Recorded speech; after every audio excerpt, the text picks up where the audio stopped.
Pada hari itu, Abu Nawas tengah menikmati pagi yang cerah di rumahnya. Tiba-tiba, utusan Baginda Raja datang mengganggunya. "Tuan diminta Baginda menghadap," ujar sang utusan tanpa basa-basi. Setelah sedikit berhias, Abu Nawas berangkat ke istana diiringi sang utusan. Singkat cerita, sampai di istana, Raja sudah menunggu. "Akhir-akhir ini aku sering mendapat gangguan perut, Abu," ucap Raja mengawali pembicaraan. Abu Nawas agak bingung juga, tapi ia bersabar menunggu Baginda menyelesaikan titahnya. "Kata tabib pribadiku, aku kena serangan angin," lanjut Baginda Raja. Abu Nawas tiba-tiba mendapat firasat buruk. Pasti ini ujian lagi, pikir Abu Nawas. Urusan sakit perut jelas menjadi urusan tabib. Abu Nawas merasa tak ahli soal penyakit. "Ampun tuanku, apa yang bisa hamba lakukan?" tanya Abu Nawas kepada sang raja. "Sederhana saja, aku hanya ingin engkau menangkap angin dan memenjarakannya." Titah Baginda Raja disambut wajah bengong Abu Nawas. Benar juga firasat Abu Nawas, Raja sedang menguji kecerdikannya lagi. Merasa tertantang, Abu Nawas pun langsung menjawab, "Siap Baginda, beri hamba waktu," jawab Abu Nawas. Abu Nawas diberi waktu 3 hari. Ia pun meninggalkan istana menuju warung kopi. "Ngopi dulu biar otak encer," pikir Abu Nawas. Orang-orang yang ada di warung itu serentak berdiri begitu melihat Abu Nawas datang. "Rezeki nggak kemana," celutuk mereka. Sudah biasa, Abu Nawas dikenal dermawan. Mereka memastikan kopi yang sudah diseruput bakal dibayar si cerdik yang baik hati ini. "Aku lagi mumet," tutur Abu Nawas sembari menaruh pantatnya di kursi kayu. Orang-orang langsung terdiam. Dari istana pasti dapat proyek, tebak di antara mereka. "Kalian bisa menangkap angin dan memenjarakannya?" tanya Abu Nawas. Mereka saling pandang. "Gila," ucap mereka sampai geleng-geleng kepala. "Angin kok ditangkap?" Abu Nawas lantas berdiri dan meninggalkan mulut melongo mereka. "Hei, mau kemana?" teriak salah satu di antara mereka. "Pulang," jawab Abu Nawas dengan langkah gontainya. 3 hari begitu cepat datang, tapi tak perlu kaget, wajah Abu Nawas berseri-seri. Berkali-kali ia mengelus-ngelus perutnya. Ia pun menuju istana dengan langkah ringan.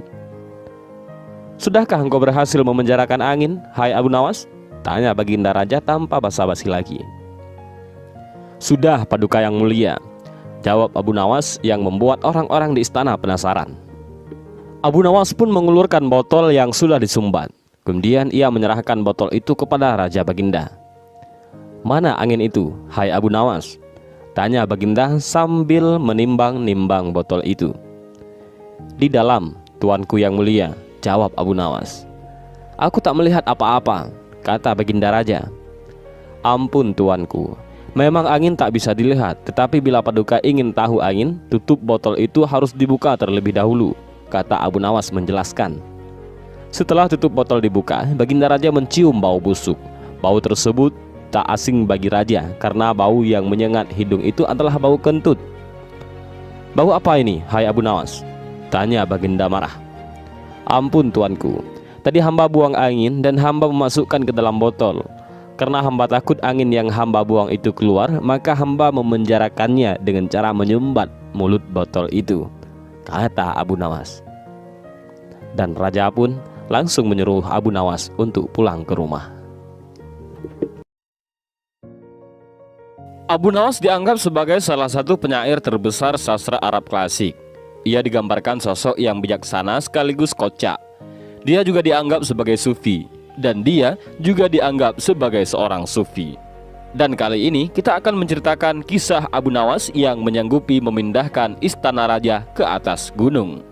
Baginda baru saja membaca kitab tentang kehebatan Raja Sulaiman yang mampu memerintahkan para jin memindahkan singgasana Ratu Bilqis di dekat istananya.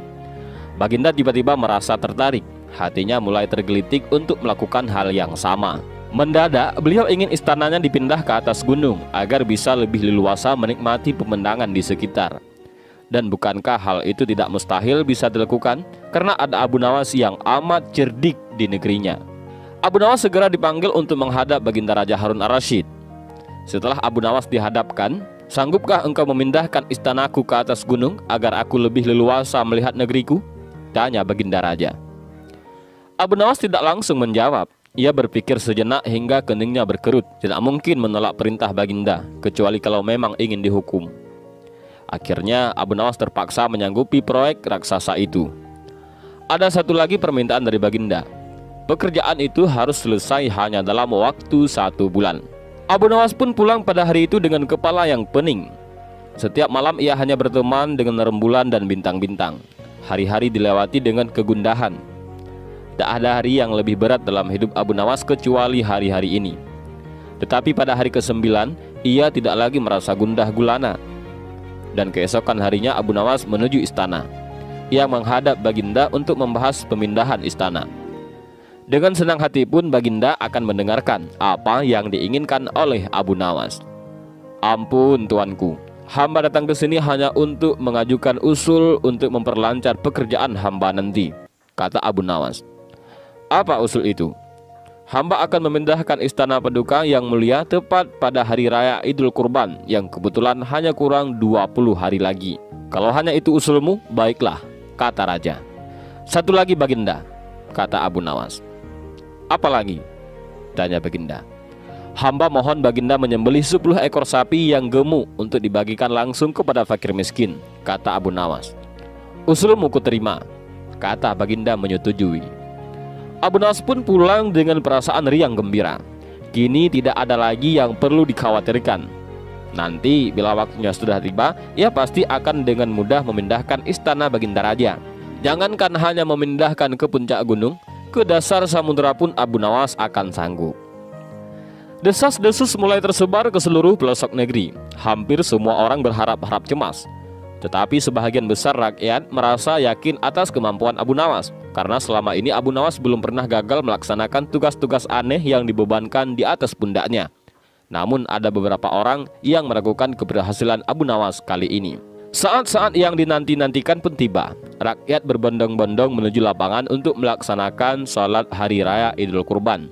Dan seusai sholat, 10 sapi sumbangan Baginda Raja disembelih, lalu dimasak, kemudian segera dibagikan kepada fakir miskin. Dan kini giliran Abu Nawas yang harus melaksanakan tugas berat itu. Abu Nawas berjalan menuju istana yang diikuti oleh rakyat. Sesampai di depan istana, Abu Nawas bertanya kepada Baginda Raja, "Ampun tuanku yang mulia, apakah istana sudah tidak ada orangnya lagi?" "Tidak ada," jawab Baginda Raja singkat. Kemudian Abu Nawas berjalan beberapa langkah mendekati istana. Ia berdiri sambil memandangi istana. Abu Nawas berdiri mematung seolah-olah ada yang ditunggu. Benar, Baginda Raja akhirnya tidaklah sabar. "Abu Nawas, mengapa engkau belum juga mengangkat istanaku?" tanya Baginda Raja.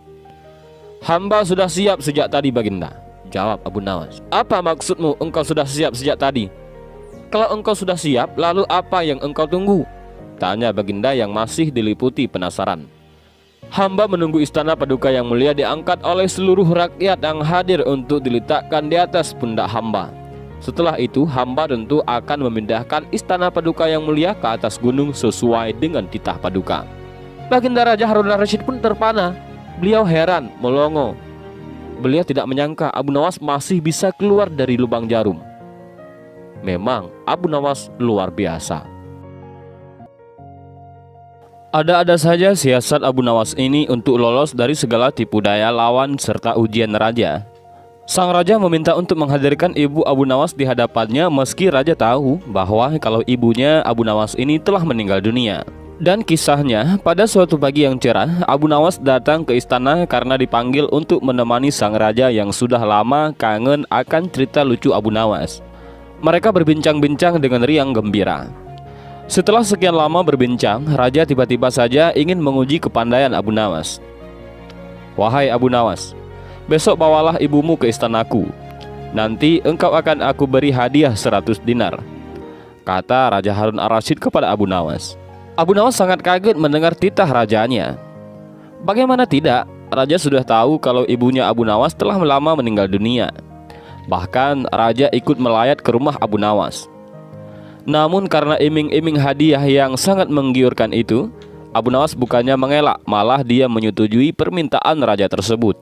Sesampainya di rumah, Abu Nawas sangat sibuk sekali untuk mencari seorang wanita tua yang kemudian nantinya akan dijadikan ibunya dan dibawa ke istana.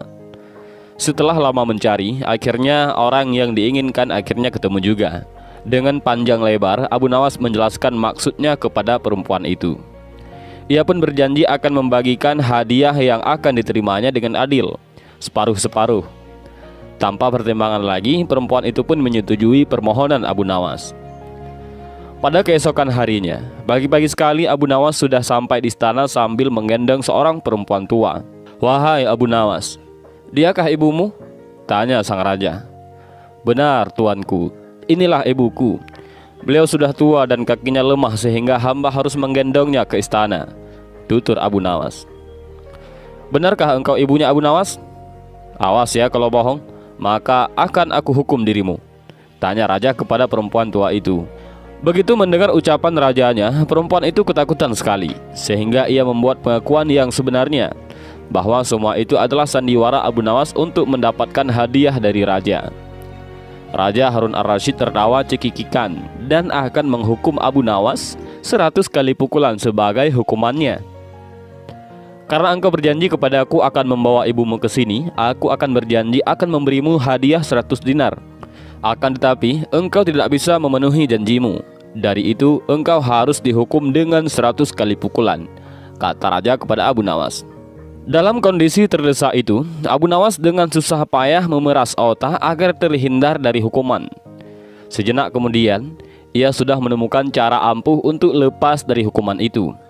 "Wahai tuanku, hamba berjanji dengan perempuan tua itu akan membagi hadiah yang akan Paduka berikan dengan sama rata. Karena sekarang hamba dihukum 100 kali pukulan, biarlah yang 50 pukulan saya terima. Sedangkan yang 50 pukulan lagi tolong diberikan kepada perempuan tua itu," kilah Abu Nawas.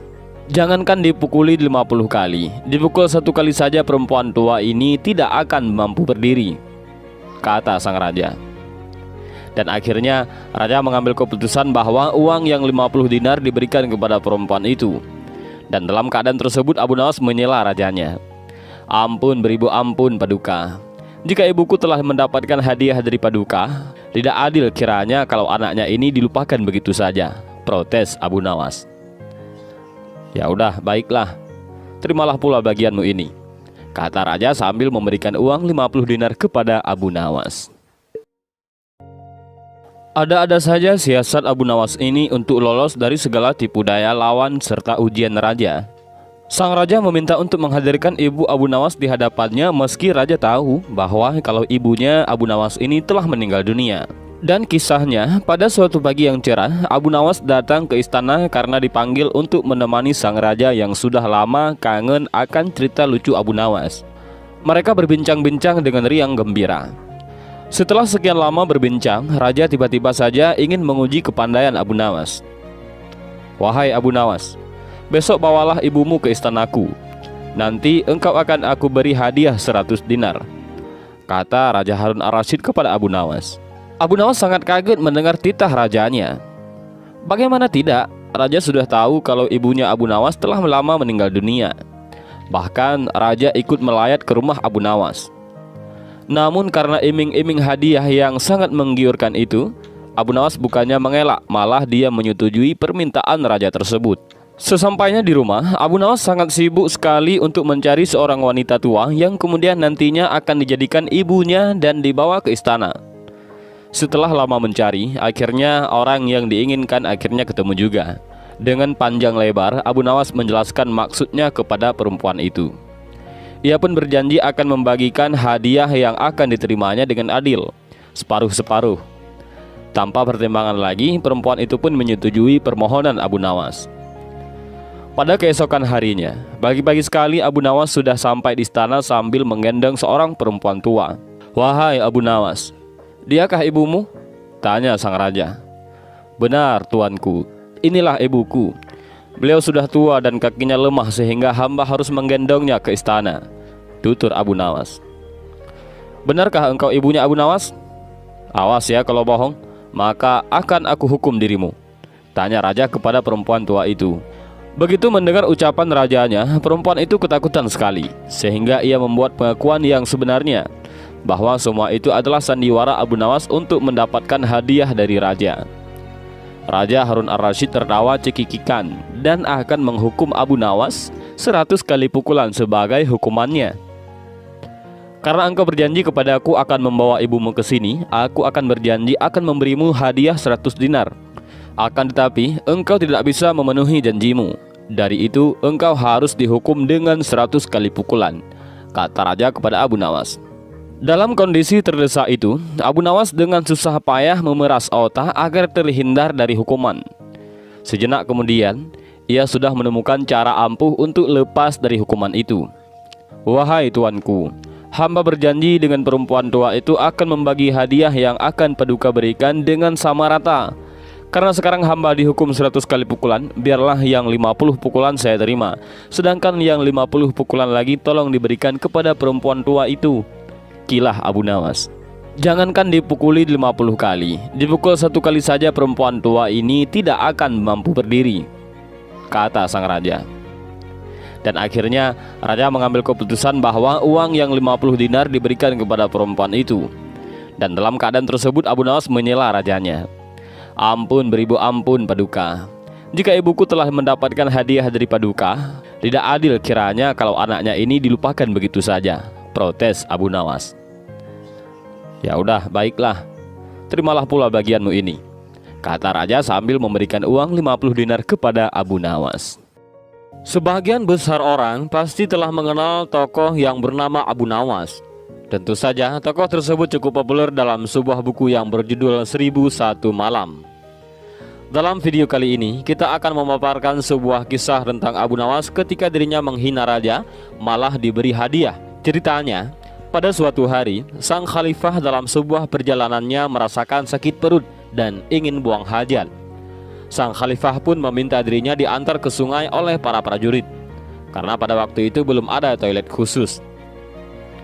Sesampainya di sungai, sang khalifah pun bergegas untuk membuang hajat. Pada waktu itu semua pengikutnya paham bahwa tidak boleh ada yang buang hajat di hulu sungai, karena dikhawatirkan mengalir ke arah sang khalifah. Bagi yang melakukan itu tentu akan mendapatkan hukuman yang sangat berat. Namun Abu Nawas tidak menghiraukan hal itu. Dengan santai dirinya buang hajat di hulu sungai, yang mana sang khalifah pun sedang membuang hajat tapi di bahagian hilir sungai. Akhirnya kotoran Abu Nawas mengalir mengenai sang khalifah, dan tentu sang khalifah pun kaget dan sangat marah. Tak menunggu waktu lama, sang khalifah pun memerintahkan para prajuritnya untuk menyusuri hulu sungai, dan ditemukanlah Abu Nawas. Tentu Abu Nawas terancam mendapatkan hukuman berat dari sang khalifah. "Kamu tidak punya tata krama, buang hajat di depanku hingga kotoranmu mengenaiku," bentak sang khalifah. "Baginda sepertinya salah paham," bela Abu Nawas sendirinya. "Tak usah banyak alasan, kamu harus dihukum," kata sang khalifah. "Saya melakukan ini agar bisa menghargai engkau, wahai baginda," jawab Abu Nawas. "Kenapa kamu membuang hajat seperti itu disebut menghormatiku?" tanya raja penasaran. "Begini, selama ini bahwa ketika baginda telah melakukan perjalanan dengan rakyat dan prajurit, itu di antara mereka tidak ada yang berani mendahului baginda. Begitupun dengan saya. Ketika saya ikut rombongan juga melakukan hal yang sama. Itu saya lakukan sebagai tata krama dan sopan santun saya kepada baginda raja," jelas Abu Nawas. "Ya, bagus. Tapi apa hubungannya dengan perbuatanmu sekarang ini?" tanya lagi sang khalifah. "Begini baginda, saya menghormati engkau tidak setengah-setengah. Ketika saya buang hajat, saya memilih di hulu sungai supaya kotoran saya tidak sopan kepada kotoran baginda, karena sudah berani mendahului kotoran baginda. Ini semua saya lakukan demi tata krama saya kepada kotoran baginda," jelas lagi Abu Nawas. Mendengar penjelasan itu, Abu Nawas pun tak jadi dihukum. Ia malah diberi hadiah oleh sang khalifah karena penjelasannya yang masuk akal. Selalu ada saja cara Abu Nawas agar tidak dimarahi Raja Harun ar-Rasyid. Ketika ia kepergok membawa botol berisi arak berwarna merah, sang raja menegurnya. Abu Nawas menyebut isi botol itu adalah air susu yang pemalu. Kisahnya, kecerdasan Abu Nawas benar-benar menghibur Raja Harun ar-Rasyid. Suatu ketika, sang raja melihat murka dan melihat pekerjaan pengawal kerajaan yang selalu tidak beres. Setelah diselidiki, ternyata para pengawal itu suka mabuk-mabukan. "Wahai pengawalku semua, sudah sering aku peringatkan agar engkau jangan mabuk-mabukan," ujar Raja Harun ar-Rasyid. Para pengawal kerajaan terlihat begitu gemetar. Mereka tak berani menatap mata rajanya. Kepala mereka tertunduk sebagai pengakuan rasa bersalah. "Ceritakan kepadaku, dari mana kalian mendapatkan arak-arak itu?" tanya raja. Untuk beberapa saat, para pengawal tak mau mengaku juga. Namun ketika Raja Harun ar-Rasyid membentak, akhirnya mereka mengaku juga. "Abu Nawaslah yang membawa arak-arak itu ke istana. Kami juga diajari mabuk-mabukan olehnya," ujar salah seorang pengawal. "Jika demikian, cepat bawa Abu Nawas ke hadapanku. Kalau tidak, kalian semua harus menerima hukuman dariku," ujar Raja Harun ar-Rasyid. Keesokan harinya, berangkatlah beberapa pengawal kerajaan ke rumah Abu Nawas. Sesampainya di rumah yang sederhana Abu Nawas itu, mereka kemudian memberitahukan maksudnya. "Bawalah botol ini ke hadapan raja dan katakan semua ini atas perintahku," ujar salah satu pimpinan pengawal itu. "Tunggu dulu. Dengan minuman arak ini, aku pasti akan dihukum oleh raja," kata Abu Nawas. "Benar, tapi jika engkau berhasil lolos dari hukuman raja, aku akan memberimu sejumlah dinar," ucap pengawal itu. "Lalu apa keuntunganmu dengan memberiku sejumlah dinar?" tanya Abu Nawas. "Jika engkau lolos dari hukuman raja, maka kami semua juga akan lolos. Gunakanlah kecerdasanmu untuk mengelabui raja," jawab pengawal itu. Akhirnya Abu Nawas bersedia menerima tugas itu. Dengan memegang sebotol arak berwarna merah, ia menemui Raja Harun. "Wahai Abu Nawas, apa yang engkau pegang itu?" tanya Raja Harun. Dengan gugup, Abu Nawas menjawab, "Ini susu, Baginda. Rasanya enak sekali," jawab Abu Nawas seenaknya. "Bagaimana mungkin air susu berwarna merah? Biasanya susu kan berwarna putih bersih," kata Raja Harun yang keheranan sambil mengambil botol yang dipegang Abu Nawas. "Betul, Baginda. Semula air susu ini berwarna putih bersih. Saat melihat Baginda yang gagah rupawan, ia tersipu malu dan menjadi merah merona," jawab Abu Nawas yang mencoba mengambil hati Raja Harun ar-Rasyid dengan menyebutnya seorang yang rupawan. Mendengar jawaban Abu Nawas, Baginda Raja pun tertawa dan meninggalkannya sambil geleng-geleng kepala. Raja Harun sebenarnya tahu bahwa yang di dalam botol itu adalah arak. Namun karena penyampaian Abu Nawas yang membanggakan hatinya, ia tak memberikan hukuman kepada Abu Nawas. "Baiklah, untuk kalian semua aku maafkan. Akan tetapi jika kalian ulangi lagi, maka hukumannya akan berlipat ganda," titah sang raja. Dan akhirnya Raja Harun ar-Rasyid juga memberikan ampunan kepada para pengawalnya. Abu Nawas juga mendapatkan hadiah sejumlah beberapa dinar dari para pengawal karena telah berhasil melaksanakan misinya. Baginda Raja pulang ke istana dan langsung memerintahkan para prajuritnya menangkap Abu Nawas. Tetapi Abu Nawas telah hilang entah kemana karena ia tahu sedang diburu para prajurit kerajaan. Dan setelah ia tahu para prajurit kerajaan sudah meninggalkan rumahnya, Abu Nawas baru berani pulang ke rumah. "Suamiku, para prajurit kerajaan tadi pagi mencarimu." "Ya istriku, ini urusan gawat. Aku baru saja menjual Sultan Harun ar-Rasyid menjadi budak." "Apa? Raja aku jadikan budak? Kenapa kau lakukan itu, wahai suamiku?" "Supaya dia tahu di negerinya ini ada praktek jual beli budak, dan jadi budak itu sengsara." "Sebenarnya maksudmu baik, tapi Baginda pasti marah. Buktinya para prajurit diperintahkan untuk menangkapmu. Menurutmu apa yang akan dilakukan Sultan Harun ar-Rasyid kepadaku?" "Pasti kau akan dihukum berat." "Gawat, aku akan mengarahkan ilmu yang kusimpan."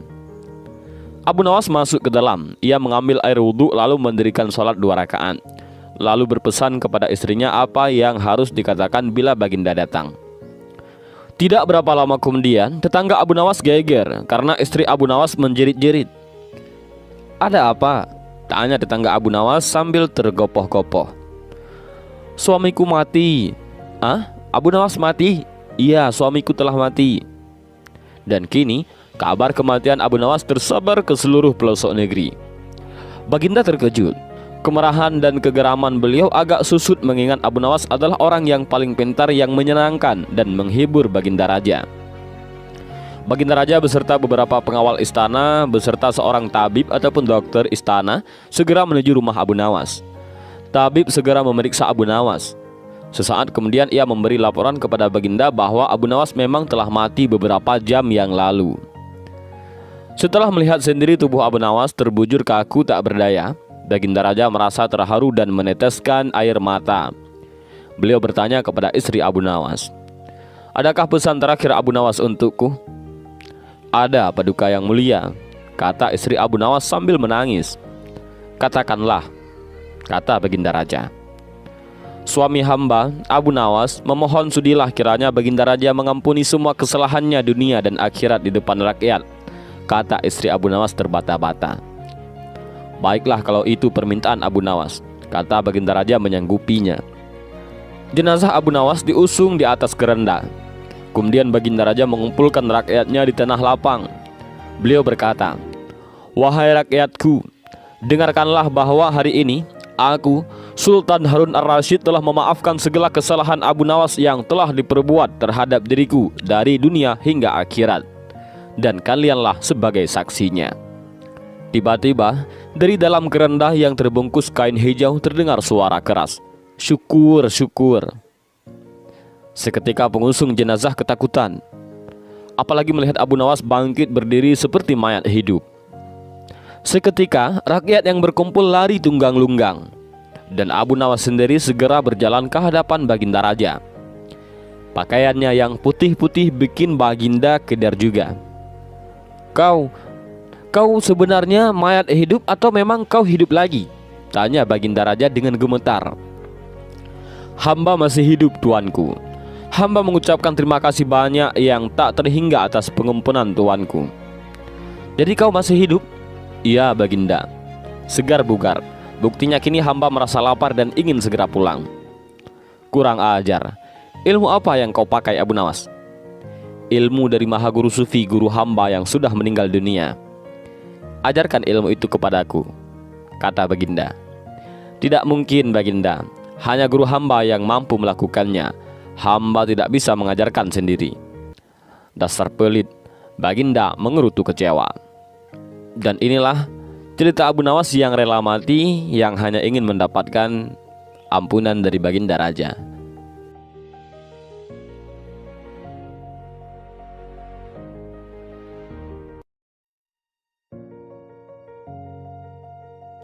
Hidup Abu Nawas memang tak pernah sepi dari ulah kocak, bak selebritis. Belakangan sudah tersiar hoaks alias kabar bohong bahwa Abu Nawas mau terbang. Kendati sudah pasti hoaks, kabar itu sudah tersebar ke pelosok kota, termasuk ke istana negara. Banyak yang ingin tahu tentang berita itu hingga mendatangi Abu Nawas langsung. Tetapi dengan santai Abu Nawas menjawab, "Betul saudara-saudara, saya mau terbang," jawab Abu Nawas ringan, yang bikin para penanya itu penasaran. Baginda Harun Ar-Rasyid termasuk yang penasaran. Beliau kaget dan sedikit panik sebab kabar itu sudah viral dan membuat kehebohan di seluruh penjuru negeri. Banyak yang bertengkar dan berdebat tentang kebenaran berita itu. Ada yang percaya, ada pula yang tidak percaya.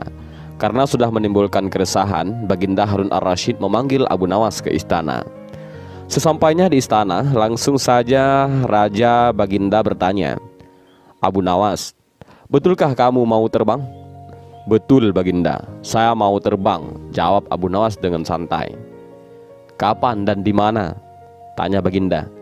"Hari Jumat yang akan datang ini, di menara Masjid Baitus Salam, Baginda," jawab Abu Nawas.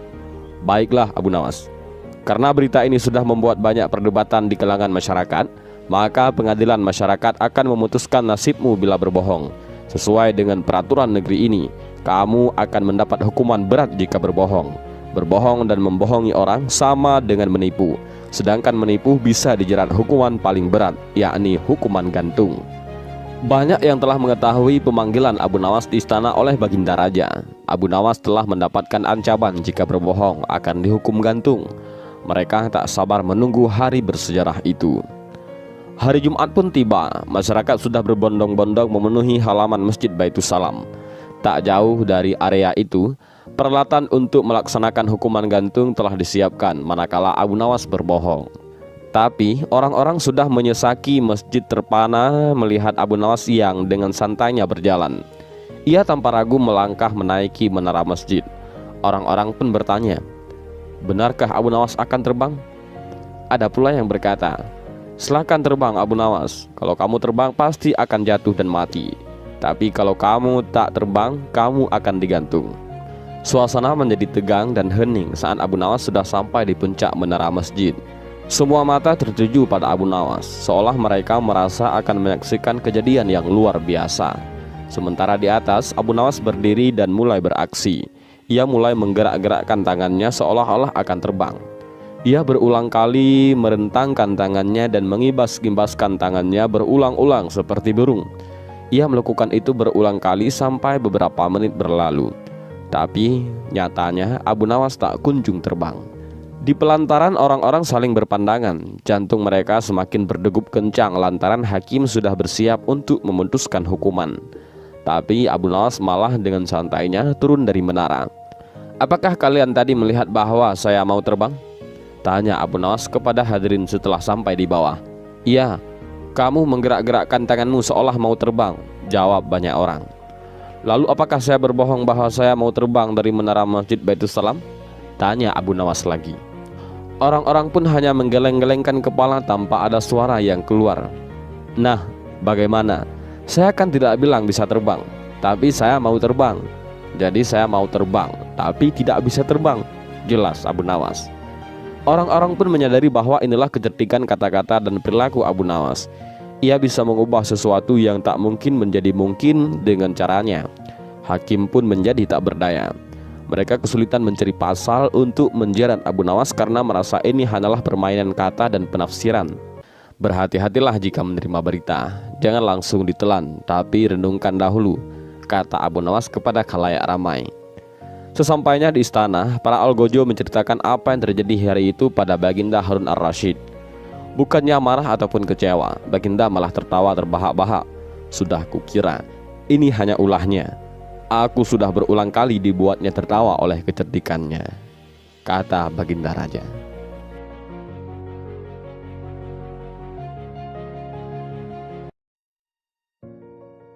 Kecerdikan Abu Nawas memang sudah tak diragukan lagi. Bahkan ketika Raja Harun ar-Rasyid menghadapi masalah, tak segan-segan Abu Nawas dipanggilnya untuk menyelesaikan masalah. Kali ini Abu Nawas mendapatkan tugas untuk menghitung kematian. Bagaimana cara Abu Nawas menghitungnya? Dan berikut kisahnya. Suatu hari di negeri 1001 malam, Baghdad, digelarlah acara hajatan besar. Sang Raja Harun ar-Rasyid pun berniat merayakan pesta ulang tahun kerajaan bersama-sama dengan seluruh rakyatnya. Pada hari yang telah ditunggu tiba. Rakyat Baghdad dikumpulkan di depan pendapa istana. Raja Harun ar-Rasyid sang penguasa berdiri dan berkata, "Wahai rakyatku yang tercinta, hari ini kita mengadakan pesta ulang tahun kerajaan. Aku akan memberi hadiah kepada para fakir miskin. Aku juga akan memberikan pengampunan kepada para tahanan di penjara dengan mengurangi hukuman menjadi setengah dari sisa hukumannya," seru Baginda Raja kepada rakyatnya. Mendengar ucapan sang raja, tentu saja rakyat Baghdad bersukaria. Mereka segera berpesta bersama dan menyantap aneka makanan yang telah disediakan. Tak berapa lama kemudian, para pengawal istana membagi-bagikan hadiah kepada fakir miskin. Setelah dipastikan seluruh rakyatnya yang fakir miskin mendapatkan hadiah, raja pun memanggil para tahanan. Tahanan pertama yang mendapatkan kesempatan adalah bernama Sofyan. "Sofyan, berapa tahun hukumanmu?" tanya Baginda Raja. 2 tahun Baginda, jawab Sofyan. "Sudah berapa tahun yang kamu jalani?" tanya Baginda lagi. 1 tahun Baginda, jawab Sofyan. "Kalau begitu, sisa hukumanmu yang 1 tahun aku kurangi menjadi setengah tahun sehingga hukumanmu tinggal 6 bulan saja," tegas Baginda Raja. Selanjutnya dipanggillah Ali. "Berapa tahun hukumanmu Ali?" tanya Baginda Raja. Dengan nada yang sedih, Ali menjawab, "Mohon ampun Baginda, hamba dihukum seumur hidup," jawab Ali. Mendengar jawaban Ali tersebut, Baginda menjadi bingung harus menjawab apa untuk mengurangi hukuman Ali. Di tengah kebingungannya, raja yang terkenal kebijaksanaan ini teringat dengan Abu Nawas. Akhirnya dipanggillah Abu Nawas. Tak berapa lama kemudian, Abu Nawas yang turut serta dalam pesta ulang tahun kerajaan menghampiri sang raja yang sedang kebingungan itu. "Abu Nawas, aku ada masalah mengenai hadiah pengampunan bagi Ali. Dia dihukum seumur hidup, sedangkan aku berjanji akan memberikan pengampunan setengah dari sisa hukumannya. Padahal aku tidak tahu sampai umur berapa Ali akan hidup. Sekarang aku minta nasihatmu. Bagaimana caranya memberi pengampunan kepada Ali dari sisa hukumannya?" jelas sang raja. Mendengar penuturan rajanya, Abu Nawas pun ikut bingung. Dia berpikir, apa bisa mengurangi umur seseorang? Padahal dia sendiri tidak tahu sampai kapan umurnya. "Hamba minta waktu Baginda," ujar Abu Nawas. Mendengar permintaan Abu Nawas, raja pun akhirnya memberikan kesempatan kepada Abu Nawas untuk berpikir. Raja hanya memberi waktu sehari semalam saja, tidak boleh lebih. Jadi besok pagi Abu Nawas harus memberikan jawabannya. Sesampainya di rumah, Abu Nawas pun berpikir keras untuk menemukan pemecahan masalah tersebut. Dia tidak bisa tidur karena selalu kepikiran akan hal itu. Namun selang beberapa waktu, tampaklah senyuman di bibir Abu Nawas, pertanda solusi telah ditemukan. Abu Nawas pun malam itu segera masuk ke kamar untuk tidur dengan nyenyak. Pada pagi-pagi sekali, Abu Nawas telah bangun. Setelah mandi dan sarapan, dia pun pergi menghadap raja setelah berpamitan dengan istrinya. "Hamba sudah mendapatkan cara untuk memecahkan masalah Ali, wahai Baginda Raja. Begini Baginda Raja, sebaiknya si Ali ini berada di luar penjara dan bisa bebas selama 1 hari. Lalu pada esoknya dia dimasukkan lagi ke dalam penjara selama 1 hari pula. Lusa juga demikian, sehari bebas, sehari di penjara. Begitu berlangsung terus selama umur si Ali itu," jelas Abu Nawas. Dan Baginda pun tersenyum. "Engkau memang pandai wahai Abu Nawas. Kalau begitu, kamu juga akan kuberi hadiah, yaitu sekantung keping emas," ujar sang raja. Dan setelah itu, Abu Nawas pulang dengan wajah yang ceria.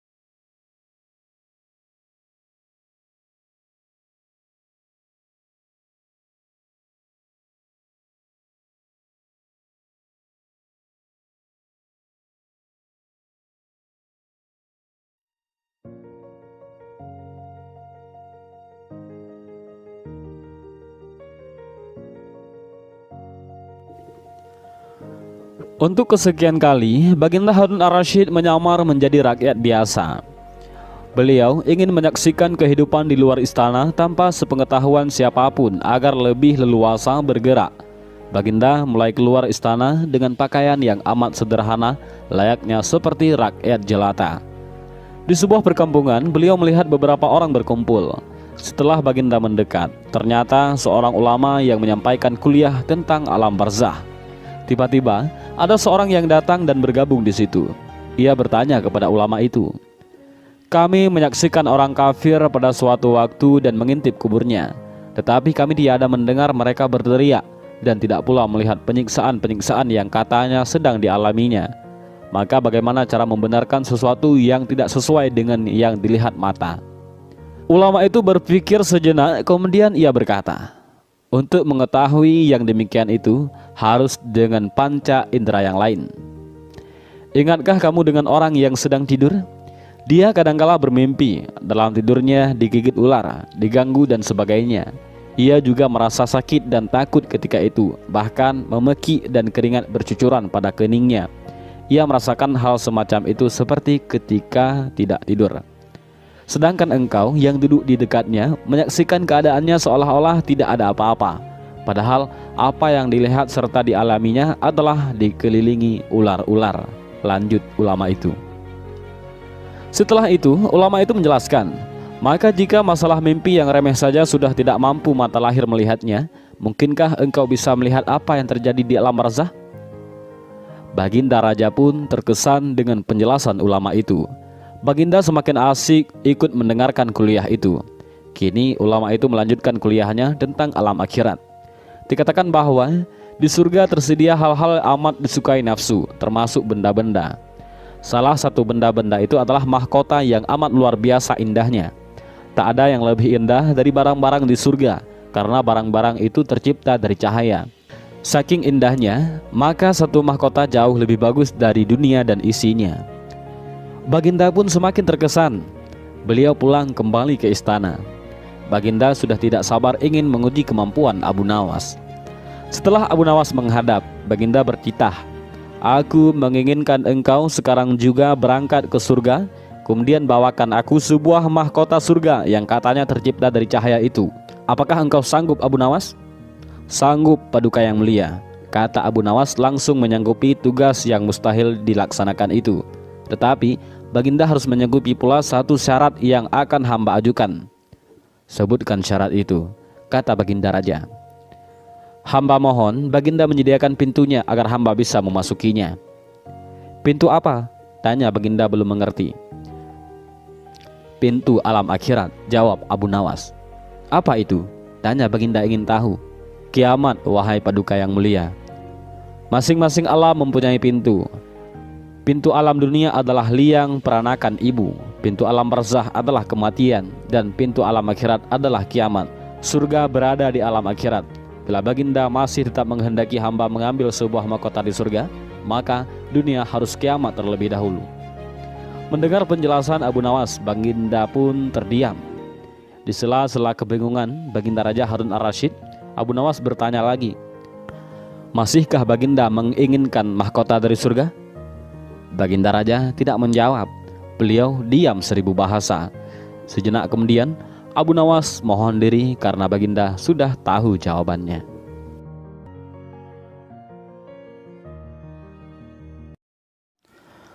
Tatkala Abu Nawas belum dikenal secara akrab oleh Baginda Raja, ia sudah top di kalangan khalayak ramai sebagai seorang cerdik pandai. Selain cerdik dan kocak, Abu Nawas juga sering membuat lawan bicaranya mati kutu. Nasib seperti itu pernah dialami oleh seorang hakim kota yang mencoba menghina Abu Nawas. Suatu ketika Abu Nawas berbincang-bincang dengan hakim kota.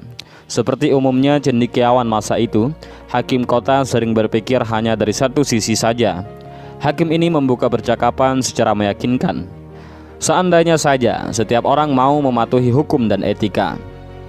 Abu Nawas langsung menukas, "Bukan manusia yang harus mematuhi hukum, tetapi justru hukumlah yang harus disesuaikan dengan kemanusiaan." Hakim mencoba bertaktik, "Tapi coba kita lihat cendekiawan seperti Anda. Kalau Anda memiliki pilihan, kekayaan atau kebijaksanaan, mana yang akan Anda pilih?" Abu Nawas menjawab seketika, "Tentu saya memilih kekayaan." Hakim membalas sinis, "Memalukan. Anda adalah cendekiawan yang diakui masyarakat, dan Anda memilih kekayaan daripada kebijaksanaan." Abu Nawas bertanya, "Kalau pilihan Anda sendiri apa?" Hakim itu menjawab tegas, "Tentu saya memilih kebijaksanaan."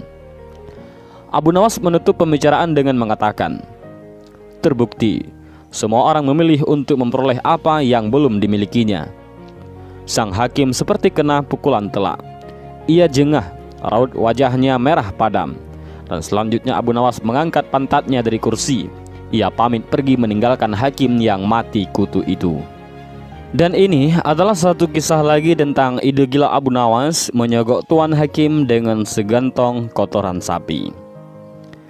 Siang hari, udara yang panas membuat Abu Nawas tampak bermalas-malasan di rumah saja. Saat kantuk mulai menghanyutkan dirinya, tiba-tiba terdengar suara salam. "Ada tamu rupanya." "Waalaikumsalam," jawab Abu Nawas. Lelaki yang datang itu ternyata tetangga sebelah, Abu Mizan. "Ada apa ini? Tumben siang-siang datang kemari?" tanya Abu Nawas. Usai bersalaman dengan tamunya, Abu Mizan pun bercerita panjang lebar tentang kasus yang dihadapinya. Intinya, ia meminta tolong Abu Nawas untuk menyelesaikan masalah itu. Begini ceritanya. Telah berulang kali Abu Mizan mendatangi seorang hakim untuk mengurus suatu perjanjian. Hakim di desanya selalu mengatakan tidak punya waktu untuk mendatangani perjanjian itu. Keadaan ini selalu berulang sehingga ia menyimpulkan bahwa si hakim meminta disogok. Tapi Abu Mizan itu tahu bahwa menyogok itu diharamkan agama. Itu sebabnya apapun yang terjadi, Abu Mizan ogah menyogok hakim itu. Hanya saja, bagaimanapun tingkah hakim tersebut membuat Abu Mizan dongkol. Itu sebabnya ia mengadukan masalahnya kepada Abu Nawas. "Tuan kan dekat dengan Baginda, tolong bantu saya," pinta Abu Mizan yang memalas kepada Abu Nawas. "Ah, itu urusan kecil, gak perlu lapor Baginda segala," jawab Abu Nawas disambut wajah ceria Abu Mizan. "Terus saya mesti berbuat apa?" tanya Abu Mizan berharap-harap cemas. Selanjutnya Abu Nawas memberitahu kiat menghadapi hakim mata duitan macam itu. Abu Mizan menyambut ide Abu Nawas dengan senang hati. "Baiklah kalau begitu, saya akan lakukan seperti yang Tuan resepkan," ujar Abu Mizan memohon diri.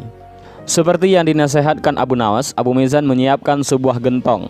Gentong itu diisinya dengan tahi sapi hingga hampir penuh. Kemudian di atasnya ia mengoleskan mantega beberapa sentimeter tebalnya.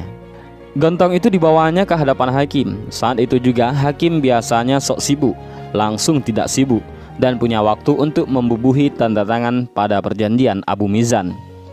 Abu Mizan kemudian bertanya, "Tuan, apakah pantas Tuan Hakim mengambil gentong mentega itu sebagai ganti tanda tangan Tuan?" Hakim tersenyum lebar. "Ah, kau jangan terlalu dalam memikirkannya." Ia mencuil sedikit mentega dan mencicipinya. "Wah, enak benar mentega ini." "Ya," jawab Abu Mizan, "sesuai ucapan Tuan sendiri, jangan terlalu dalam." Karena urusan sudah kelar, maka Abu Mizan pun pamit pulang. Dan ternyata isi di bawah mantega dalam gentong itu adalah kotoran sapi yang telah dimasukkan oleh Abu Nawas untuk sogokan kepada sang hakim itu. Terkadang permintaan Baginda Khalifah Harun ar-Rasyid tidak masuk akal. Parahnya, jika permintaan itu tidak dituruti bisa berabe bagi Abu Nawas. Begitu juga yang terjadi pada hari itu.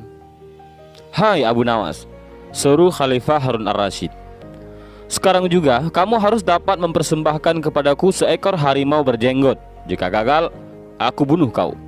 Abu Nawas hanya bisa menatap lantai bila sudah begitu. Dia menyadari Baginda sedang keluar bencinya kepada dirinya. Dari bentuk mulut dan intonasinya ketika mengucapkan kalimat itu jelas betapa Sultan sedang kesal dengan Abu Nawas. "Ya Tuanku Syah Alam," jawab Abu Nawas mau tidak mau. "Semua perintah paduka akan hamba laksanakan. Namun untuk yang satu ini hamba mohon waktu 8 hari. "Baik," kata Baginda Raja. Alkisah, pulanglah Abu Nawas ke rumah. Agaknya ia sudah menangkap gelagat bahwa raja sangat marah kepadanya. Dicarinya akal supaya dapat mencelakakan dirinya. Ini perkara serius, pikir Abu Nawas gelisah. Sesampainya di rumah, dipanggilnya 4 orang tukang kayu dan disuruhnya membuat kandang macan. Hanya dalam waktu 3 hari kandang itu pun sudah siap. Kepada istrinya ia berpesan agar menjamu orang yang berjenggot yang datang ke rumah. "Apabila Adinda dengar Kakanda mengetuk pintu kelak, suruh dia masuk ke dalam kandang itu," kata Abu Nawas sambil menunjuk kandang tersebut. "Baik," kata istrinya. Abu Nawas pun kemudian bergegas pergi ke musala dengan membawa sajadah. "Hai Abu Nawas, tumben kamu salat di sini?" tanya imam dan penghulu musala itu. "Sebenarnya saya mau menceritakan hal ini kepada orang lain. Tapi kalau tidak kepada Tuan Penghulu, kepada siapa lagi saya mengadu?" jawab Abu Nawas. "Tadi malam saya ribut dengan istri saya. Itu sebabnya saya tidak mau pulang ke rumah," kata Abu Nawas. "Pucuk dicinta ulam pun tiba," pikir penghulu itu. "Kubiarkan Abu Nawas tidur di sini dan aku pergi ke rumah Abu Nawas menemui istrinya. Sudah lama aku menaruh hati kepada perempuan cantik itu." Otak nakal penghulu itu tiba-tiba mulai berandai-andai dia. "Hai Abu Nawas," kata si penghulu, Bolehkah aku menyelesaikan perselisihan dengan istrimu itu? Silahkan, jawab Abu Nawas. Hamba sangat berterima kasih atas kebaikan hati Tuan, lanjutnya. Maka pergilah penghulu ke rumah Abu Nawas dengan hati berbunga-bunga, dan dengan wajah berseri-seri diketuknya pintu rumah Abu Nawas. Begitu pintu terbuka, ia langsung mengimit istri Abu Nawas dan diajak duduk bersanding. "Hai Adinda," katanya, "apa gunanya punya suami jahat dan melarat? Lagi pula Abu Nawas hidupnya tak karuan. Lebih baik kamu jadi istriku. Kamu dapat hidup senang dan tidak kekurangan sesuatu apapun," rayu si penghulu itu. "Baiklah, kalau keinginan Tuan demikian," jawab istri Abu Nawas yang polos-polos saja. Tak berapa lama kemudian terdengar pintu diketuk orang. Ketukan itu membuat penghulu kaget. "Kemana aku harus bersembunyi?" tanya kepada istri Abu Nawas. "Tuan penghulu, silahkan bersembunyi di dalam kandang itu," ujarnya lalu menunjuk kandang yang terletak di dalam kamar Abu Nawas. Tanpa pikir panjang lagi, penghulu itu masuk ke dalam kandang itu dan menutupnya dari dalam. Sedangkan istri Abu Nawas segera membuka pintu sambil menengok ke kanan dan ke kiri. Abu Nawas masuk ke dalam rumah. "Hai Adinda, apa yang ada di dalam kandang itu?" tanya Abu Nawas. "Tidak ada apa-apa," jawab istrinya. "Apa putih-putih itu?" tanya Abu Nawas. Lalu dilihatnya penghulu itu gemetar karena malu dan ketakutan. Setelah 8 hari, sesuai janji dengan Baginda, Abu Nawas memanggil 8 kuli untuk memikul kandang itu ke istana. Baghdad menjadi gempar karena orang-orang ingin melihat harimau berjenggot. Seumur hidup jangankan melihat, mendengar harimau berjenggot pun belum pernah. Dan kini Abu Nawas malah dapat seekor. Mereka terheran-heran akan kehebatan Abu Nawas. Tapi begitu dilihat penghulu di dalam kandang, mereka tidak bisa bilang apa-apa selain mengiring kandang itu sampai ke istana hingga menjadi arak-arakan yang panjang. Si penghulu malu bukan main. Tidak lama kemudian sampailah iring-iringan itu ke dalam istana. "Hai Abu Nawas, apa kabar?" tanya Baginda Sultan. "Apa kamu sudah berhasil mendapatkan harimau berjenggot?" "Dengan berkat dan doa tuanku, alhamdulillah hamba berhasil," jawab Abu Nawas enteng. Maka dibawalah kandang itu ke hadapan Baginda. Ketika Baginda hendak melihat harimau tersebut, si penghulu memalingkan mukanya ke arah lain dengan muka merah padam karena malu.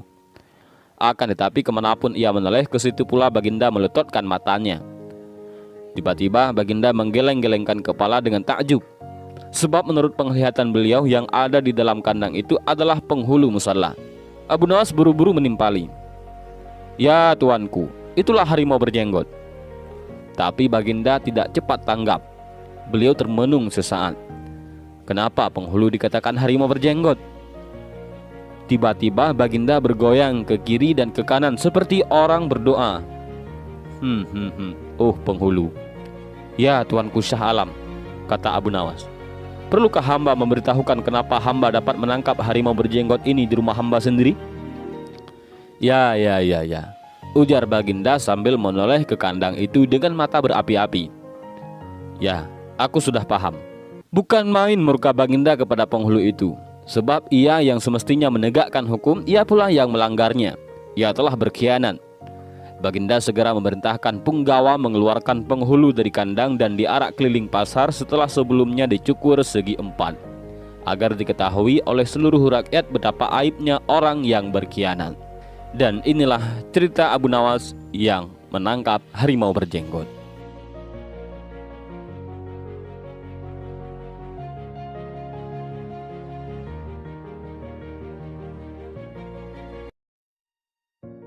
Pagi itu, Baginda Raja mendadak kangen dengan Abu Nawas. Biasanya, Baginda tinggal memerintahkan pengawal istana untuk menjemput atau memanggil sahabatnya itu. Tapi kali ini tidak begitu. Baginda Raja ingin mendatangi rumah Abu Nawas langsung. Lagi pula, selain ke rumah Abu Nawas, Baginda juga ingin melihat-lihat kondisi kota. "Wahai pengawal, hari ini aku ingin ke rumah Abu Nawas dan jalan-jalan di kota. Sekarang juga kamu ambil kuda yang terbaik," titah Raja Harun ar-Rasyid. Pengawal itu pun meminta penjaga kuda kesayangan Baginda Raja, yaitu kuda yang berwarna putih dan gagah. Setelah kuda putih itu siap, Baginda Raja langsung menungganginya. Dengan gagah, Baginda Raja memasuki kota. Tak butuh waktu yang lama untuk mencapai rumah Abu Nawas. Rupanya Abu Nawas juga sudah mendapatkan bocoran jika Baginda Raja akan ke rumahnya. Ia pun keluar menyambut raja. Tak lupa Abu Nawas juga ingin membuat hal yang berkesan bagi Baginda Raja. Ia keluar rumah dengan melilitkan handuk di kepalanya. Abu Nawas ini duduk di pinggir jalan di depan rumahnya. Raja tersenyum melihat tingkah Abu Nawas. "Sedang apa kau, Abu Nawas?" "Saya bukan Abu Nawas, saya Dewa Bumi," jawab Abu Nawas dengan suara dibesar-besarkan. Dia duduk membatu seperti arka, tangannya dilipat di dada. Baginda Raja tak mau kalah. Ini Abu Nawas mau bikin masalah, pikir sang raja. "Nah, lantaran kamu Dewa Bumi," ujar raja, "tentunya kamu bisa membesarkan mata prajuritku yang sipit ini. Kalau kamu tidak bisa, kamu akan dihukum pancung," kata raja dengan suara yang juga dibuat-buat menakutkan. Abu Nawas terkekeh. Baginda keliru memberi tugas kepada Dewa Bumi. Tugas seperti itu mestinya diberikan kepada Dewa Langit. Dialah yang mengurus segala masalah dari pusar ke atas, jawab Abu Nawas. "Terus urusan Dewa Bumi apa?" tanya Baginda. "Jika Baginda meminta pertolongan kepadaku, urusanku adalah segala yang berkaitan dengan bahagian pusar ke bawah," jawab Abu Nawas. Baginda tersenyum dengan kecerdikan Abu Nawas. Selanjutnya Abu Nawas mempersilahkan Baginda masuk ke rumahnya yang tidak begitu besar. Para pengawal Baginda Raja menunggu di halaman. "Silahkan masuk Baginda," kata Abu Nawas. Obrolan pun berlanjut di dalam rumah Abu Nawas. Baginda tampak senang pagi itu. Beberapa kali terdengar suara derai tawanya. "Abu, datanglah ke istana nanti sore. Kita sambung obrolan ini di sana," ujar Baginda Raja yang kemudian pamit pulang. Dan sorenya Abu Nawas sudah nongol di istana. Kebetulan Baginda sedang duduk dengan permaisuri di meja makan. Abu Nawas pun bergabung di meja itu. "Abu," ujar Baginda Raja, "di piring itu ada 5 butir telur. Bagi secara adil dan rata telur itu kepada kita bertiga. Kamu, saya, dan permaisuri. Tidak boleh dipecah," titah Baginda. Mata Abu Nawas langsung tertuju ke arah 5 butir telur di dalam piring. Bagaimana bisa 5 telur itu dibagi 3 secara rata tanpa boleh dipecah, pikir Abu Nawas. "Abu, ayo lakukan," desak Baginda Raja. Abu Nawas pun tersenyum. Kemudian ia mengambil 5 butir telur tersebut dan berkata, "Yang mulia, ini sebutir untuk Baginda sebab Baginda sudah mempunyai 2 butir. Saya juga sebutir, sedangkan yang 3 butir ini untuk permaisuri, sebab dia tidak punya sebutir pun di bawahnya." Baginda Raja sempat tertegun. Sejurus kemudian tertawa ngakak setelah mengerti maksud perkataan Abu Nawas. Jawaban Abu Nawas itu menggembirakan hati sang Baginda Raja.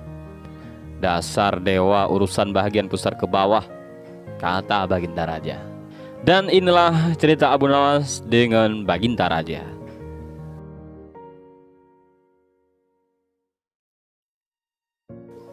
Abu Nawas ini sebenarnya pernah ditangkap dengan tuduhan telah menipu komandan kerajaan. Apakah Abu Nawas dihukum? Simak kisahnya. Dan kisahnya, pada suatu pagi hari, Abu Nawas muda sedang duduk-duduk santai di teras rumahnya. Beberapa saat kemudian datanglah seorang komandan dengan beberapa prajuritnya. Sang komandan bertanya, "Wahai anak muda, di manakah aku bisa menemukan tempat untuk bersenang-senang di daerah sekitar sini?" "Kalau tidak salah, di sebelah sana," jawab Abu Nawas. "Di manakah tempat itu?" tanya salah seorang prajurit dengan sifat yang tidak menghargai.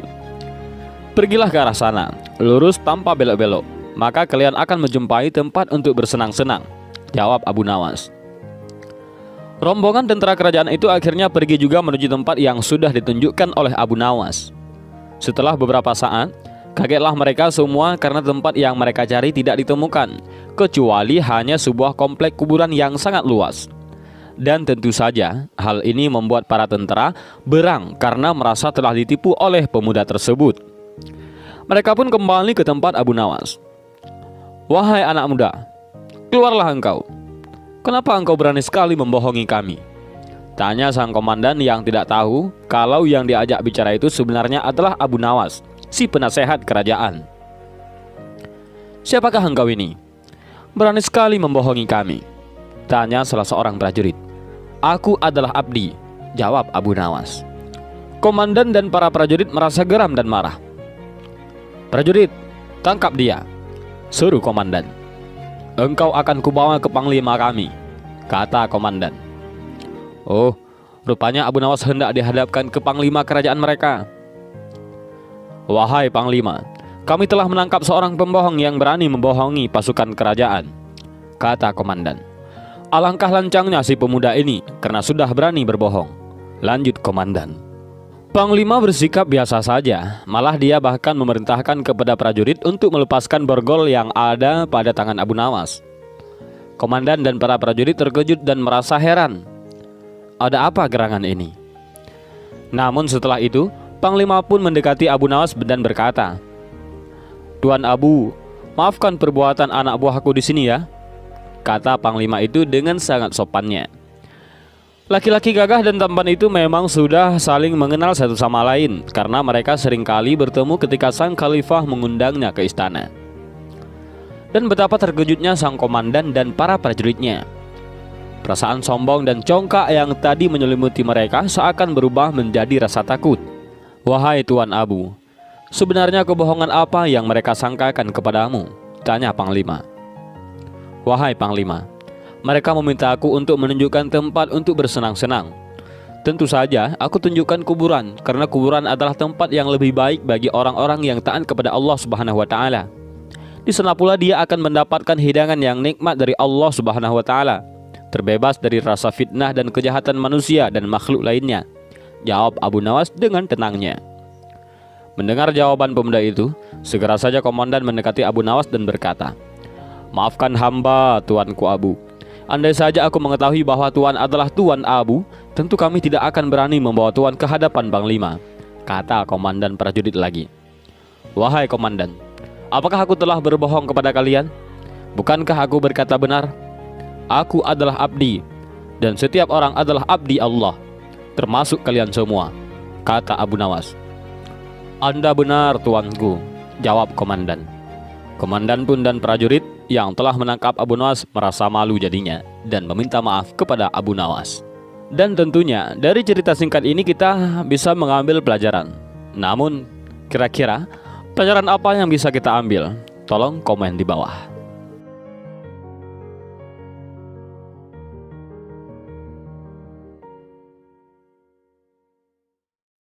Abu Nawas adalah pujangga Arab dan merupakan salah satu penyair terbesar sastra Arab klasik.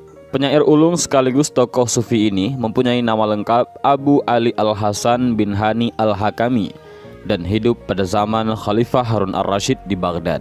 Pada suatu hari di kerajaan Harun Ar-Rasyid telah terjadi huru-hara. Rakyatnya tidak lagi mendapat ketenangan seperti biasanya karena telah terjadi penculikan dan pembunuhan yang misterius. Raja dan para prajuritnya akhirnya mengetahui bahwa huru-hara tersebut bukan datang dari musuh, namun dari dalam istana sendiri yang diotaki oleh para menterinya. Namun, raja sangat kesulitan untuk mencari siapa yang bersekongkol terhadap tindakan penculikan dan pembunuhan tersebut, karena dia melihat bahwa para menterinya semuanya taat kepadanya. Dari itu, dipanggillah Abu Nawas yang dikenal memiliki otak yang sangat cerdas.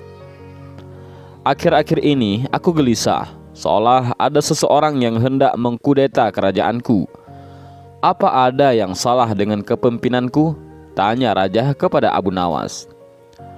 "Ampun beribu ampun Baginda. Apa yang bisa hamba lakukan untuk membantu?" kata Abu Nawas balik bertanya. "Begini wahai Abu Nawas," ucap Baginda Raja. "Berilah cara kepadaku untuk menguji kesetiaan para menteriku," lanjut Baginda Raja. "Baiklah Paduka, berilah hamba waktu sehari saja agar bisa memikirkan caranya," janji Abu Nawas sembari berpamitan kepada raja. Setibanya di rumah, Abu Nawas berpikir keras untuk menemukan cara yang terbaik dan jitu. Belum lagi ketemu jalan keluar, karena kelelahan, Abu Nawas tertidur. Tidur yang sungguh sangat lelap. Pada keesokan harinya, ketika ia hendak salat subuh, Abu Nawas tersadar masih punya pekerjaan rumah dari baginda yang belum terjawab. Terpenting salat dulu, urusan kerajaan biarlah nanti saja, pikir Abu Nawas. Ia pun mencari sorban.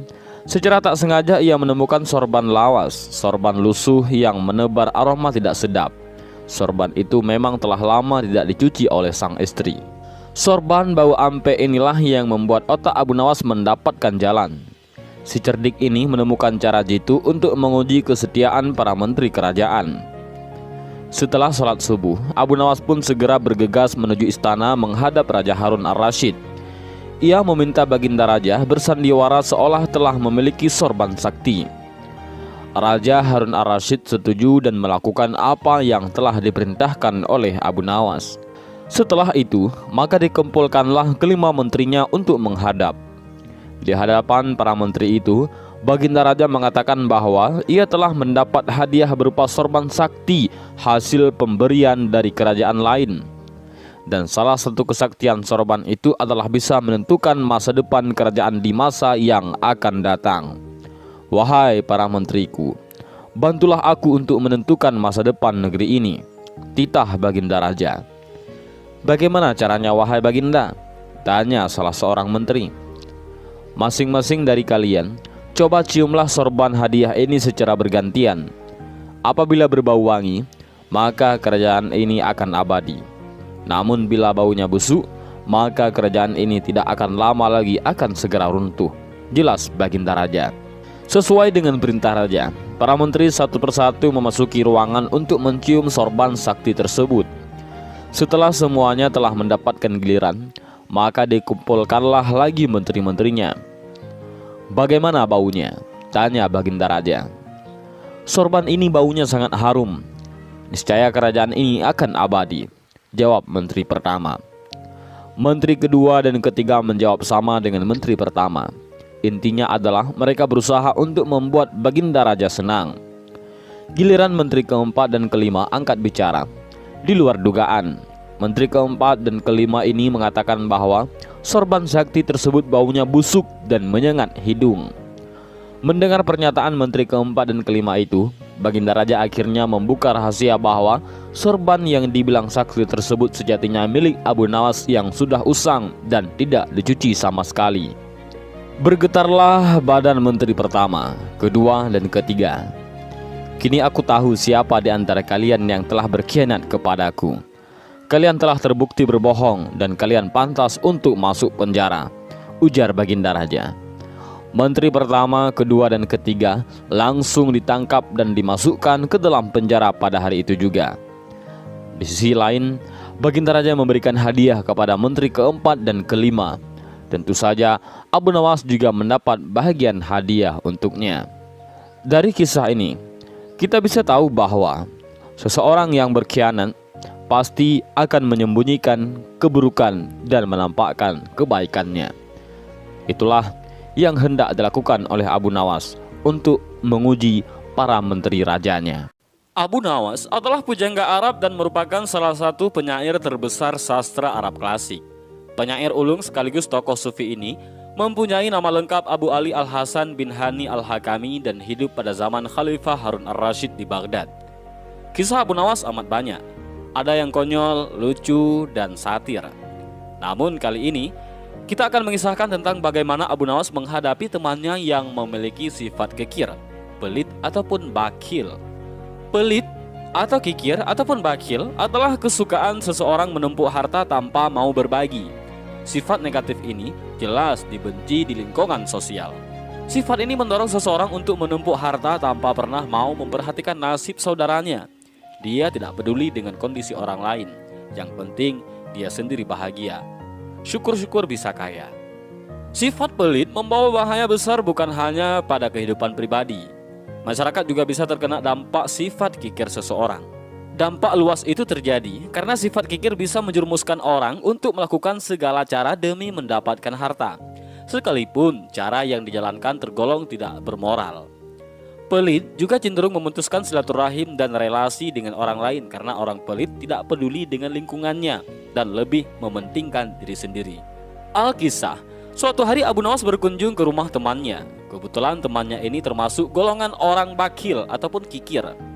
Saat Abu Nawas berkunjung ke rumah si kikir tadi, kebetulan si kikir ini sedang dilanda demam tinggi. Tak begitu lama datanglah tabib yang akan memeriksa si kikir tadi.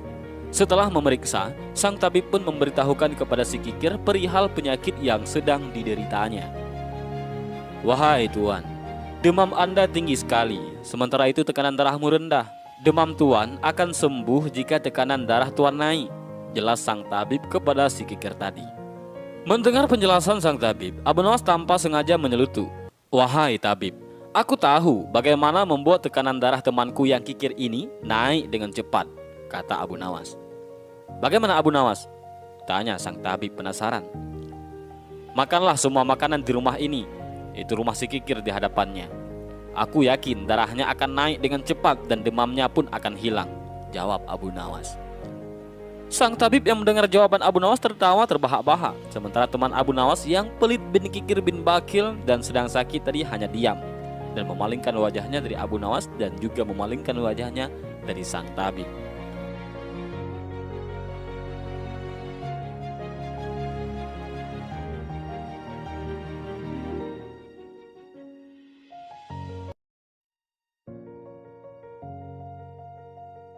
Khalifah Harun ar-Rasyid terkejut bukan kepalang tatkala mendengar kabar Abu Nawas sudah ngawur bikin ngaco. Bagaimana tidak ngawur? Tokoh yang mulai banyak pengikutnya ini mengeluarkan fatwa sangat kontroversial. Dia bilang salat itu tidak perlu ada ruku' dan sujud. Baginda menganggap Abu Nawas sudah berlaku sombong terhadap Allah Subhanahu wa Ta'ala.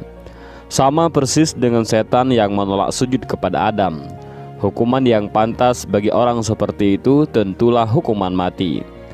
Kadangkala Baginda menyesali diri di saat dirinya sudah sangat akrab dengan Abu Nawas. Mengapa ia masih saja berlaku ngawur? Benar, belakangan ini Baginda sudah amat akrab dengan Abu Nawas. Sampai-sampai Abu Nawas memanggil dirinya bukan Baginda lagi. Ia memanggil saudaraku ataupun ya akhi. Kini kesabaran Khalifah tak terbendung lagi ketika ia juga mendengar Abu Nawas mengatakan Khalifah suka fitnah. Abu Nawas layak dipancung karena melanggar syariat Islam dan menyebar fitnah. Begitu usul para pembantu Baginda. Khalifah pun terpancing. Untung ada seorang pembantunya yang memberi saran. Hendaknya Khalifah melakukan tabayun ataupun konfirmasi. Hai Abu Nawas, benar kamu berfatwa dalam salat tidak perlu rukuk dan sujud? Tanya Khalifah dengan ketus. Benar saudaraku, jawab Abu Nawas enteng dan tenang. Khalifah kembali bertanya dengan nada suara yang lebih tinggi. Benarkah kamu berkata kepada masyarakat bahwa aku, Harun ar-Rasyid, adalah seorang khalifah yang suka fitnah? Benar saudaraku, jawab Abu Nawas tanpa merasa bersalah. Khalifah berteriak dengan suara menggelegar. Kamu memang pantas dihukum mati karena melanggar syariat Islam dan menebarkan fitnah tentang khalifah. Saudaraku, jawab Abu Nawas sembari tersenyum. Memang hamba tidak menolak bahwa hamba telah mengeluarkan dua pendapat tadi. Tapi sepertinya kabar yang sampai pada Baginda tidak lengkap. Kata-kata hamba dipelintir, dijagal, seolah-olah hamba berkata salah. Apa maksudmu? Jangan membela diri. Kau telah mengaku dan mengatakan kabar itu benar adanya, ucap Khalifah. Singkat cerita, Abu Nawas pun digeret menghadap Khalifah. Kini ia menjadi pesakitan. Abu Nawas beranjak dari duduknya dan menjelaskan dengan tenang. Saudaraku, saya memang berkata rukuk dan sujud tidak perlu dalam salat. Tapi dalam salat apa? Waktu itu saya menjelaskan tata cara salat jenazah yang memang tidak perlu rukuk dan sujud. Khalifah mengangguk-angguk membenarkan. Bagaimana soal aku yang suka fitnah? Tanya Khalifah. Abu Nawas menjawab dengan senyum. Kalau itu, saya sedang menjelaskan tafsir ayat 28 surat Al-Anfal yang berbunyi, ketahuilah bahwa kekayaan dan anak-anakmu hanyalah ujian bagimu. Sebagai seorang khalifah dan seorang ayah, Anda sangat menyukai kekayaan dan anak-anak. Berarti Anda suka fitnah ataupun ujian itu. Mendengar penjelasan Abu Nawas yang sekaligus kritikan itu, Khalifah Harun ar-Rasyid tertunduk malu, menyesal dan sadar Rupanya kedekatan Abu Nawas dengan Harun ar-Rasyid menyulut iri dan dengki di antara pembantu-pembantunya. Pembantu-pembantu khalifah yang hasut ingin memisahkan hubungan akrab tersebut dengan memutarbalikkan berita. Dan inilah sedikit kisah Abu Nawas yang dipelintir kata-katanya oleh para pembantu khalifah.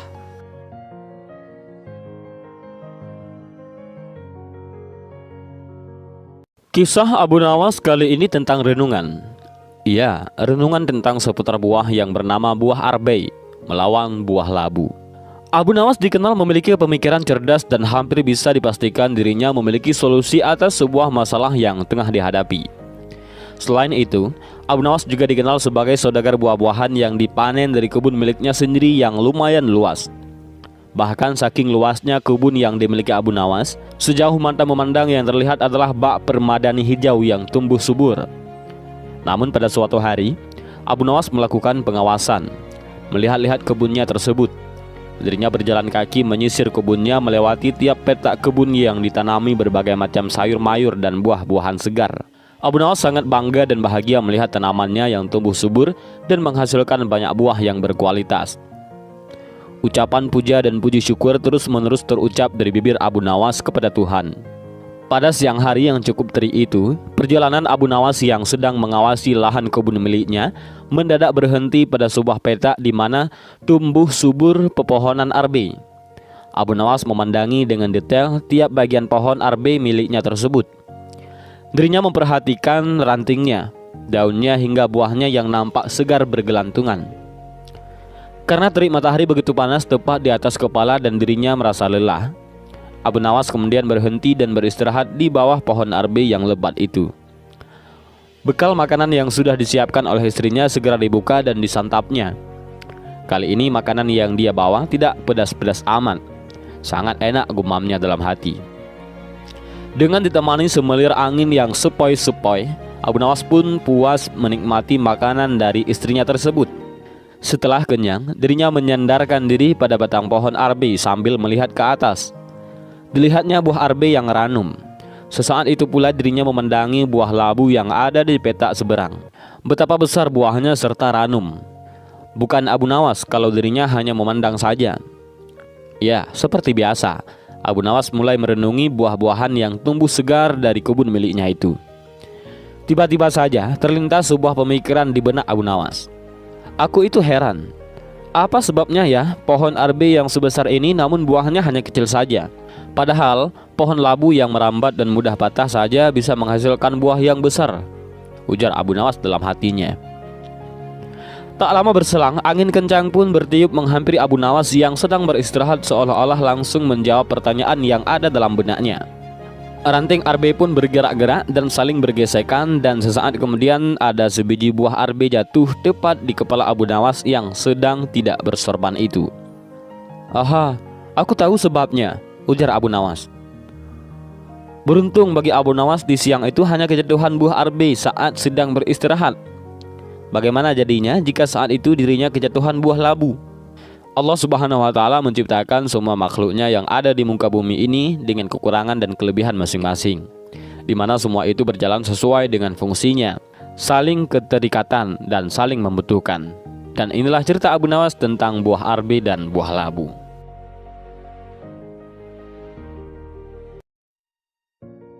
Al-Kisah, salah seorang penyair dengan terang-terangan mencaci, mengejek dan menghina Abu Nawas. Tentu ia melakukannya tidak di hadapan Abu Nawas secara langsung. Dalam kisah ini nama penyair tidak disebutkan. Namun peristiwa itu pun akhirnya sampai juga di telinga Abu Nawas. Abu Nawas biasa saja. Sepertinya ia telah menyusun rencana yang matang. Singkat cerita, suatu hari digelarlah suatu perayaan.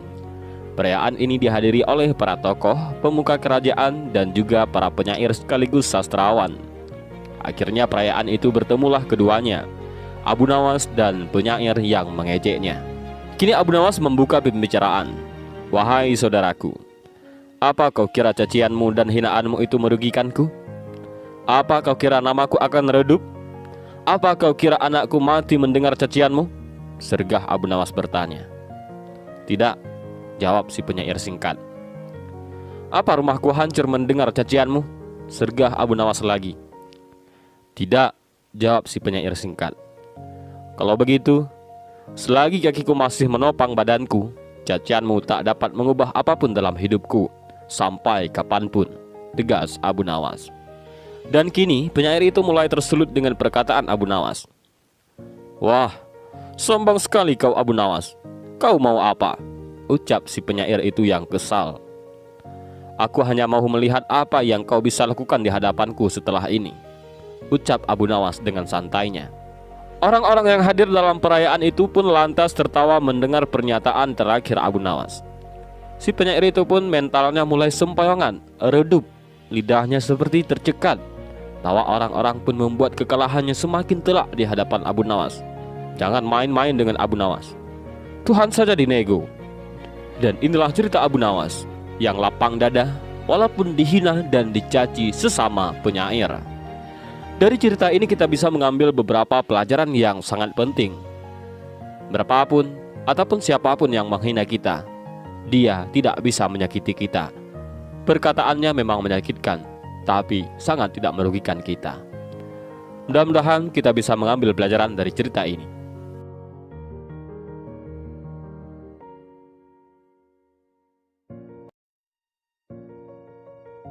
Beginilah humor Abu Nawas ketika diminta untuk menghitung jumlah bintang di langit. Dan berikut cara menghitungnya yang membuat Raja Harun ar-Rasyid beserta rakyatnya tak bisa membantah sekalipun.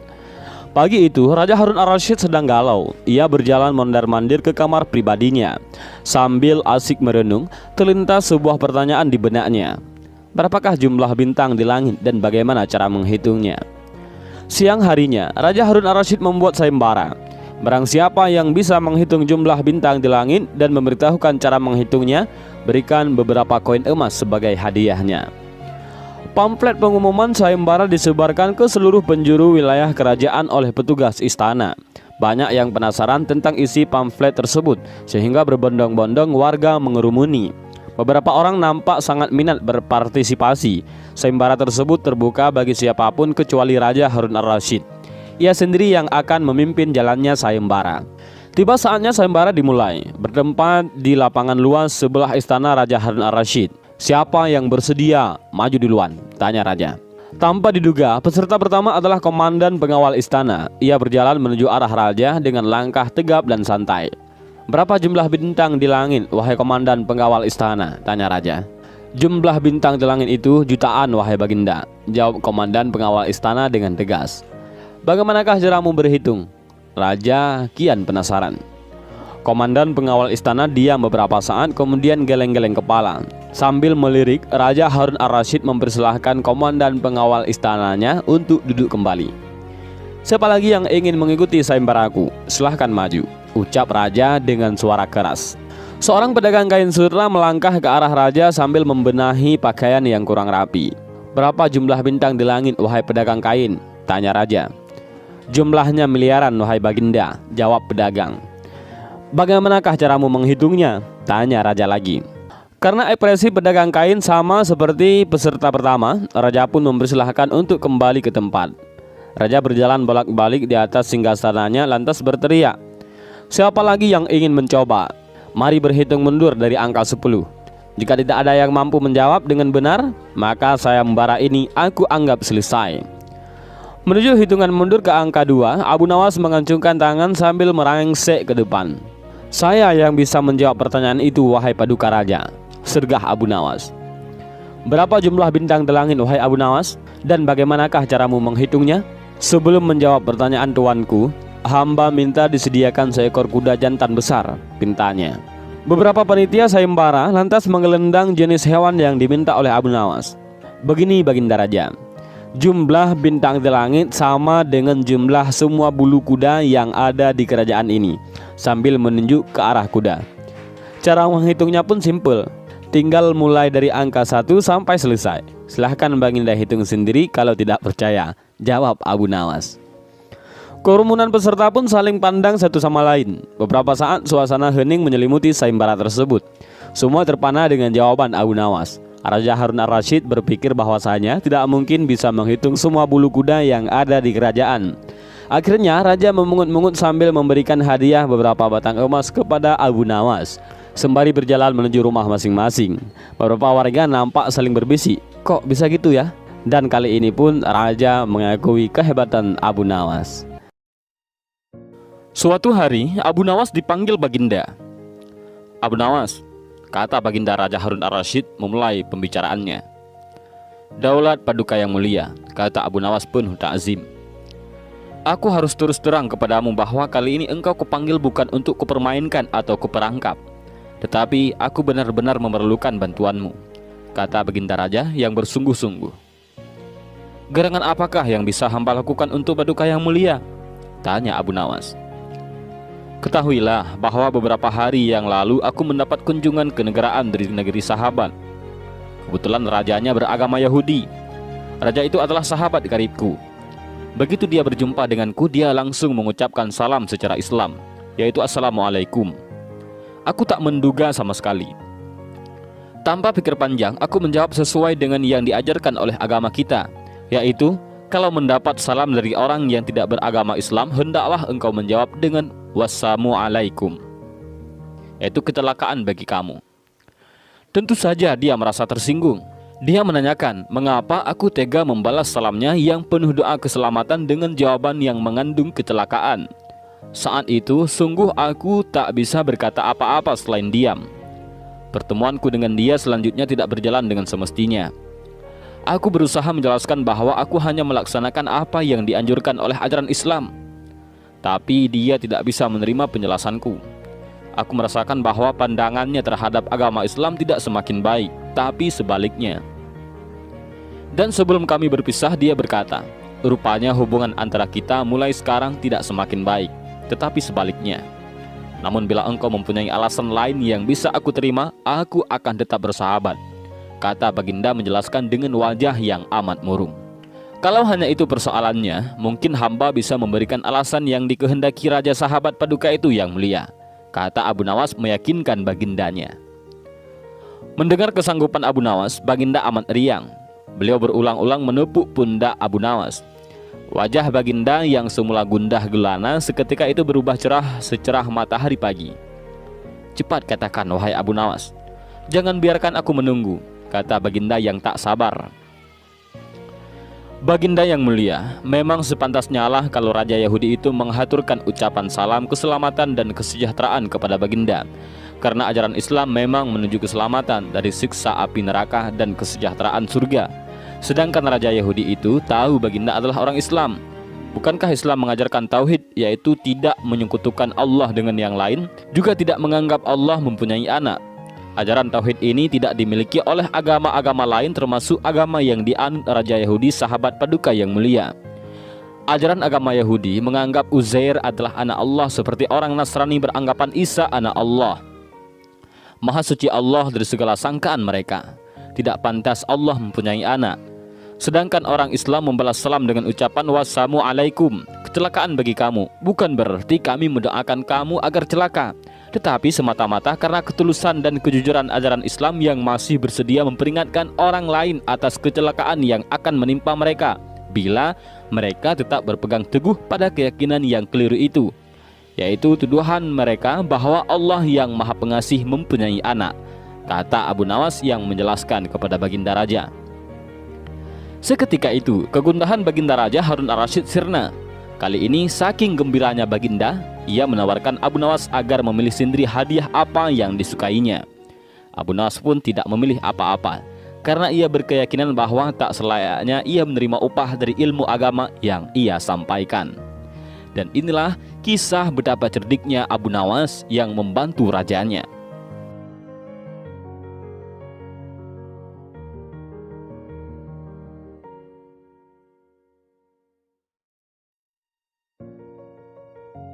Pada suatu hari, di sebuah kompleks di kota Baghdad dibuat gempar oleh pencurian di rumah saudagar kaya raya. Duit ribuan dinar lenyap di gondol maling. Tampaknya maling tersebut sangat profesional. Selain sukses membobol rumah saudagar yang dijaga lumayan ketat itu, petugas juga belum bisa mengendus siapa pencurinya. Sang saudagar penasaran dibuatnya. Duit yang dicuri itu baginya tidak begitu besar dibanding hartanya yang bejibun. Masalahnya, siapa pencoleng itu yang membuat dia penasaran? Harus diutut sampai tuntas. Masalahnya juga, sudah nyaris sepekan para petugas belum juga bisa membongkar kasus ini. Namun pada akhirnya saudagar membuat keputusan, barang siapa yang mencuri hartanya dan dia mau mengembalikan, selain diampuni, sang pencuri akan mendapatkan hak separuh dari harta yang dicuri tersebut. Pengumuman tersebut ternyata tak mengundang minat maling itu. Si pencuri tak kunjung memperlihatkan batang hidungnya. Tidak putus asa, sang saudagar akhirnya membuat sayembara baru, yaitu barang siapa yang berhasil mendapatkan pencuri tersebut, maka dia akan mendapatkan seluruh harta tersebut. Dan tentu saja sayembara ini sangat menarik warga Baghdad. Banyak sekali orang yang mendaftar untuk ikut ambil bahagian, termasuk si pencuri itu sendiri. Awalnya si pencuri berniat untuk meninggalkan kota Baghdad dengan membawa harta milik curiannya itu. Namun setelah dipikir-pikir, kepergiannya hanya akan membuka aibnya. Ya, mending ikut sayembara saja. Oleh karena itu, si pencuri mencoba bertahan di kota dengan ikut-ikutan menjadi peserta sayembara. Dia semakin merasa aman saat berkumpul dengan peserta sayembara. Dia sangat yakin kedoknya tidak akan terbongkar. Namun begitu melihat hasil yang belum jelas terlihat dari sayembara, sang saudagar akhirnya mendesak sang hakim untuk mendatangkan Abu Nawas. Namun sayangnya, Abu Nawas pada hari itu sedang berada di Damaskus dan baru bisa pulang pada esok harinya. Dan semua harapan kini bertumpu pada Abu Nawas. Kasak kusuk begitu gencar di kalangan warga. Mereka menebak apakah Abu Nawas mampu menguak teka-teki tersebut. Sementara itu, si pencuri hatinya menjadi ciut karena dia tahu bagaimana kemampuan Abu Nawas dalam memecahkan masalah. Pada keesokan harinya, Abu Nawas datang dengan membawa tongkat banyak sekali. Kemudian dia membagikan tongkat-tongkat tersebut kepada semua yang hadir sambil berpesan, "Tongkat-tongkat ini sudah saya mantrai. Kalian bawa pulang. Besok bawa kembali ke sini. Jika salah satu di antara kalian pencurinya, maka tongkat akan bertambah 1 telunjuk. Yang bukan pencuri, maka tidak usah khawatir," ujar Abu Nawas. Kemudian semua warga pulang dan si pencuri bingung bagaimana bisa lolos di esok hari. Setelah memeras otak, dia memutuskan untuk memotong tongkat tersebut sepanjang telunjuk jarinya. Keesokan harinya, semua warga berkumpul dan mengembalikan tongkat kepada Abu Nawas. Pada saat menerima tongkat dari pencuri tersebut, Abu Nawas langsung menangkapnya karena tongkatnya menjadi lebih pendek. Kemudian si pencuri diadili dengan seadil-adilnya. Dan akhirnya Abu Nawas berhak atas duit ribuan dinar tersebut. Namun uang tersebut dibagikan kepada fakir miskin di kota Baghdad. Ada yang paham dengan cerita ini? Kalau tidak paham, silahkan diulang-ulang kembali. Pada suatu hari, Sultan Harun Ar-Rasyid memanggil 10 orang menterinya. Kalian tahu di depan istana ini ada sebuah kolam. Aku akan memberikan masing-masing sebutir telur kepada kalian. Menyelamlah kalian ke dalam kolam itu dan kemudian serahkan telur-telur itu kepadaku apabila kamu muncul ke permukaan. Aku ingin tahu kepandaian Abu Nawas. Kemudian Sultan menyuruh memanggil Abu Nawas ke istananya. Kepada Abu Nawas dan ke-10 orang menterinya itu Sultan bertitah, "Kamu sekalian aku perintahkan turun ke dalam kolam itu, menyelam, dan apabila muncul ke permukaan, serahkanlah kepadaku sebutir telur ayam.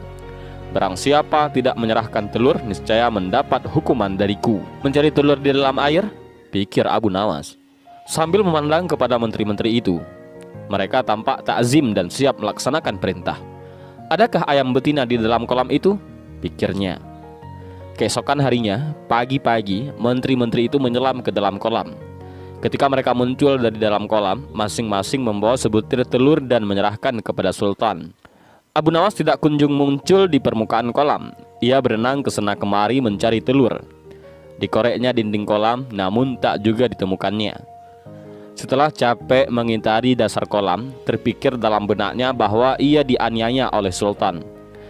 Maka ia pun berdoa kepada Tuhan mohon keselamatan. Dan keluarlah ia dari dalam kolam dan naik ke darat. Di depan Sultan ia berkokok-kokok dan berjalan laksana seekor ayam jantan. "Hai Abu Nawas, mana janjimu?" tegur Sultan. "Semua orang ini masing-masing telah menyerahkan sebutir telur kepadaku. Hanya kamu yang tidak. Oleh karena itu, kamu akan aku beri hukuman." Abu Nawas lalu berkata, "Ya tuanku, yang mempunyai telur adalah ayam betina. Hamba ini ayam jantan. Telur hanya dapat dihasilkan oleh ayam betina. Jika ayam betina tidak berjantan, bagaimana ia akan dapat bertelur?" Demi mendengar alasan Abu Nawas itu, Sultan pun tidak dapat berkata apa-apa karena memang sangat tepat jawaban Abu Nawas. Sultan dan semua menterinya hanya bisa garuk-garuk kepala yang tidak gatal itu. Dan juga pada akhirnya, raja masih tetap tidak bisa menjebak Abu Nawas yang sangat pintar itu.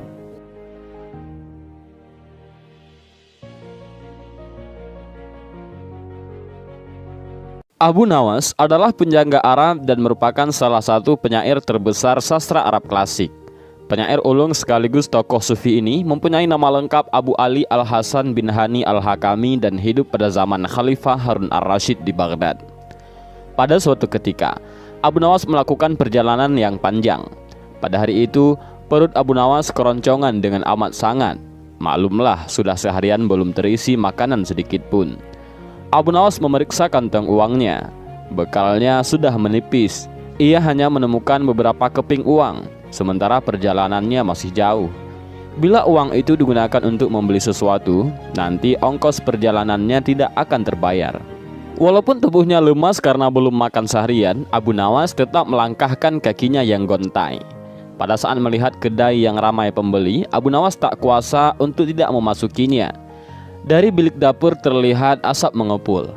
Itu pasti makanan yang sangat lezat, pikir Abu Nawas. Benar saja, bau masakan langsung menyeruak di hidungnya. Abu Nawas pun tidak menyia-nyiakan itu. Ia langsung menghirup aroma masakan itu dengan kuat-kuat. Dari aromanya, Abu Nawas sudah membayangkan sajian yang lezat untuk dirinya. Tindakan itu diulanginya beberapa kali hingga ia merasa puas.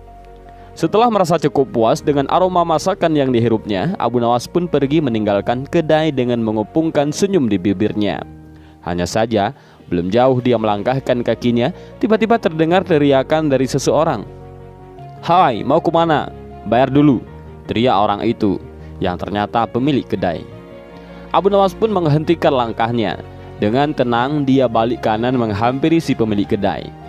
Abu Nawas sempat heran juga dengan kelakuan pemilik kedai yang menagih dirinya, padahal ia tidak makan ataupun minum barang sedikit pun di kedai itu.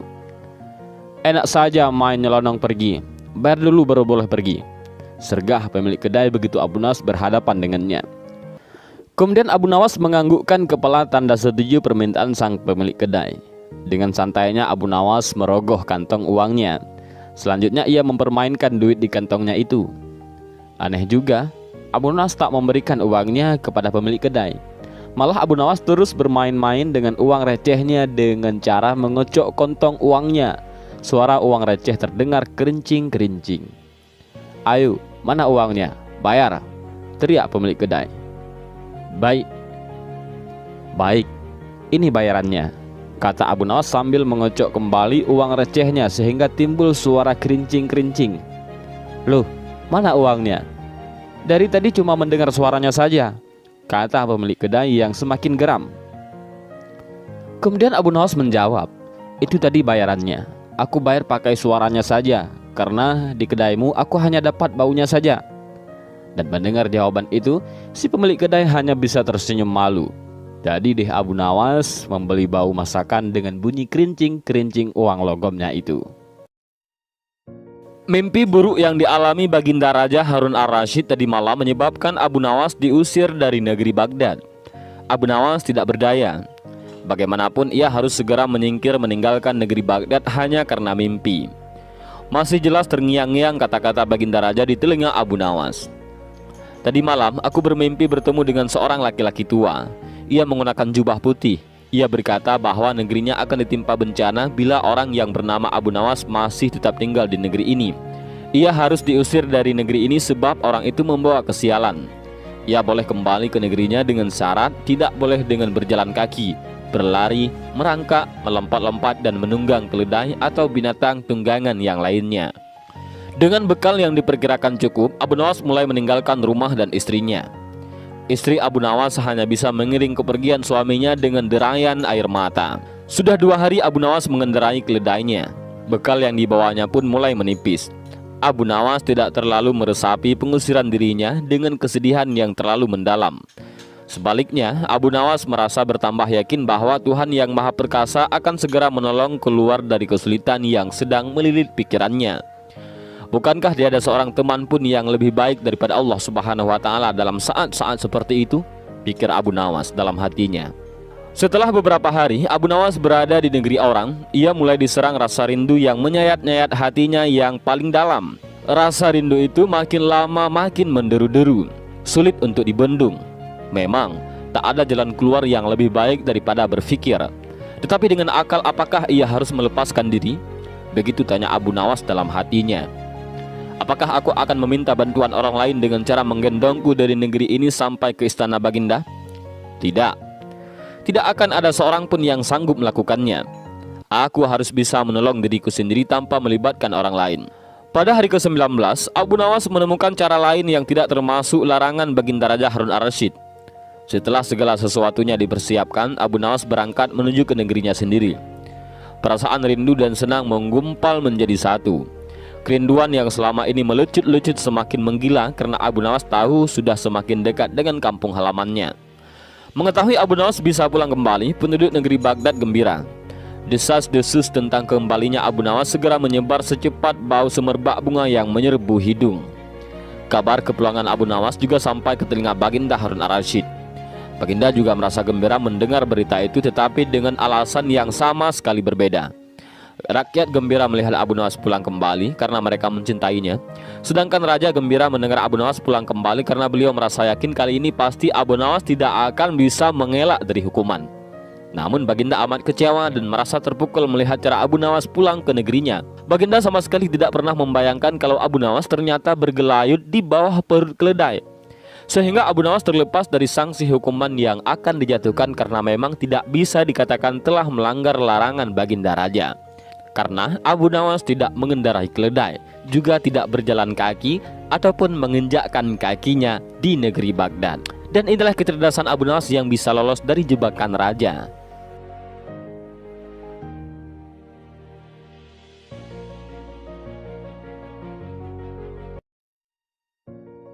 Tak selamanya Abu Nawas bersikap konyol.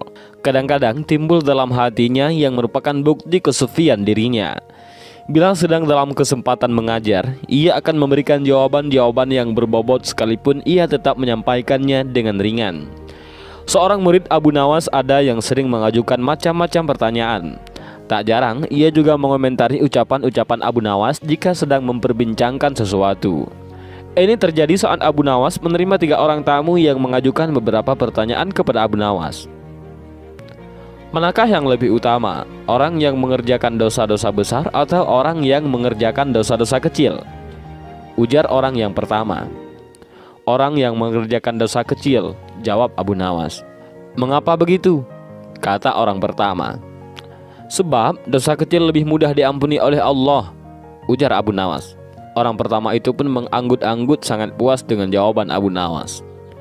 Giliran orang kedua maju. Ia bertanya mengajukan pertanyaan yang sama. Manakah yang lebih utama, orang yang mengerjakan dosa-dosa besar atau orang yang mengerjakan dosa-dosa kecil? Yang utama adalah orang yang tidak mengerjakan keduanya, jawab Abu Nawas. Mengapa demikian? Tanya orang kedua. Dengan tidak mengerjakan keduanya, tentu pengampunan Allah sudah tidak diperlukan lagi, ujar Abu Nawas santai. Orang kedua itu pun menganggut-anggut menerima jawaban Abu Nawas dalam hatinya. Orang ketiga pun maju, dan pertanyaannya pun juga 100% sama. Manakah yang lebih utama, orang yang mengerjakan dosa-dosa besar atau orang yang mengerjakan dosa-dosa kecil? Orang yang mengerjakan dosa besar lebih utama, ujar Abu Nawas. Mengapa bisa begitu? Tanya orang yang ketiga itu lagi. Sebab pengampunan Allah kepada hambanya sebanding dengan besarnya dosa hambanya, ujar Abu Nawas. Orang ketiga itu pun merasa puas dengan argumen tersebut. Ketiga orang itu pun lalu beranjak pergi. Si murid yang suka bertanya kontan berujar mendengar kejadian itu. Mengapa pertanyaan yang sama bisa menghasilkan 3 jawaban yang berbeda? Katanya yang tidak mengerti. Abu Nawas tersenyum, kemudian menjawab, Manusia itu terbagi atas 3 tingkatan. Tingkatan mata, tingkatan otak, dan tingkatan hati, jawab Abu Nawas. Apakah tingkatan mata itu? Tanya si murid. Seorang anak kecil yang melihat bintang di langit, ia akan menyebut bintang itu kecil karena itulah yang tampak di matanya, jawab Abu Nawas memberi perumpamaan. Lalu apakah tingkatan otak itu? Tanya si murid lagi. Orang pandai yang melihat bintang di langit, ia akan mengatakan bahwa bintang itu besar karena ia memiliki pengetahuan, jawab Abu Nawas. Dan apakah tingkatan hati itu? Tanya si murid lagi. Orang pandai dan paham yang melihat bintang di langit, ia akan tetap mengatakan bahwa bintang itu kecil, sekalipun ia tahu yang sebenarnya bintang itu besar, sebab baginya tak ada satupun di dunia ini yang lebih besar dari Allah Subhanahu wa Ta'ala, jawab Abu Nawas sambil tersenyum. Si murid pun paham. Ia lalu mengerti mengapa satu pertanyaan bisa mendatangkan jawaban yang berbeda-beda. Tapi si murid bertanya lagi, "Wahai guruku, mungkinkah manusia itu menipu Tuhan?" "Mungkin," jawab Abu Nawas santai yang menerima pertanyaan dari muridnya itu. "Bagaimana caranya?" tanya si murid lagi. "Manusia bisa menipu Tuhan dengan merayu-rayunya melalui pujian dan doa," ujar Abu Nawas. "Kalau begitu, ajarilah aku doa itu, wahai guru," ujar si murid yang antusias. Dan doa itu adalah, "Ilahilastulil firdausi ahla wala aqwa 'alan naril jahimi fahabli taubata waghfir zunubi fa innaka ghafiruz zambil azimi." Wahai Tuhanku, aku tidak pantas menjadi penghuni surga, tapi aku tidak kuat menahan panasnya api neraka. Sebab itulah terimalah taubatku dan ampunilah segala dosa-dosaku. Sesungguhnya Engkaulah zat yang mengampuni dosa-dosa besar.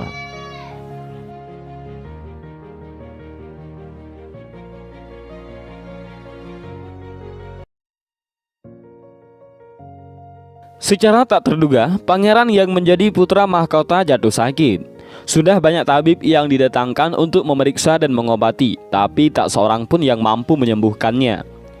Akhirnya, raja mengadakan sayembara. Sayembara boleh diikuti oleh rakyat dari semua lapisan, tidak terkecuali oleh para penduduk negeri tetangga.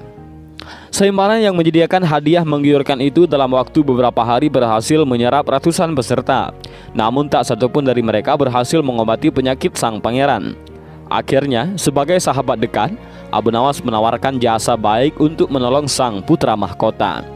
Baginda Harun ar-Rasyid menerima usul itu dengan penuh harap. Abu Nawas sadar bahwa dirinya bukan tabib, maka dari itu ia tidak membawa peralatan apa-apa. Para tabib yang ada di istana tercengang melihat Abu Nawas yang datang tanpa peralatan yang mungkin diperlukan. Mereka berpikir mungkinkah orang macam Abu Nawas ini bisa mengobati penyakit sang pangeran. Sedangkan para tabib yang terkenal dengan peralatan yang lengkap saja tidaklah sanggup, bahkan penyakitnya tidak terlacak. Abu Nawas merasa bahwa seluruh perhatian tertuju padanya. Namun Abu Nawas tidak begitu memperdulikannya. Abu Nawas dipersilahkan memasuki kamar pangeran yang sedang terbaring. Ia menghampiri sang pangeran dan duduk di sisinya. Setelah Abu Nawas dan sang pangeran saling pandang beberapa saat, Abu Nawas berkata, "Saya membutuhkan seorang tua yang di masa mudanya sering mengembara ke pelosok negeri." Orang tua yang diinginkan Abu Nawas didatangkan. "Sebutkan satu persatu nama-nama desa di daerah selatan," perintah Abu Nawas kepada orang tua itu. Ketika orang tua itu menyebutkan nama-nama desa bagian selatan, Abu Nawas menempelkan telinganya ke dada sang pangeran. Kemudian Abu Nawas memerintahkan agar menyebutkan bahagian utara, barat, dan timur. Setelah semua bahagian negeri disebutkan, Abu Nawas mohon agar diizinkan mengunjungi sebuah desa di sebelah utara. Dan raja pun merasa heran. "Engkau kuundang ke sini bukan untuk bertamasya. Hamba tidak bermaksud berlibur yang mulia," kata Abu Nawas. "Tetapi aku belum paham," kata raja. "Maafkan hamba, paduka yang mulia. Kurang bijaksana rasanya bila hamba jelaskan sekarang," kata Abu Nawas. Abu Nawas pun pergi selama 2 hari. Sekembali dari desa itu, Abu Nawas menemui sang pangeran dan membisikkan sesuatu, kemudian menempelkan telinganya ke dada sang pangeran. Lalu Abu Nawas menghadap raja. "Apakah yang mulia masih menginginkan sang pangeran tetap hidup?" tanya Abu Nawas. "Apa maksudmu?" Raja balas bertanya. Sang pangeran sedang jatuh cinta pada seorang gadis di desa sebelah utara negeri ini, kata Abu Nawas menjelaskan. Bagaimana kau tahu? Ketika nama-nama desa di seluruh negeri disebutkan, tiba-tiba degup jantungnya bertambah keras ketika mendengarkan nama sebuah desa di sebahagian utara negeri ini. Dan sang pangeran tidak berani mengutarakannya kepada Baginda. Lalu apa yang harus aku lakukan? Tanya raja. Mengawinkan pangeran dengan gadis desa itu. Kalau tidak, tawar raja ragu-ragu. Cinta itu buta, wahai raja. Bila kita tidak berusaha mengobati kebutaannya, maka ia akan mati. Rupanya saran Abu Nawas tidak bisa ditolak. Sang pangeran adalah putra satu-satunya yang merupakan pewaris tunggal kerajaan. Dan Abu Nawas benar. Begitu mendengar persetujuan sang raja, sang pangeran berangsur-angsur pulih. Dan sebagai tanda terima kasih, raja memberi Abu Nawas sebuah cincin permata yang sangat indah. Pada suatu hari, Abu Nawas tengah melihat pertunjukan monyet ajaib. Ajaib karena si monyet ini hanya mau diperintah oleh majikannya saja. Kalau diperintah oleh orang lain, maka dia akan menolak. Namun, dengan kecerdasan yang dimilikinya, Abu Nawas akhirnya berhasil mengoceh si monyet sehingga menuruti perkataan Abu Nawas. Dan kisahnya dimulai dari sini. Pada suatu hari yang cerah, Abu Nawas telah mendapatkan perintah dari Raja Harun ar-Rasyid untuk mengamati dan mencari tahu kekurangan yang ada pada rakyatnya. Maklumlah, selain terkenal sebagai penyair ulung, Abu Nawas juga termasuk salah satu orang kepercayaan Baginda Raja. Karena usulan-usulan dan petuahnya yang seringkali tidak masuk akal, namun tetap bisa menjadi solusi ketika masalah sedang tiba melanda. Pada suatu malam, Abu Nawas melangkahkan kedua kakinya dengan santai menyisir kota. Selama dalam perjalanan, ia sama sekali tidak melihat adanya sesuatu yang dirasa janggal, karena kesejahteraan penduduk pada waktu itu boleh dibilang cukup layak. Akan tetapi, pada saat Abu Nawas tengah berada di depan tanah lapang yang sering digunakan penduduk untuk mengadakan hajatan, tiba-tiba langkah kakinya terhenti dengan adanya kerumunan massa yang begitu banyak. Abu Nawas pun bertanya kepada temannya yang bernama Husin yang secara kebetulan baru melihat pertunjukan di sana. Ada pertunjukan apa di sana? Tanya Abu Nawas. Pertunjukan keliling yang melibatkan monyet ajaib, jawab si Husin. Apa maksudmu dengan monyet ajaib? Tanya Abu Nawas. Monyet tersebut bisa mengerti bahasa manusia, dan yang lebih menakjubkan lagi, monyet itu hanya mau tunduk kepada pemiliknya saja, jelas si Husin. Jawaban Husin itu telah membuat Abu Nawas semakin tertarik dan penasaran. Dia langsung pamit pada temannya itu untuk melihat pertunjukan monyet itu. Ketika Abu Nawas sudah berada di tengah kerumunan pada penonton, ternyata sang pemilik monyet dengan bangga menawarkan hadiah yang cukup besar bagi siapa saja yang sanggup membuat monyet itu mengangguk-angguk. Tak heran bila banyak di antara penonton mencoba satu persatu. Mereka berusaha dengan berbagai cara untuk membuat monyet itu mengangguk-angguk, namun hasilnya adalah sia-sia belaka. Melihat kegigihan si monyet tersebut, Abu Nawas semakin penasaran. Akhirnya Abu Nawas maju ke depan untuk mencobanya. Setelah berhadapan dengan monyet itu, Abu Nawas bertanya, "Tahukah engkau siapa aku ini?" Si monyet menggeleng-geleng kepala. "Apakah engkau tidak takut kepadaku?" Tanya Abu Nawas. Si monyet menggeleng-gelengkan kepalanya juga. "Apakah engkau takut kepada tuanmu?" Tanya Abu Nawas memancing, dan si monyet mulai ragu. "Bila engkau tetap diam, maka aku akan melaporkan kepada tuanmu," ancam Abu Nawas kepada si monyet. Seketika itu juga, si monyet yang pada dasarnya hanya takut kepada tuannya secara spontan saja mengangguk-angguk kepalanya. Dan sontak saja para penonton bersorak karena ada yang mampu membuat si monyet mengangguk-anggukkan kepala. Karena keberhasilan Abu Nawas tersebut, maka ia telah mendapatkan hadiah berupa uang yang lumayan banyak. Di lain pihak, si pemilik monyet bukan main marahnya. Pemilik monyet pun memukuli monyetnya dengan sebatang kayu karena malu terhadap pertunjukannya itu. Dan inilah Abu Nawas yang mampu mengalahkan monyet. Diam-diam, ternyata Abu Nawas punya istri yang sangat pencemburu. Pada saat Abu Nawas sering pulang larut malam, ia selalu marah-marah. Di tengah banyaknya kesibukan, Abu Nawas memang mempunyai kebiasaan pulang larut malam, dan hal itu sangat menjengkelkan istrinya. Sang istri yang sudah lama jengkel akhirnya membuat rencana untuk memberikan hukuman kepada Abu Nawas suaminya itu. Rencana pun berjalan dengan sempurna. Namun anehnya, Abu Nawas malah selamat dari hukuman tersebut. Ternyata yang dipukuli istrinya itu merupakan seorang pencuri. Dan bagaimana kisahnya? Silahkan disimak. Pada suatu hari, Abu Nawas keluar rumah hingga larut malam. Hal itu membuat istrinya merasa emosi dan gelisah karena sudah berjam-jam menunggu di rumah.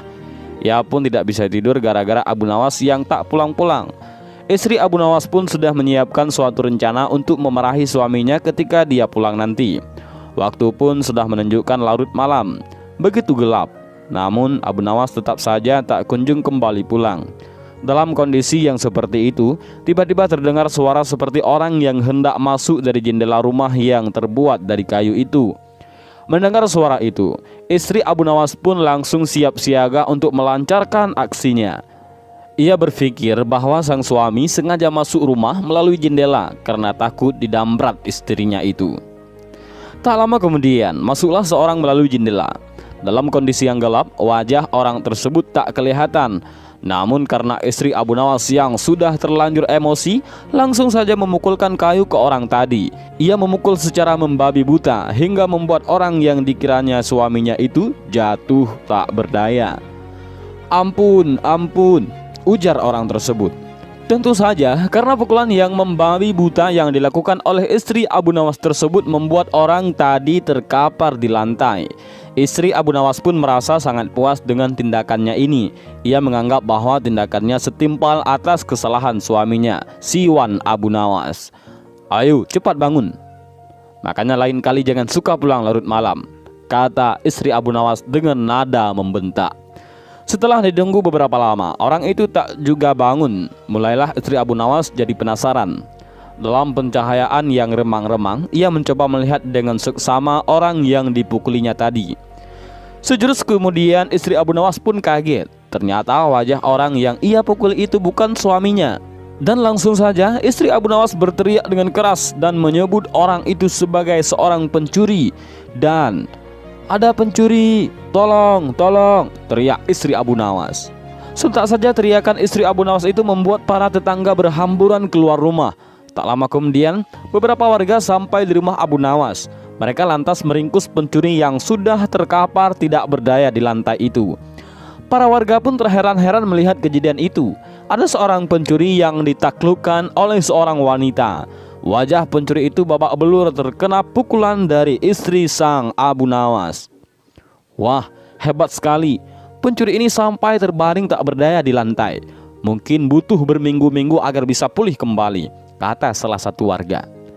"Maaf Pak, saya tidak bermaksud menyakitinya, apalagi sampai separah itu. Hanya kekeliruan saja Pak," kata istri Abu Nawas. "Keliru bagaimana?" tanya warga. "Waktu itu ia masuk melalui jendela di dapur, dan saya kira suami saya yang baru pulang berpesta dengan teman-temannya, makanya langsung saya gebuk," jelas istri Abu Nawas. Tak lama kemudian, Abu Nawas pun pulang. Setelah mendengar cerita tentang seorang pencuri yang babak belur dihajar istrinya, dalam hati ia tersenyum kecil dan bersyukur. "Untung saja bukan aku yang dihajar, makanya jangan main pukul. Jadi begini kan akibatnya," kata Abu Nawas. Walaupun begitu, Abu Nawas cukup bangga dengan keberanian sang istri yang sanggup melumpuhkan seorang pencuri sendirian.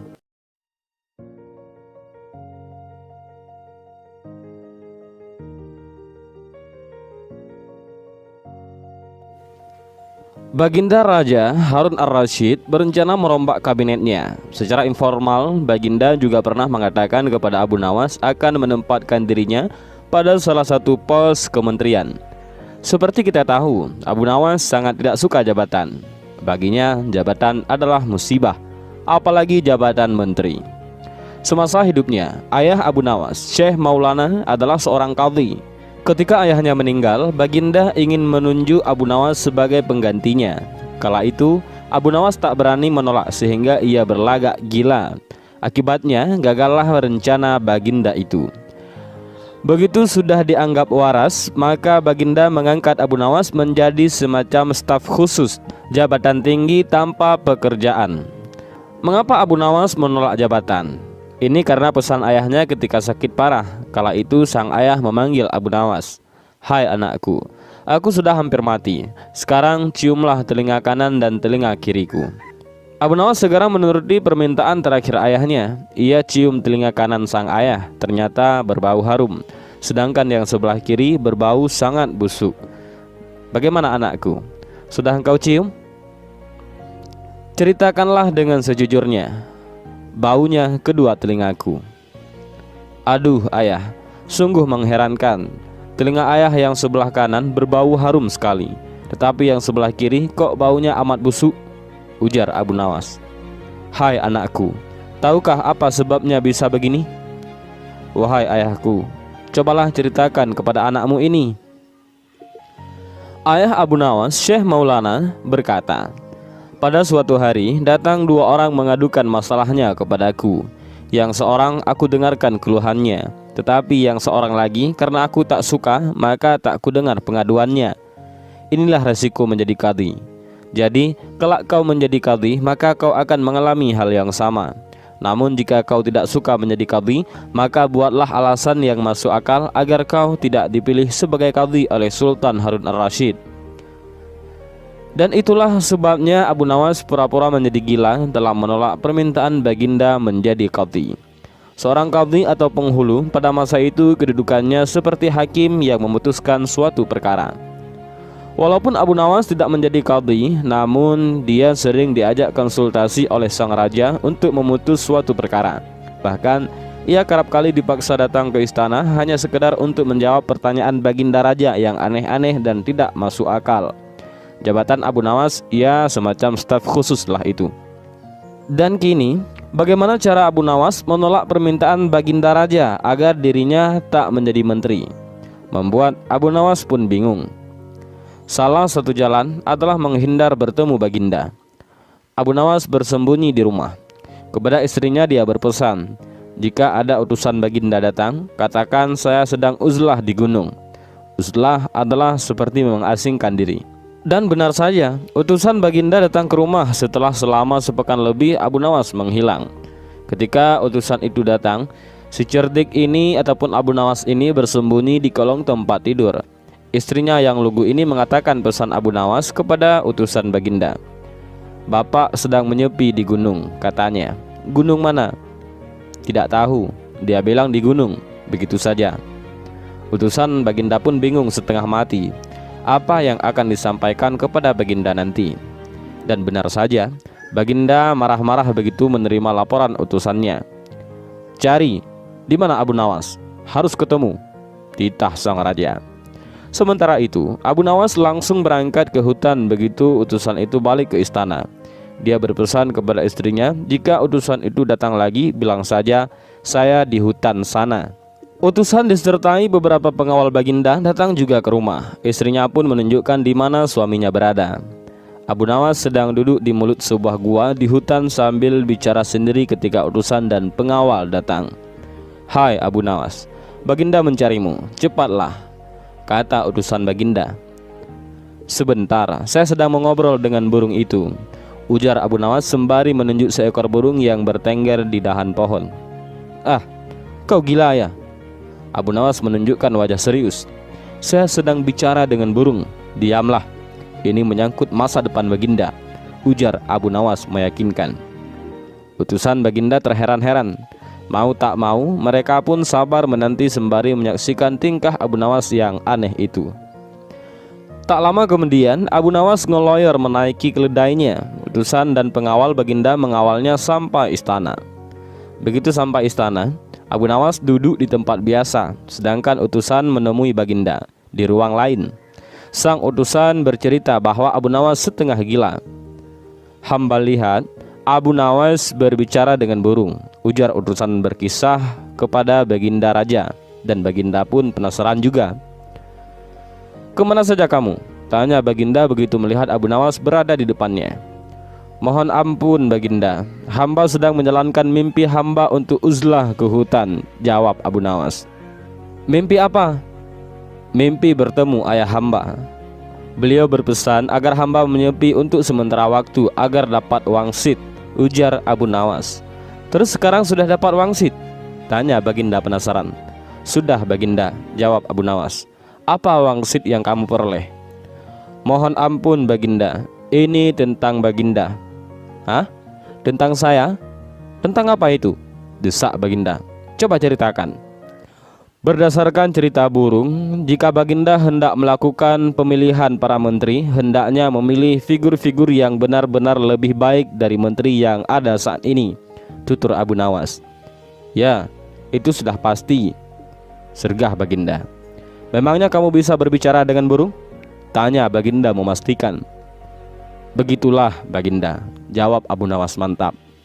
Berdasarkan cerita burung, Baginda hendaknya jangan mengangkat menteri yang ciri-cirinya seperti saya, lanjut Abu Nawas. Ah, burung kok dipercaya?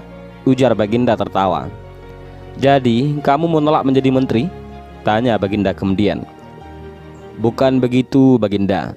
Ini berdasar cerita burung. Jika Baginda ingin negeri ini baldatun thayyibatun wa rabbun ghafur, ujar Abu Nawas, burung itu adalah burung gaib, burung yang dikirim dari langit, lanjut Abu Nawas dengan gayanya yang serius. Baginda tampaknya juga mulai mempercayai apa omongan Abu Nawas itu, apalagi begitu melihat wajah Abu Nawas yang begitu serius. Lagi pula, untuk apa Abu Nawas menyepi di hutan jika itu tidak masalah serius? Lalu, jika kamu tetap saya tunjuk jadi menteri, apa yang akan terjadi? Ujar Baginda setelah lama terdiam. Petaka Baginda, jawab Abu Nawas spontan. Baginda geleng-geleng kepala. Baik, kalau begitu, tapi ada syaratnya. Bantu saya memilih figur-figur yang cocok untuk menteri mendatang, ujar Baginda kemudian. Abu Nawas pun segera mengiyakan. Ia mohon diri pulang dengan langkah ringan. Ia girang setengah mati bisa lolos dari jabatan yang syarat masalah itu.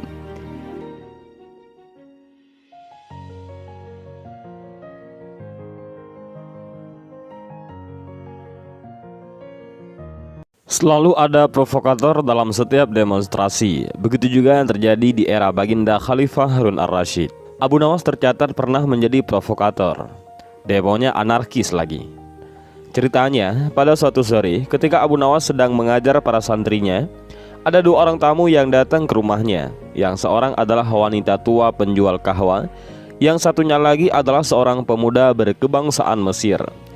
Wanita tua itu berkata beberapa patah kata, kemudian diteruskan dengan si pemuda Mesir.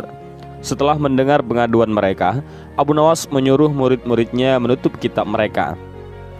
Sekarang pulanglah kalian.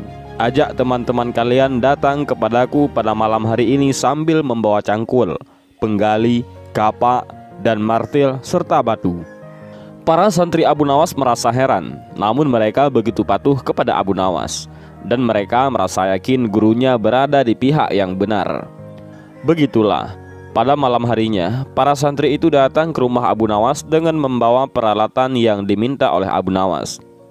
Berkata Abu Nawas penuh provokasi, "Hai kalian semua, pergilah malam hari ini untuk merusak rumah Tuan Qadhi yang baru itu."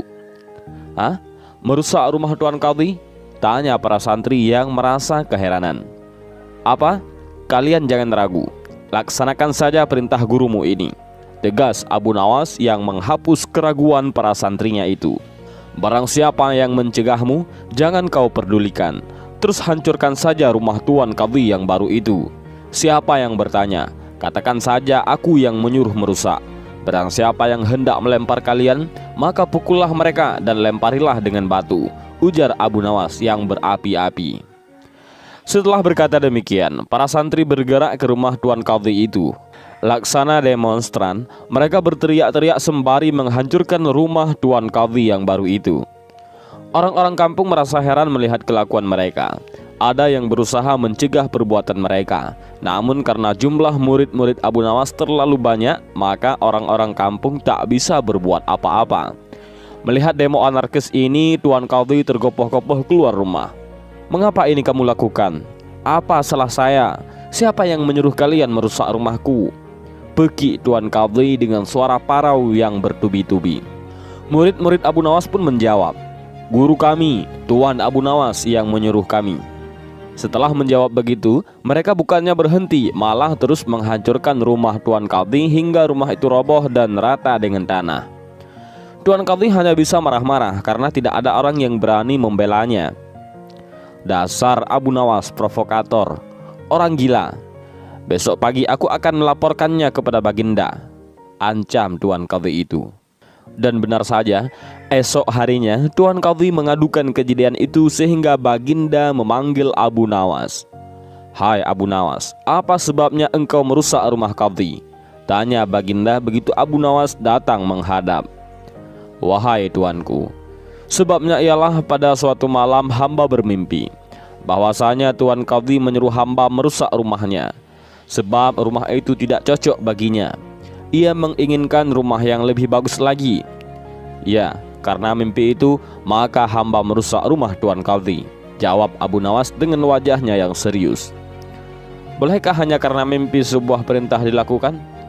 Hukum dari negeri mana yang kau pakai itu?" Jucar Baginda Raja dengan nada yang tinggi. "Hamba juga memakai hukum Tuan Qadhi yang baru ini, tuanku," jawab Abu Nawas dengan tenang. Mendengar perkataan Abu Nawas, seketika wajah Tuan Qadhi menjadi pucat pasi. Ia gemetar dan terdiam 1000 bahasa. "Hai Qadhi, benarkah kau mempunyai hukum seperti itu?" tanya Baginda Raja. Tuan Qadhi tidak bisa menjawab. Wajahnya nampak pucat, tubuhnya gemetaran karena takut. "Abu Nawas, jangan membuatku pusing. Jelaskan kenapa ada peristiwa seperti ini." Kembali Baginda mencecar Abu Nawas. "Baiklah," jawab Abu Nawas dengan tetap tenang. "Baginda, beberapa hari yang lalu ada seorang pemuda Mesir datang ke negeri Baghdad ini untuk berdagang sambil membawa harta yang banyak sekali," ujar Abu Nawas mulai menjelaskan sebab musababnya. "Pada suatu malam, ia bermimpi kawin dengan anak Tuan Qadhi dengan mahar ataupun mas kawin yang sangat banyak." "Ini hanya mimpi Baginda," ujar Abu Nawas menekankan. Tetapi Tuan Qadhi yang mendengar kabar itu langsung mendatangi si pemuda Mesir dan meminta mahar anaknya. Tentu saja pemuda Mesir itu tak mau membayar maharnya hanya karena mimpi. Nah, disinilah terlihat arogansi Tuan Qadhi. Ia ternyata merampas semua harta benda milik pemuda Mesir itu sehingga pemuda itu menjadi seorang pengemis gelandangan dan akhirnya ditolong oleh wanita tua penjual kahwa, tutur Abu Nawas yang mengakhiri ceritanya. Baginda terkejut mendengar penuturan Abu Nawas, tapi masih belum percaya 100%. Maka ia memerintahkan Abu Nawas agar memanggil si pemuda Mesir. Pemuda Mesir itu memang sengaja disuruh Abu Nawas menunggu di depan istana. Jadi mudah saja bagi Abu Nawas memanggil pemuda itu ke hadapan Baginda. Lalu Baginda pun meminta anak dari Mesir itu menceritakan hal ihwal dirinya sejak datang ke Baghdad. Cerita pemuda Mesir itu sama dengan cerita Abu Nawas. Bahkan pemuda itu juga membawa saksi, yaitu seorang pria tua pemilik tempat ia tinggal. Bahkan pemuda Mesir itu juga membawa seorang saksi, yaitu seorang tua pemilik tempat tidur dia menginap. "Kurang ajar, ternyata aku telah mengangkat seorang qadhi yang bejat moralnya," ujar Baginda sangat murka. Qadhi yang baru itu akhirnya dipecat saat itu juga, dan seluruh harta bendanya dirampas dan diberikan kepada si pemuda Mesir. Setelah perkara selesai, kembalilah si pemuda Mesir itu dengan Abu Nawas pulang ke rumahnya. Pemuda Mesir itu hendak membalas kebaikan Abu Nawas. Berkatalah Abu Nawas, "Janganlah engkau memberiku barang sesuatu apapun kepadaku. Aku tidak akan menerimanya sedikit pun juga." Dan pemuda Mesir itu betul-betul mengagumi sosok Abu Nawas. Ketika ia kembali ke negeri Mesir, ia menceritakan tentang kehebatan Abu Nawas itu kepada penduduk Mesir, sehingga nama Abu Nawas menjadi sangat terkenal. Pada siang hari yang sangat terik, Abu Nawas duduk-duduk santai bersama istri tercinta di beranda rumahnya. Ia enggan bekerja hari itu. Maklumlah, cuaca sedang kurang bersahabat. Lagi asik bercengkerama dengan sang istri. Dari kejauhan beberapa prajurit kerajaan tampak mendatangi Abu Nawas. "Walah, bersantai begini kedatangan prajurit. Tentu mereka akan ke sini menjemput saya," gerutu Abu Nawas kepada sang istrinya. "Baginda sedang rindu kayaknya," sambut istrinya sembari mengungkapkan senyum di bibirnya. Dan benar saja, prajurit tersebut diperintahkan Baginda Raja untuk menjemput Abu Nawas. Singkat cerita, Abu Nawas buru-buru mempersiapkan diri untuk ketemu Baginda Raja. Begitu sampai di istana Baginda Raja, langsung menegur. "Abu Nawas, kemana saja kamu?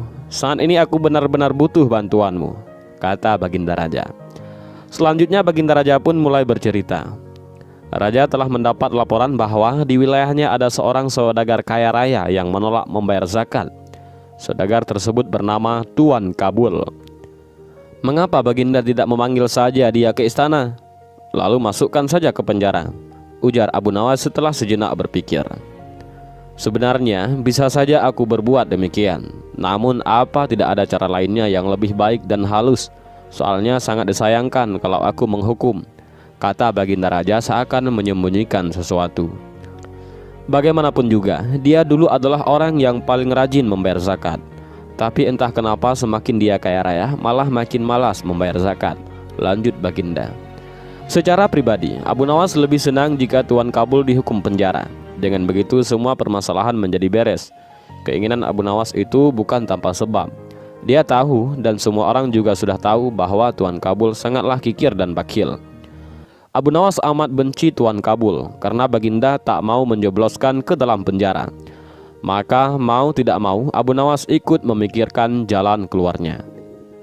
Akhirnya Abu Nawas meminta waktu beberapa hari untuk memikirkan jalan keluarnya. Seperti biasa, jika sudah begitu, Abu Nawas langsung pamit begitu menerima hadiah dari Baginda Raja. Ingat, kamu harus berhasil Abu, ujar Baginda menekankan. Setelah sepekan, Abu Nawas kembali ke istana. Bagaimana? Apa taktikmu sekarang? Tanya Baginda Raja. Beres Baginda, sudah ditemukan caranya. Cuma saya dan Baginda harus jadi pengemis. Apakah Baginda bersedia? Tanya Abu Nawas.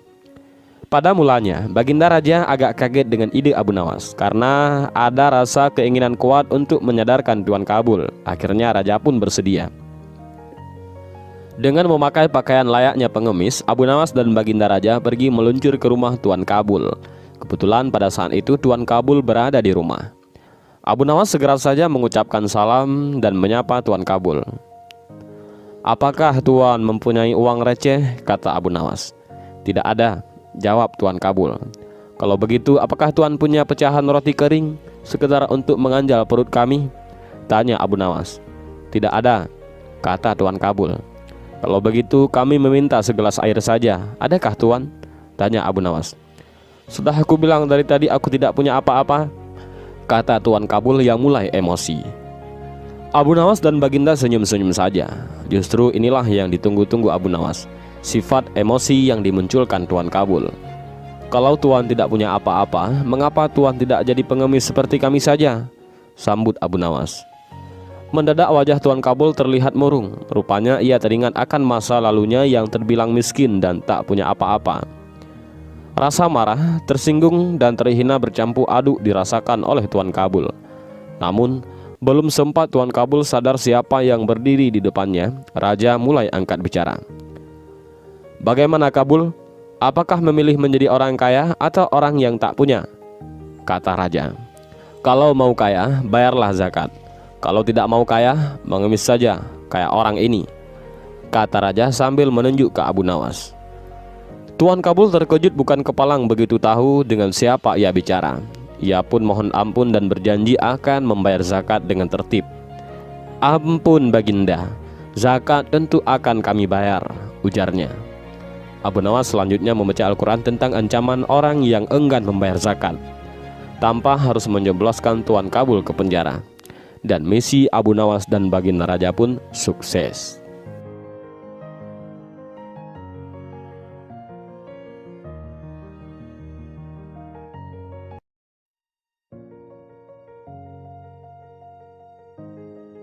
Abu Ali Al-Hasan bin Hani Al-Hakami dikenal sebagai Abu Nawas.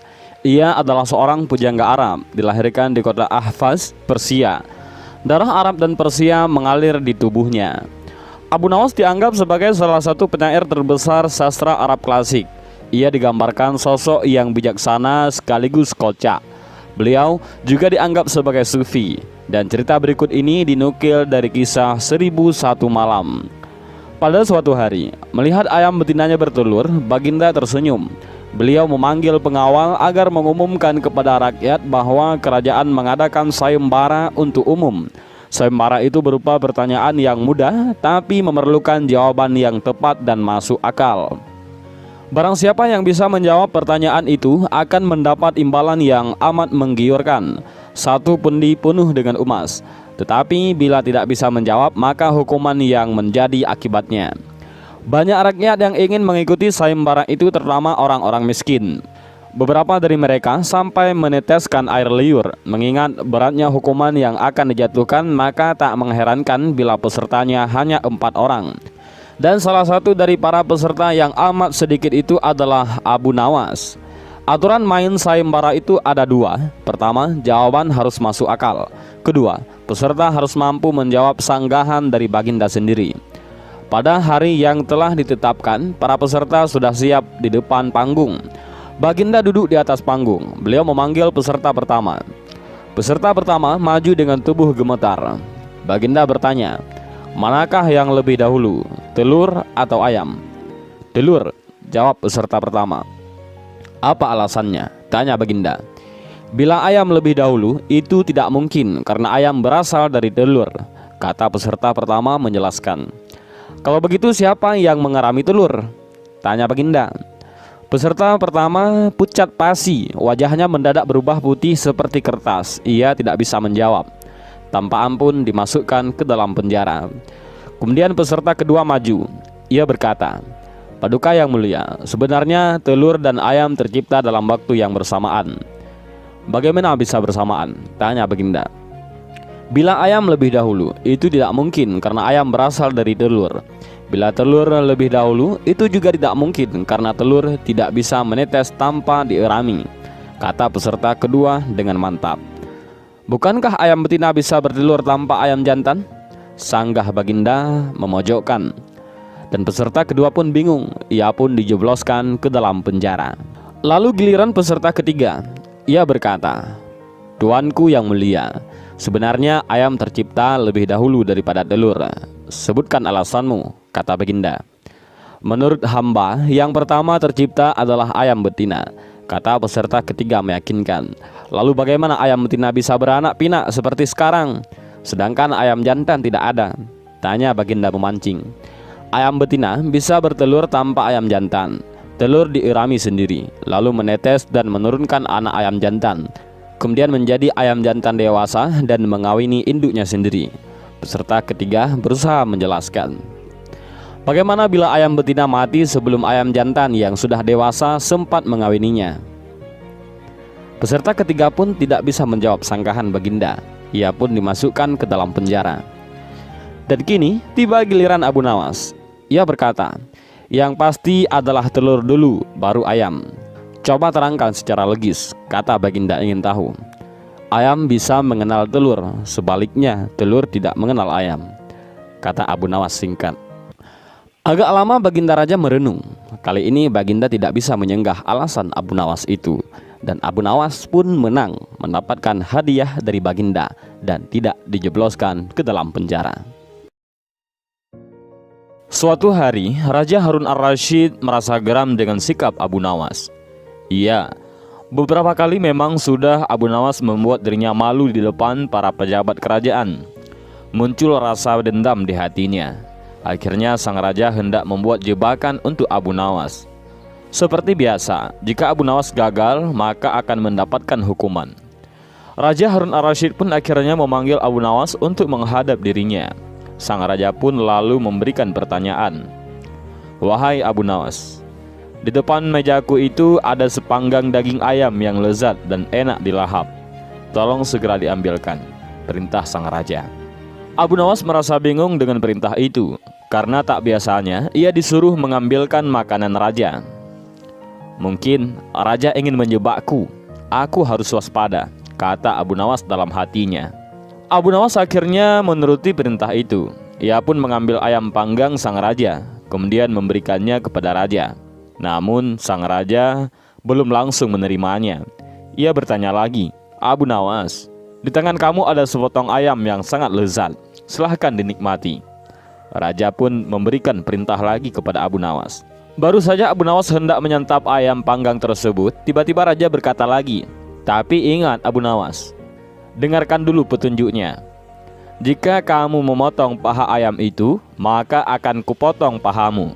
Dan jika kamu memotong dada ayam itu, maka aku akan memotong dadamu. Tidak hanya itu saja, jika kamu memotong dan memakan kepala ayam itu, maka aku akan memotong kepalamu. Akan tetapi, kalau kamu hanya mendiamkan saja ayam panggang itu, akibatnya kamu akan aku gantung. Jelas sang raja kepada Abu Nawas.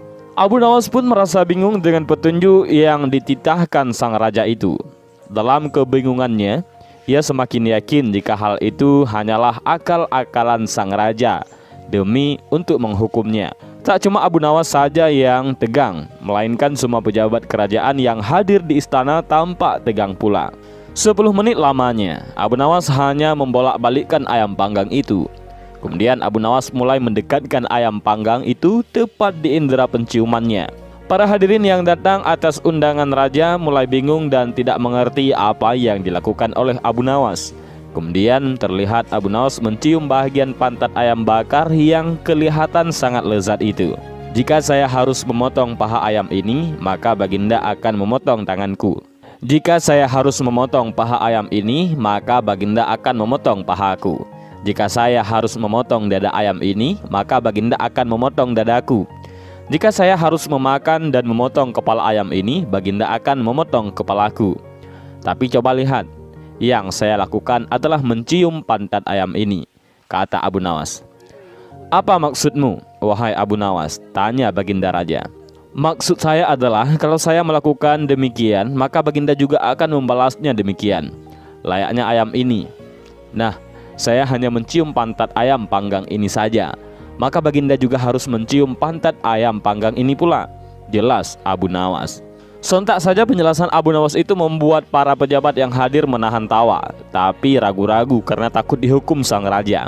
Sementara itu, raja yang mendengar ucapan Abu Nawas mulai memerah mukanya karena malu untuk kesekian kalinya. Untuk menutupi rasa malunya itu, raja pun memerintahkan Abu Nawas untuk pulang dan membawa pergi ayam panggang yang sangat lezat itu. Wahai Abu Nawas, cepat pulanglah, jangan sampai aku berubah pikiran, kata sang raja. Ketika sampai di rumah, Abu Nawas mengundang tetangganya untuk berpesta ayam panggang. Dan untuk kesekian kalinya, Abu Nawas kembali sukses mempermalukan Raja Harun ar-Rasyid di depan para pejabat kerajaan.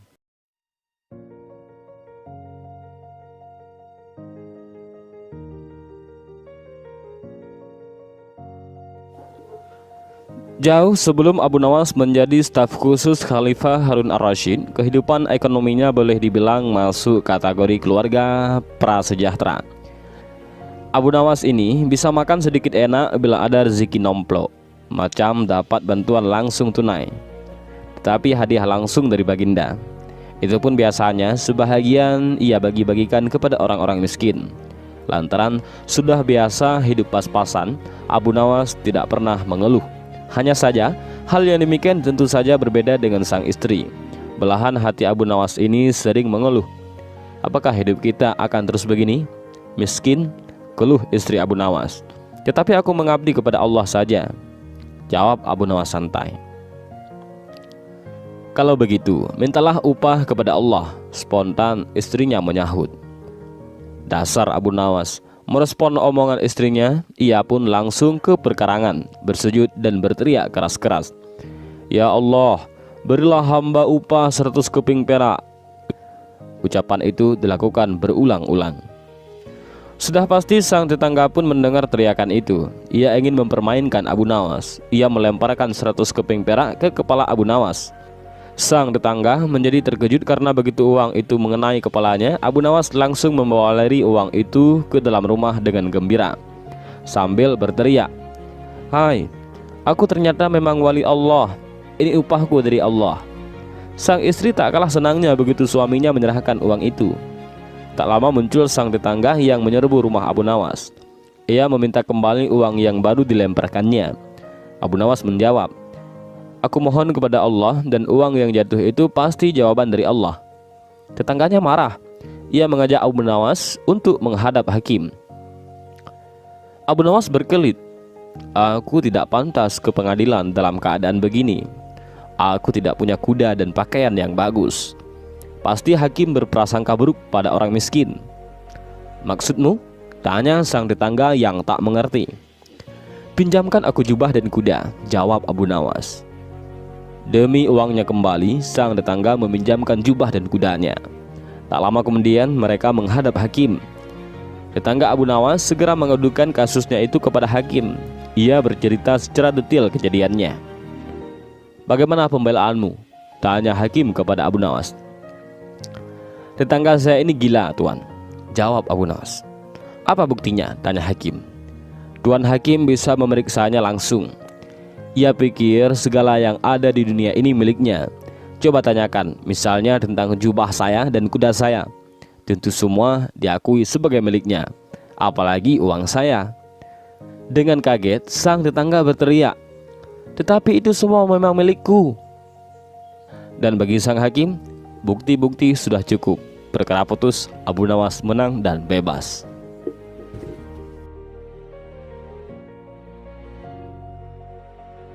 Alkisah, suatu ketika Abu Nawas melihat-lihat kebunnya yang sudah lama tidak diurusnya. Di saat dirinya asik melihat-lihat pohon di dalam kebun, tiba-tiba ada suara menghardik. Ngapain kau masuk kebunku? Ujar seorang laki-laki yang oleh penduduk setempat berjuluk Tuan Tanah. Apa? Abu Nawas kaget bukan kepalang. Ini kebun milikku. Jangan mengaku-ngaku ya, lanjut Abu Nawas dengan suara tak kalah kencang. Abu Nawas dan Tuan Tanah sama-sama bersikeras mengklaim itu kebun miliknya. Kasus ini jelas ruwet karena pemilik kebun kala itu tidak memiliki surat-surat tanda kepemilikan. Cara musyawarah dan muafakat pun tak bisa putus. Keduanya mengaku itu kebunnya. Tak ada jalan lain bagi Abu Nawas kecuali melapor kepada Baginda Raja Harun ar-Rasyid. Ini masalah rumit, Abu. Agar masalahnya bisa diputus secara adil, maka mesti ditangani oleh hakim yang bijaksana, ujar Baginda Raja yang angkat tangan. Baik Baginda, sambut Abu Nawas dengan ta'zim. Persoalannya, siapa hakim yang akan menangani itu juga bukan perkara mudah. Biasanya, urusan yang rumit seperti ini menjadi pekerjaan Abu Nawas. Kini justru Abu Nawas sendiri yang berperkara. Jadi mesti dicari hakim yang selevel Abu Nawas untuk menangani kasus ini. Baginda Raja akhirnya mendapatkan hakim yang paling baik reputasinya di Baghdad. Hakim ini terkenal cerdas dan berwibawa. Orang-orang yang berperkara dengannya selalu puas. Baginda yakin hakim ini akan memutuskan perkara ini dengan adil. Maka pada hari yang sudah ditentukan, sidang pun dilakukan di salah satu ruang di istana. Dalam sidang itu, selain pihak yang bersengketa, hadir juga Baginda Raja. Rupanya, Baginda ingin tahu siapa sesungguhnya yang mengaku-ngaku dan biang kerok kuruwetan ini. Baginda yakin klaim Abu Nawas atas kebunnya tidak mengada-ada, tapi sangat sulit bagi dirinya untuk begitu saja memenangkan Abu Nawas. Nah, untuk menguji kebenaran pengakuan atas klaim kebun itu, maka hakim bertanya kepada kedua belah pihak yang bersengketa. Berapa jumlah pohon di dalam kebunmu? Tanya hakim. Tuan Tanah tampak kebingungan, bahkan cenderung panik. Sedangkan Abu Nawas tampak lebih tenang. Jujur, Abu Nawas tidak pernah menghitung berapa jumlah pohon yang ada di kebunnya. Begitu juga Tuan Tanah. Lagi pula siapa yang sudi menghitung pohon di kebun? Bagaimana Anda mengakui itu kebun Anda, sementara Anda tidak kenal dengan kebun Anda sendiri? Kata sang hakim. Tuan Tanah menunduk dalam-dalam. Ia tampaknya grogi berat. Di tengah tekanan hakim itu, Abu Nawas masih sempat mengempungkan senyum di bibirnya. Berapa lama Tuan Hakim tinggal di rumah yang Tuan miliki sekarang? Abu Nawas balik bertanya. Sejak beberapa tahun yang lalu, jawab hakim yang tak mengira akan mendapat balasan pertanyaan. Lalu Abu Nawas bertanya lagi. Berapa jumlah genting di rumah Tuan? Hakim ganti yang gelegapan. Ia tidak mampu menjawabnya. Hakim itu lalu berkata, kebenaran ada di pihakmu, katanya kepada Abu Nawas diiringi senyum kecut dan wajah pucat pasi Tuan Tanah. Bisa ditebak wajah pucat Tuan Tanah itu. Begitu hakim mengetuk palu memenangkan Abu Nawas, maka hukum dari Baginda Raja sudah pasti menanti. Hakim yang terkenal adil dan bijaksana ini mengakui terkadang kecerdasan dan kejeniusan bisa patah oleh argumen. Saya belum pernah kalah kecuali dengan satu orang, Abu Nawas, ujar hakim itu mengakui kehebatan sang Abu Nawas. Dan setelah itu Tuan Tanah langsung digelandang ke penjara. Enak saja mengaku-ngaku kebun milik orang lain.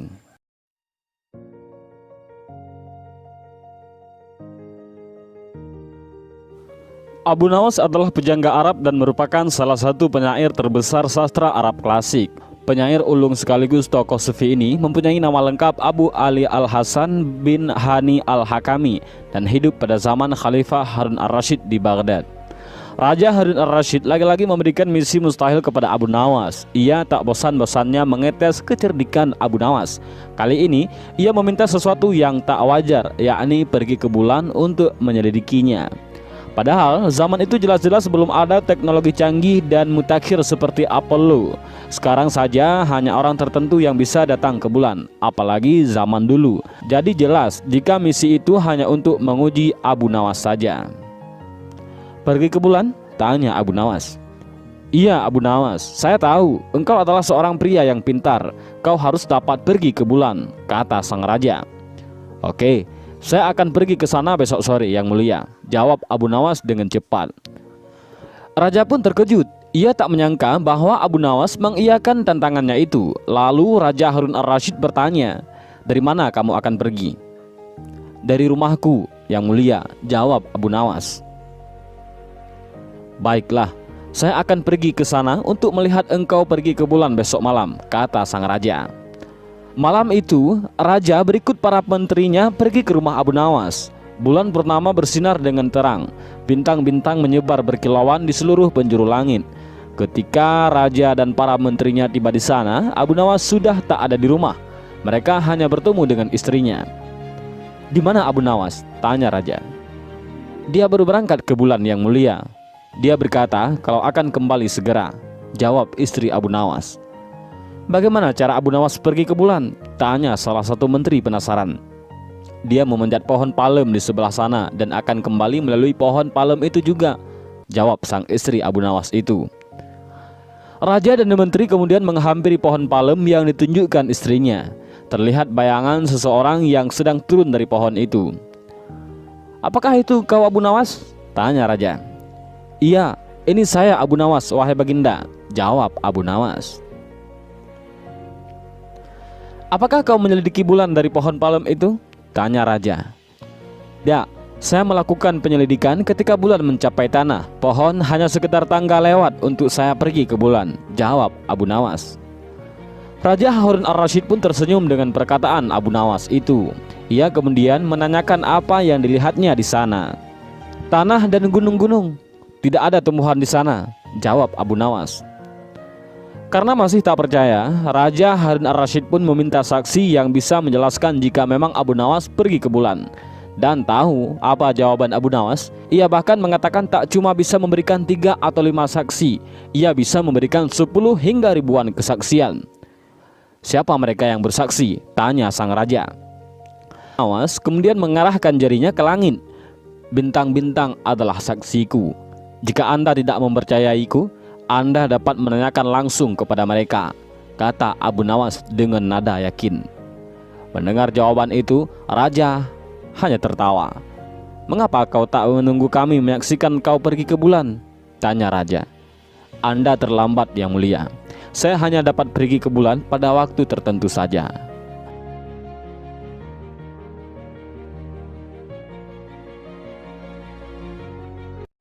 Beberapa kali Baginda Raja dibikin kesal oleh Abu Nawas. Sedangkan sudah berkali-kali pula Baginda mencoba membalas dendam. Hasilnya Abu Nawas selalu lolos.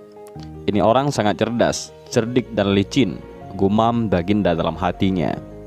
Nah, suatu ketika Baginda ingin mempermalukan Abu Nawas. Lantaran Abu Nawas cerdas dan cerdik, sudah barang tentu Baginda menghindari resiko beradu pikiran. Maka diundangnya Abu Nawas ke tengah-tengah prajuritnya.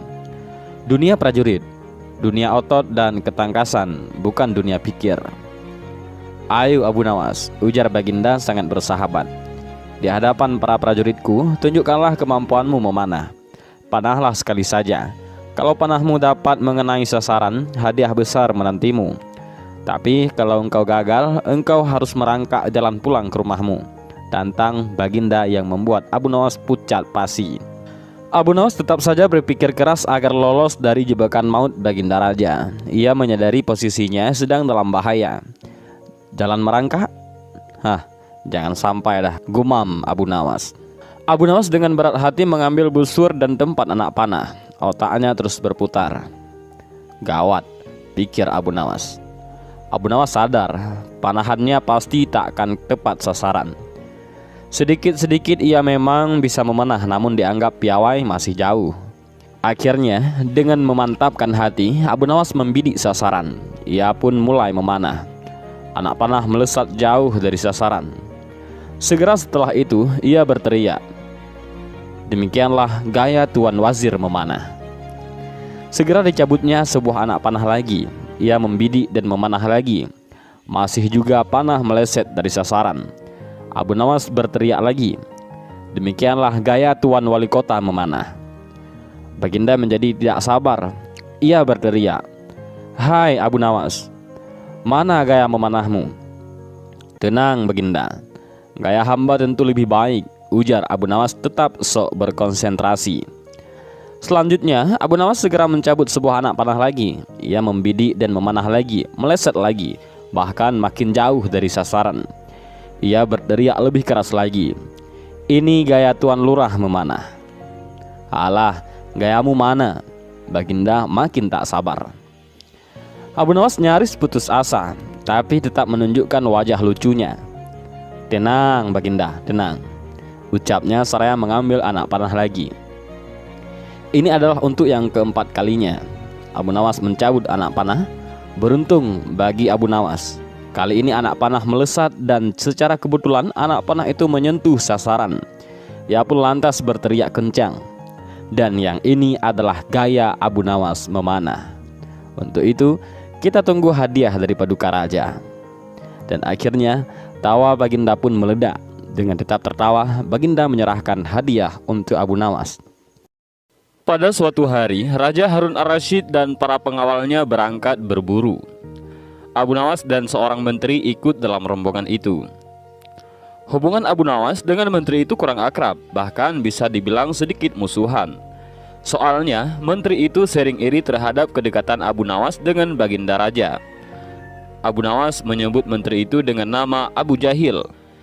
Si Jahil ini tiba-tiba melontarkan ide kepada Baginda Raja. Ia mengusulkan kepada Baginda agar acara berburu menjadi seru. Bagaimana bila ada semacam lomba? Hamba ingin beradu ketangkasan dengan Abu Nawas, dan nanti pemenangnya akan mendapatkan sepundi emas. Tapi kalau kalah, hukumannya adalah memandikan kuda-kuda istana selama 1 bulan. Tutur Abu Jahil kepada Baginda Raja sembari matanya melirik Abu Nawas. Abu Nawas pun merespon usulan si Jahil itu dengan melengos. Tapi Baginda Raja rupanya tertarik dengan ide menteri itu. Lomba yang melibatkan Abu Nawas pasti menarik dan sangat menghibur, pikir Raja. Lagi pula, Baginda ingin juga menguji kedua orang penting di kerajaannya itu. Dan langsung saja, Baginda meminta Abu Nawas mendekat kepadanya. Raja menjelaskan panjang lebar terkait lomba tersebut. Pada mulanya, Abu Nawas enggan menanggapi tantangan menteri itu. Abu Nawas sadar bahwa dirinya bakal masuk jebakan si Jahil. Raja memaksanya sehingga Abu Nawas tak mampu menelaknya. Abu Nawas menyadari bahwa Abu Jahil adalah pejabat istana yang benci dengan keberadaannya. Ia pasti akan mengarahkan semua anak buahnya untuk menyumbang seekor binatang beruannya di hutan nanti. Abu Nawas pun berpikir keras untuk mengalahkan si Jahil. "Baik Baginda, siapa takut?" jawab Abu Nawas dengan senyum yang tiba-tiba merekah. Melihat adegan itu, Abu Jahil pun penasaran dibuatnya. "Mana mungkin Abu Nawas bisa mengalahkanku?" gumam Abu Jahil dalam hatinya. Akhirnya Baginda Raja mengumumkan lomba yang sudah pasti seru itu kepada khalayak ramai. Rakyat berbondong-bondong untuk menyaksikan pertandingan itu. Mereka yang menang adalah yang paling banyak mendapatkan beruan. Trompet adu ketangkasan pun ditiup. Abu Jahil segera memacu kudanya secepat kilat menuju hutan belantara.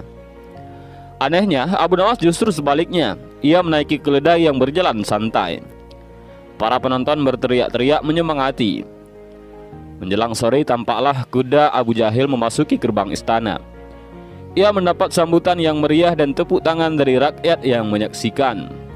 Di sisi kanan dan kiri kuda Abu Jahil syarat dengan puluhan hewan yang mati terpanah. Dengan senyum bangga, menteri ini memperlihatkan semua binatang beruannya di tengah lapangan. Aku, Abu Jahil, berhak memenangkan lomba ini. Lihatlah ini, binatang beruanku banyak. Mana mungkin Abu Nawas mengalahkanku? Teriaknya dengan lantang yang membuat para penonton semakin ramai bertepuk tangan. Tak lama kemudian muncul keledai Abu Nawas. Semua orang meneriakinya dan menertawakannya karena keledai tunggangan Abu Nawas tidak membawa seekor hewan beruan pun. Dari atas keledai, Abu Nawas melambai-lambaikan tangannya kepada penonton. Ia memasang senyum tiada henti. Kemudian raja menyuruh 2 orang pengawalnya untuk menghitung jumlah binatang beruan yang didapatkan oleh kedua peserta. Kesempatan pertama, pengawal menghitung jumlah hewan beruan yang didapatkan oleh Abu Jahil. 51 ekor kelinci, ditambah 7 ekor rusa dan 3 ekor babi hutan. Total mendapatkan 60 hewan beruan, kata pengawal yang menghitung dengan suara keras. Kalau begitu, akulah pemenangnya, karena Abu Nawas tak membawa seekor binatang pun, teriak Abu Jahil dengan sombongnya. Tenang, tenang. Aku membawa ribuan hewan beruan. Jadi jelaslah aku pemenangnya. Dan engkau, wahai Abu Jahil, silahkan memandikan kuda-kuda istana. Menurut aturan lomba, semua binatang boleh ditangkap, yang penting jumlahnya, kata Abu Nawas sambil membuka bambu kuning yang sudah diisi dengan ribuan semut merah. Jumlahnya sangat banyak, Baginda. Kami tak sanggup menghitungnya lagi, kata pengawal kerajaan yang menghitung jumlah semut hasil buruan Abu Nawas itu. Melihat kenyataan itu, tiba-tiba saja Abu Jahil jatuh pingsan. Baginda Raja Harun tertawa terpingkal-pingkal. Sang pemenang pun mendapat hadiah. Dan Abu Nawas pemenangnya. Abu Jahil yang kalah, dan dia berhak memandikan kuda-kuda di istana. Abu Nawas kok dilawan?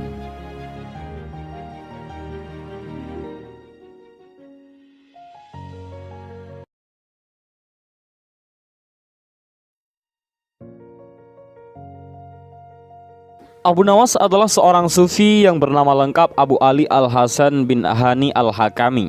Beliau merupakan seorang ulama yang hidup pada zaman Khalifah Harun Ar-Rasyid di Baghdad. Sampai saat ini, kisah-kisah warisan Abu Nawas selalu mengundang decak kagum berkat kecerdikannya dan membuat orang yang mendengarnya pasti tertawa. Untuk kisah berikut ini diambil dari kisah 1001 malam. Suatu hari, Abu Nawas sedang ke sebuah warung untuk memesan teh hangat. Di sana, kawan-kawannya sudah lebih dulu datang dan memang menunggu Abu Nawas seorang. Setelah mereka berbincang, kawan-kawan Abu Nawas memberi tantangan kepadanya yang sangat beresiko.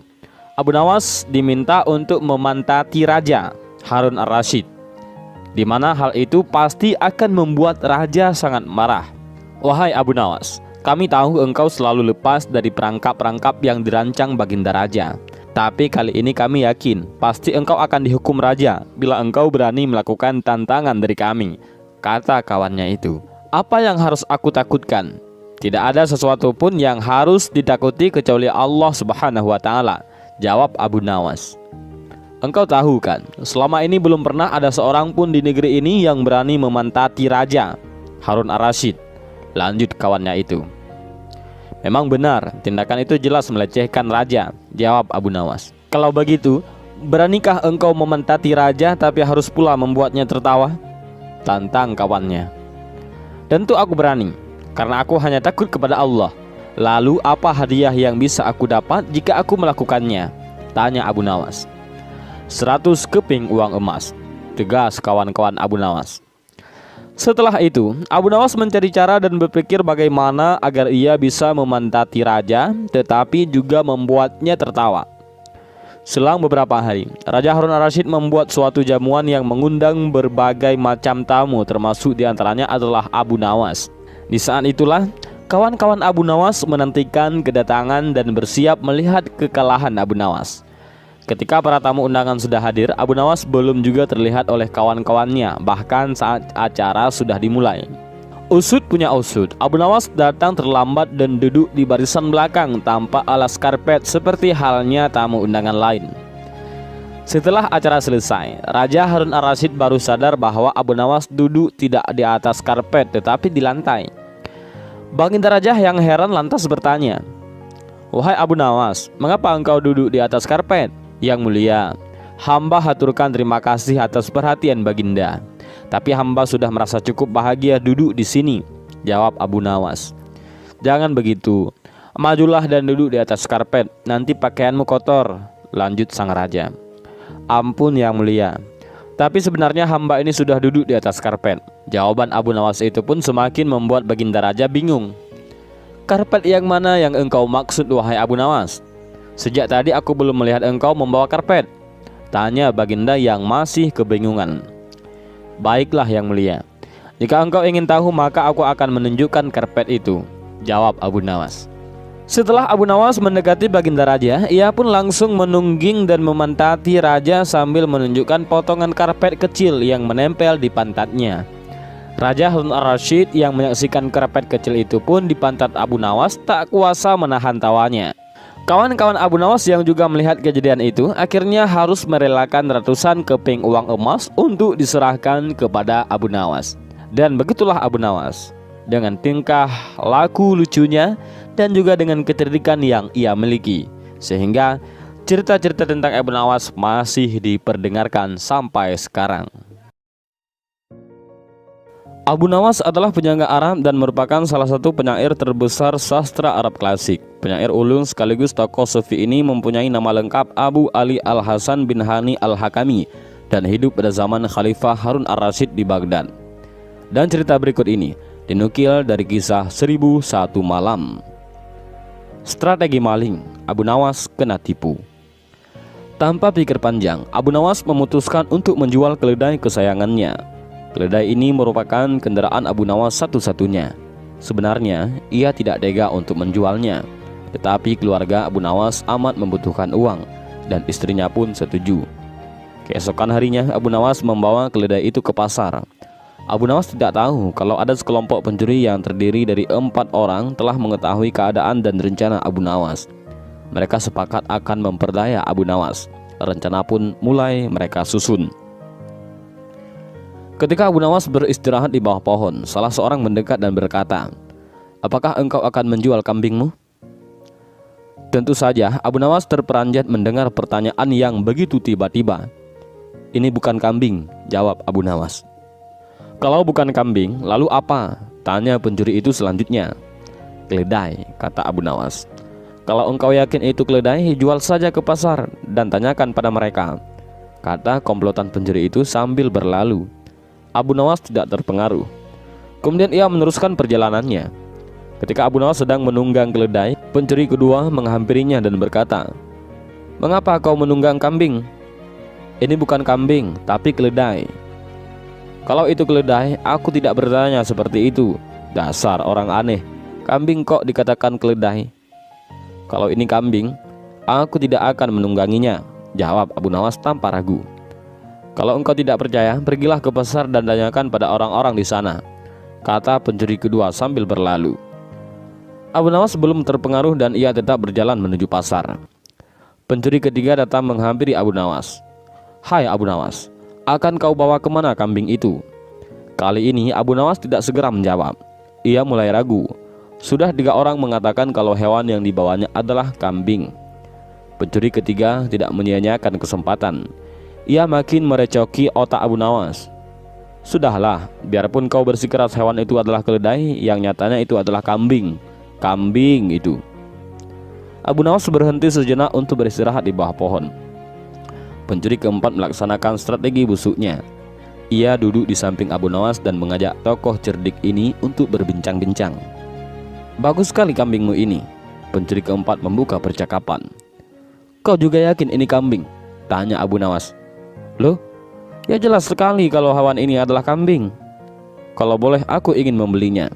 Berapa kau mau membayarnya?" tanya Abu Nawas. 3 dirham.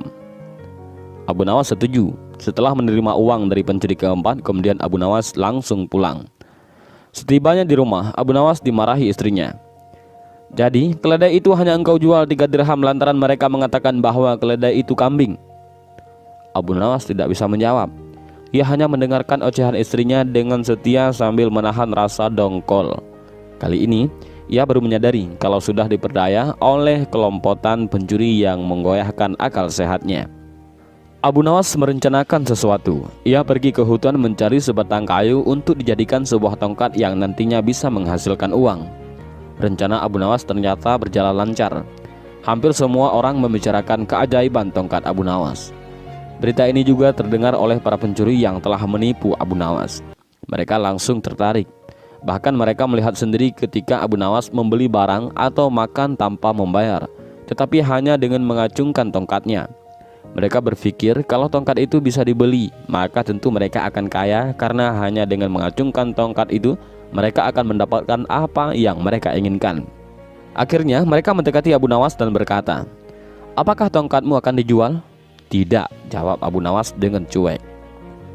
"Tetapi mereka bersedia membeli dengan harga yang amat tinggi," kata mereka. "Berapa?" tanya Abu Nawas berpura-pura merasa tertarik. "100 dinar uang emas," kata mereka tanpa ragu-ragu. "Tetapi tongkat ini adalah tongkat wasiat satu-satunya yang aku miliki," kata Abu Nawas sambil tetap berpura-pura tidak ingin menjual tongkatnya. "Dengan uang 100 dinar engkau sudah bisa hidup enak," rayu mereka makin penasaran. Abu Nawas diam beberapa saat, sepertinya merasa keberatan sekali. "Baiklah kalau begitu," kata Abu Nawas kemudian sambil menyerahkan tongkatnya. Setelah menerima 100 dinar uang emas, Abu Nawas segera meleset pulang. Para pencuri itu segera mencari warung terdekat untuk membuktikan keajaiban tongkat yang baru mereka beli. Seusai makan, mereka mengacungkan tongkat itu kepada pemilik kedai. Tentu saja pemilik kedai marah. "Apa maksudmu mengacungkan tongkat itu padaku? Bukankah Abu Nawas juga mengacungkan tongkat ini dan engkau membebaskannya?" tanya para pencuri itu. "Benar, tetapi engkau harus tahu bahwa Abu Nawas menitipkan sejumlah uang kepadaku sebelum makan di sini." "Gila, ternyata kita tidak mendapatkan keuntungan sama sekali." Yang menipu Abu Nawas, "Kita malah rugi besar," umpat para pencuri itu dengan rasa dongkol.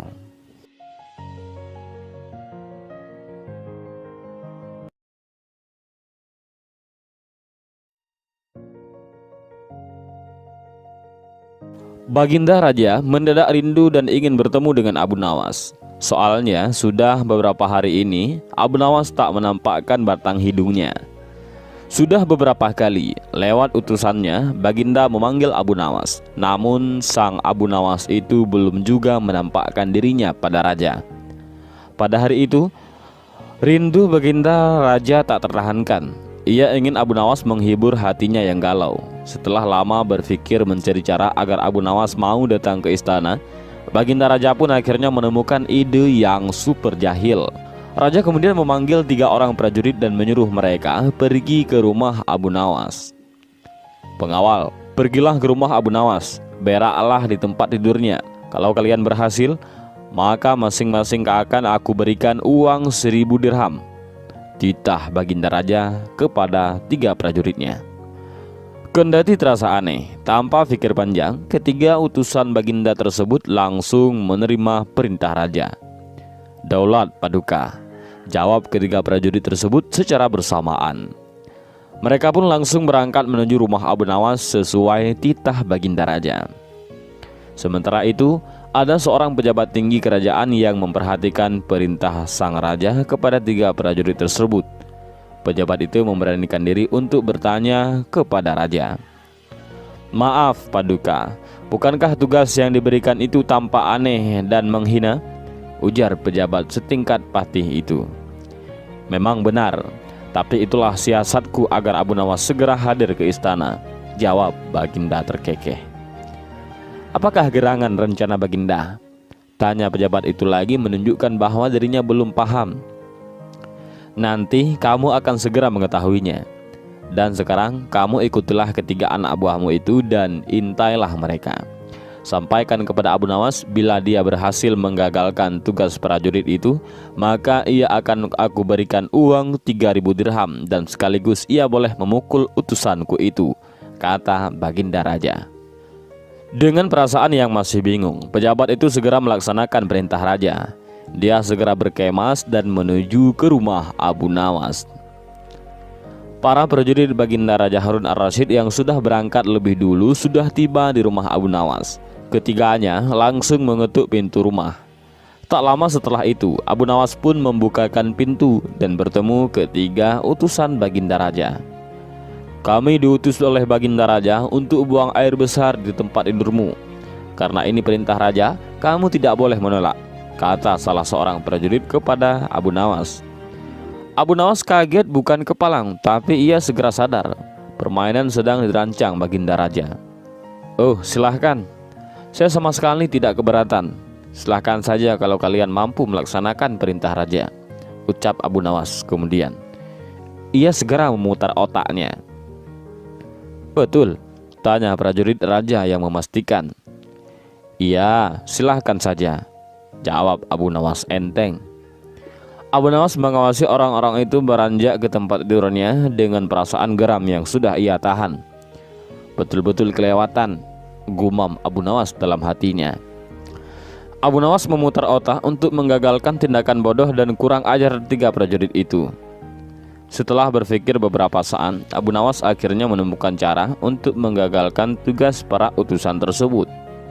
Pada saat para utusan itu hendak bersiap-siap buang air besar, mendadak Abu Nawas berkata di balik jendela kamar, "Hai para utusan Raja, ada yang lupa saya sampaikan kepada kalian," kata Abu Nawas. "Apa itu?" tanya salah satu utusan Raja. "Saya ingatkan supaya kalian jangan melebihi perintah Baginda Raja. Jika kalian melanggar, saya akan pukul kalian dengan sebuah pentungan besar, dan setelah itu saya akan laporkan kepada Baginda bahwa kalian melanggar perintahnya," ancam Abu Nawas kepada tiga prajurit itu. Dengan cekatan, Abu Nawas segera mengambil sebatang kayu besar yang ada di dapur rumahnya. Ia kemudian berlari kembali ke kamarnya dengan membawa pentungan kayu besar itu. "Hai, apa maksudmu tadi Abu Nawas?" tanya salah satu dari utusan itu. "Ingat, perintah Raja hanya buang air besar saja dan tidak boleh lebih dari itu," jawab Abu Nawas. "Iya benar," jawab utusan Raja. "Aku ulangi lagi, hanya buang air besar saja, tidak boleh lebih. Ingat, tidak boleh kencing, tidak boleh buka celana, tidak boleh cebok, hanya buang air besar saja," tegas Abu Nawas. "Mana mungkin, itu tidak mungkinlah. Kami juga harus buka celana dan kencing," protes salah satu utusan. "Aku akan pukul kalian sekeras-kerasnya jika kalian melanggar perintah Raja," sahut Abu Nawas kembali mengancam. Ketiga utusan Baginda Raja tersebut hanya bisa saling pandang kebingungan dengan ucapan Abu Nawas. Di tengah kebingungan tersebut, tiba-tiba ada suara yang memanggil Abu Nawas. Rupanya suara tersebut datang dari pejabat tinggi kerajaan. Melihat kedatangannya, Abu Nawas dan ketiga utusan Raja segera berkumpul untuk menemui suara tersebut. "Aku sudah mendengar perdebatan kalian. Baginda Raja memang memerintahkan para utusan untuk berak di tempat tidurmu. Jika mereka sanggup, masing-masing akan mendapatkan uang 1000 dirham. Jika mereka gagal, maka mereka boleh engkau pukul sesuka hatimu," kata petinggi kerajaan tersebut. "Oh, begitu. Lalu hadiah dari Baginda untukku berapa tuanku?" tanya Abu Nawas dengan mata berbinar. "Sekarang juga engkau boleh menghadap Baginda Raja untuk menerima 3000 dirham," jawab pejabat tinggi itu. Mendengar itu, Abu Nawas dibuat kaget serta gembira. Sebelum menghadap Baginda Raja, Abu Nawas kembali mengambil pentungannya, lalu mengajar ketiga utusan Raja yang hampir buang air besar di ranjangnya. Ketiga utusan itu pun lari terbirit-birit. "Abu Nawas, Baginda Raja sangat yakin engkau dapat mengatasi masalah ini. Baginda memang menginginkan kehadiranmu di istana untuk menghibur hatinya yang saat ini sedang gundah gulana," jelas pejabat tinggi kerajaan tersebut sambil tertawa. Abu Nawas setuju. Mereka pun berangkat menuju istana untuk memenuhi panggilan Baginda Raja. Abu Nawas setuju. Mereka pun berangkat menuju istana untuk memenuhi panggilan Baginda Raja sekaligus mengambil hadiah 3000 dirham. Sebagai seorang muslim, Abu Nawas sudah pasti mengimani bahwa kelak di alam kubur ia akan didatangi dua malaikat, yakni malaikat Mungkar dan Nangkir. Malaikat ini bertugas menguji identitas keimanan warga baru di alam kubur. Pertanyaan yang diajukan malaikat itu mestinya tidak sulit karena semua muslim sudah dapat bocoran. Ada 6 soal yang ditanyakan malaikat itu. Man rabbuka, yang artinya siapa Tuhanmu? Ma dinuka, apa agamamu? Man nabiyuka, siapa nabimu? Ma kitabuka, apa kitabmu? Aina kiblatuka, di mana kiblatmu? Waman ikhwanuka, dan siapa saudaramu? Sudah barang tentu Abu Nawas hafal di luar kepala dengan pertanyaan dan jawabannya. Masalahnya adalah 2 malaikat yang datang itu melakukan teror dalam menguji. Selain berwajah seram dan menakutkan, makhluk ini amat kasar. Malaikat nangkir bahkan membawa alat pemukul yang tanpa ampun akan menghajar pendatang baru yang salah dalam menjawab. Pokoknya mental dan iman perlu tangguh untuk menghadapi teror seperti itu. Dan tidak semua peserta ujian bisa lulus, walaupun dia cerdas dan hafalannya ciamik sekalipun. Tak ayal, Abu Nawas pun terkadang bertanya-tanya pada diri sendiri, mampukah ia kelak menjawab pertanyaan kedua malaikat kubur itu? Sedang melihat fisik keduanya saja sudah terbayang begitu menakutkan. Abu Nawas memang bukan Umar bin Khattab yang konon berani melawan 2 malaikat itu. Saat didatangi kedua malaikat Munkar dan Nangkir, Sayyidina Umar justru balik menggertak. Lalu siapa Tuhanmu? Tanya Sayyidina Umar kepada malaikat. Kedua malaikat itu akhirnya mengenal siapa yang ia hadapi. Keduanya pun akhirnya pergi meninggalkan sahabat Nabi Shallallahu Alaihi Wasallam tersebut. Mengingat kisah Umar bin Khattab dan 2 malaikat itu membuat otak nakal Abu Nawas terusik. Tak ada cara lain, pikir Abu Nawas. Abu Nawas lalu memberikan wasiat kepada keluarganya agar saat ia meninggal kelak dikafani dengan kain kafan yang sudah sangat usang. Dan benar saja, tiba saat Abu Nawas meninggal, istrinya mencarikan kain kafan lusuh untuk membungkus jenazahnya. Sesaat setelah Abu Nawas dikuburkan, datanglah 2 malaikat. Munkar sebagai malaikat penanya di alam kubur, dan malaikat Nangkir bertugas sebagai pemberi siksa dalam kubur. Kedua malaikat itu siap memberikan pertanyaan kepada Abu Nawas. Hanya saja, sebelum malaikat Munkar menjalankan tugasnya, ia terheran-heran melihat kain kafan Abu Nawas. Ini kan penghuni lama, kata malaikat Munkar. Lihat, kafannya sudah lusuh. Tapi ini tanah galian baru, bantah malaikat Nangkir yang meragukan. Kedua malaikat ini pun ragu, keduanya saling adu pendapat. Satu malaikat yakin kalau ini adalah mayat baru, yang satu meragukan lubang kubur yang mereka datangi ini dimasuki penghuni baru. Setelah berdebat cukup lama, kedua malaikat itu memutuskan tetap menanyai Abu Nawas. Siapa Tuhanmu? Ujar sang malaikat kepada Abu Nawas dengan suara menggelegar. Abu Nawas benar-benar ketakutan, maka ia pun tak langsung menjawab. Setelah hening sesaat, Abu Nawas menjawab, apa kalian tidak salah alamat? Lihat, kain kafanku ini kan sudah usang, berarti aku ini penghuni lama. Kedua malaikat itu pun terdiam. Mereka memandangi Abu Nawas di sekujur tubuhnya. Dan memang kain kafan yang dipakainya sangatlah usang, namun tanahnya masih baru.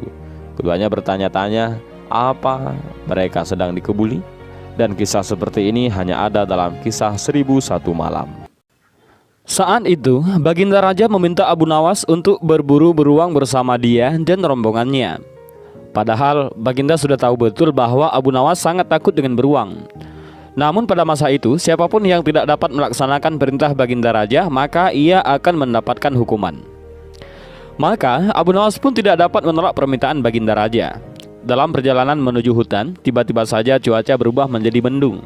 Dengan segera, Baginda pun memanggil Abu Nawas. Abu Nawas. Dan Abu Nawas pun mendekati Baginda. Tahukah mengapa engkau aku panggil? Tanya Baginda kepada Abu Nawas. Abu Nawas pun menjawab bahwa ia tidak mengetahui alasan Baginda memanggilnya. Baginda menjelaskan bahwa sebentar lagi akan hujan. Namun hutan masih jauh dari tempat di mana mereka berada. Baginda juga menjelaskan bahwa ia akan memberikan kuda yang lamban untuk Abu Nawas dan kuda yang cepat untuk dirinya dan rombongannya. Selain itu, Baginda pun memerintahkan Abu Nawas untuk menjaga pakaiannya tetap kering meskipun hujan turun. Ditambah lagi, saat jam santap siang datang, Baginda meminta Abu Nawas pergi ke tempat peristirahatannya untuk berkumpul. Mendengar hal itu, Abu Nawas mematuhi perintah tersebut. Dengan segera mereka berpencar. Baginda dan rombongannya dengan cepat pergi menuju hutan. Sebaliknya Abu Nawas menyusuri jalan dengan kudanya yang lamban. Dan akhirnya Abu Nawas pun menyadari bahwa sang baginda telah menjebaknya. Tak lama kemudian hujan pun turun. Baginda dan rombongannya kuyup akibat derasnya hujan. Mereka pun pergi ke tempat peristirahatan karena sudah memasuki jam makan siang. Belum sempat baju mereka kering, Abu Nawas pun sampai ke tempat peristirahatan. Baginda dan para pengawalnya tercengang melihat Abu Nawas tetap kering. Padahal kuda Abu Nawas lamban yang sangat tidak mungkin untuk pergi ke tempat berteduh dengan cepat. Dan akhirnya di hari kedua pemburuan, Baginda meminta Abu Nawas menunggangi kuda yang cepat, sedangkan dirinya dan para pengawalnya menunggangi kuda yang lamban. Namun lagi-lagi hujan pun turun dengan derasnya seperti kemarin. Alhasil, baju Baginda dan para pengawalnya pun kuyup lagi karena kuda yang ditungganginya tak dapat berlari kencang. Ketika jam makan siang datang, Baginda dan pengawalnya melihat Abu Nawas sudah sampai lebih dulu di tempat peristirahatan. Ternyata pakaian Abu Nawas juga tetap kering walaupun hujan turun. Melihat pakaian Abu Nawas yang tetap kering, Baginda pun penasaran dan bertanya kepadanya, "Terus terang, bagaimana caranya menghindari hujan, wahai Abu Nawas?" tanya Baginda Raja. Abu Nawas pun menjawab, "Mudah, tuanku yang mulia. Hamba sebenarnya tidak melarikan diri dari hujan. Tetapi begitu hujan turun, hamba secepat mungkin melepaskan pakaian dan segera melipatnya, lalu mendudukinya.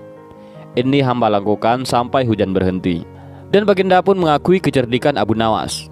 Dan untuk kesekian kalinya, Abu Nawas mampu mengecoh Baginda Raja dengan akalnya.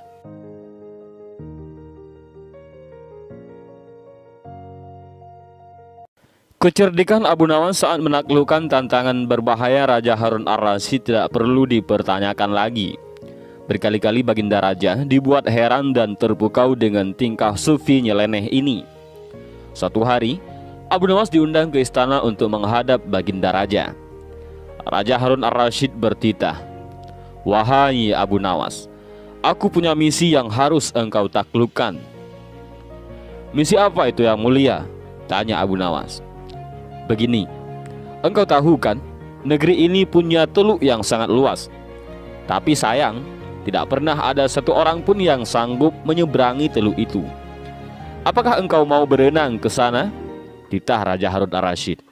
Tantangan berat tersebut sengaja diberikan kepada Abu Nawas mengingat Raja sangat paham kalau salah satu rakyatnya itu pasti bisa berenang menyeberangi teluk dengan kecerdasannya. Sambil menggerutu, Abu Nawas menjawab, "Yang mulia, hamba bukan perenang yang baik, tetapi jika memang yakin, maka hamba siap melakukannya." Usai pertemuan itu, Abu Nawas pulang dan dibuat stres lantaran ia tidak memiliki kemampuan berenang. Keesokan harinya, Abu Nawas berjalan ke pantai sambil memandangi luasnya lautan. Dalam hati kecilnya bersuara, sulit untuk berenang ke sana. Tapi dalam kekalutannya itu, ia melihat setumpukan pakaian anak-anak yang tergeletak di pinggir pantai. Ia kemudian bertanya, "Di mana anak-anak ini?" Lalu Abu Nawas pun pulang dengan wajah sumaringah karena ia telah mendapat ide cemerlang. Pagi buta keesokan harinya, Abu Nawas langsung berangkat ke pantai dengan membawa pakaian ganti. Sesampainya di pantai, Abu Nawas meletakkan pakaiannya, sepatu beserta cincin yang biasa ia kenakan. Setelah itu, Abu Nawas langsung kembali pulang ke rumahnya, tidak berenang sebagaimana seharusnya. Tidak berselang lama setelah Abu Nawas pulang, Baginda Raja datang ke pantai bersama sejumlah ajudannya. Mereka dibuat terkejut karena menemukan pakaian Abu Nawas tergeletak di pinggir pantai. "Luar biasa orang ini," gumam Baginda Raja. Meski demikian, beberapa ajudan raja ada yang tidak yakin jika Abu Nawas benar-benar berenang menyeberangi lautan. Mereka akhirnya pergi mendatangi rumah Abu Nawas untuk memastikan keberadaannya. Sayang, di rumah Abu Nawas, rombongan raja tersebut hanya bertemu dengan istrinya yang menceritakan keberadaan Abu Nawas. Kemarin ia bercerita kalau ia akan berenang menyeberangi teluk. Dia berkata bahwa Yang Mulia memerintahkannya melakukan demikian. Sebenarnya saya tak tega membiarkannya pergi karena saya tahu ia bukan perenang yang baik, kata istrinya dengan nada yang sedih. Sejurus kemudian, salah seorang pegawai istana datang kepada Baginda Raja dan menyampaikan sebuah kabar bahwa Abu Nawas telah ditemukan oleh nelayan. Abu Nawas lalu dijemput oleh rombongan raja di tepi pantai dengan keadaan pura-pura pingsan. Melihat Abu Nawas tidak berdaya, Baginda Raja kemudian berupaya membangunkannya. Beruntung, senyuman manis Abu Nawas setelah tersadar membuat lega Baginda Raja karena Abu Nawas selamat dari maut. Engkau hebat, Abu Nawas, kata Raja Harun ar-Rasyid.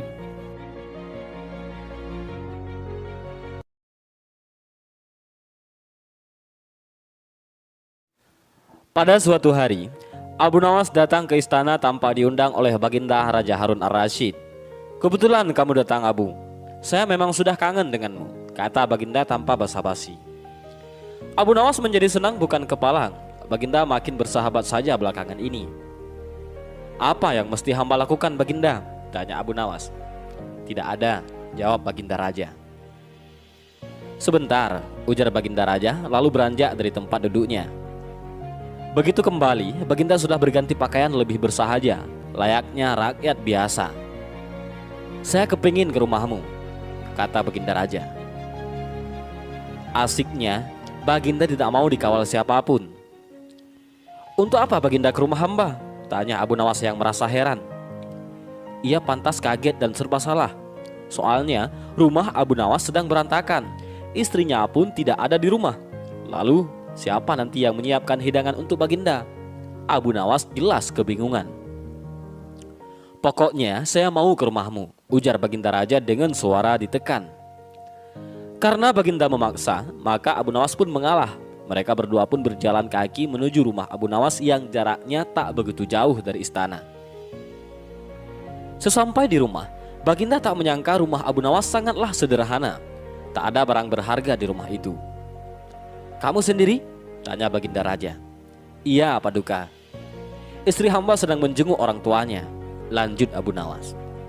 Kebetulan saya ingin belajar tentang kebijaksanaan hidup darimu, kata Baginda Raja kepada Abu Nawas. Sampai di sini Abu Nawas belum paham maksud Baginda Raja. Berpikir sejenak, Abu Nawas menyadari permintaan Baginda tidak mungkin bisa ditolak. Akhirnya ia pun menurut saja, dengan syarat bahwa kebijaksanaan hanya bisa dipelajari dengan praktik. Baginda pun tak keberatan menemani Abu Nawas dan melihat perilakunya. Malam itu Baginda tidak kembali ke istana. Ia berencana menginap di rumah Abu Nawas. Abu Nawas menggosok kayu membuat api. Api kecil itu ditiup-tiupnya. Mengapa api itu kau tiup? Tanya sang Baginda. Agar lebih panas dan lebih besar apinya, jawab Abu Nawas. Setelah api besar, Abu Nawas memasak sop. Sop menjadi panas. Abu Nawas menuangkannya ke dalam 2 mangkok. Ia mengambil mangkoknya, kemudian meniup-niup supnya. Mengapa sop itu kau tiup? Tanya Baginda lagi. Agar lebih dingin dan enak dimakan, jawab Abu Nawas. Ah, aku rasa aku tidak bisa belajar darimu, ketus Baginda. Mengagetkan Abu Nawas. Engkau tidak bisa konsisten dengan pengetahuanmu, lanjut Baginda diiringi senyum kecut Abu Nawas. Malam itu juga Baginda pulang ke istana diantar oleh Abu Nawas. Di perjalanan keduanya berbicara tentang berbagai hal. Berapa umurmu, Abu? 40 tahun, jawab Abu Nawas. Tapi beberapa tahun yang lalu kau menyebut angkanya yang sama. Hamba konsisten yang mulia, jawab Abu Nawas. Dan ternyata jawaban Abu Nawas itu membuat Baginda Raja terdiam dan tak bisa berkata apa-apa. Abu Nawas memang sangat konsisten. Urusan mimpi memang bisa menjadi masalah, apalagi kalau pejabat tinggi yang bermimpi. Semua bisa jadi tak masuk akal dan kelewatan. Begitu juga yang terjadi pada era Khalifah Harun ar-Rasyid. Sebelumnya ada kasus Qadhi yang memaksa pemuda Mesir untuk melamar putrinya dengan seluruh harta yang dimilikinya. Pemaksaan itu dasarnya adalah mimpi si pemuda itu. Akibatnya, pemuda Mesir itu bangkrut dan mendadak menjadi miskin. Untung Abu Nawas menyelamatkannya, sehingga pemuda itu bisa pulang ke Mesir dan membawa kembali hartanya. Dan kini giliran Abu Nawas yang menjadi korban. Pelakunya bukan sembarang orang. Dia adalah Baginda Raja Harun ar-Rasyid.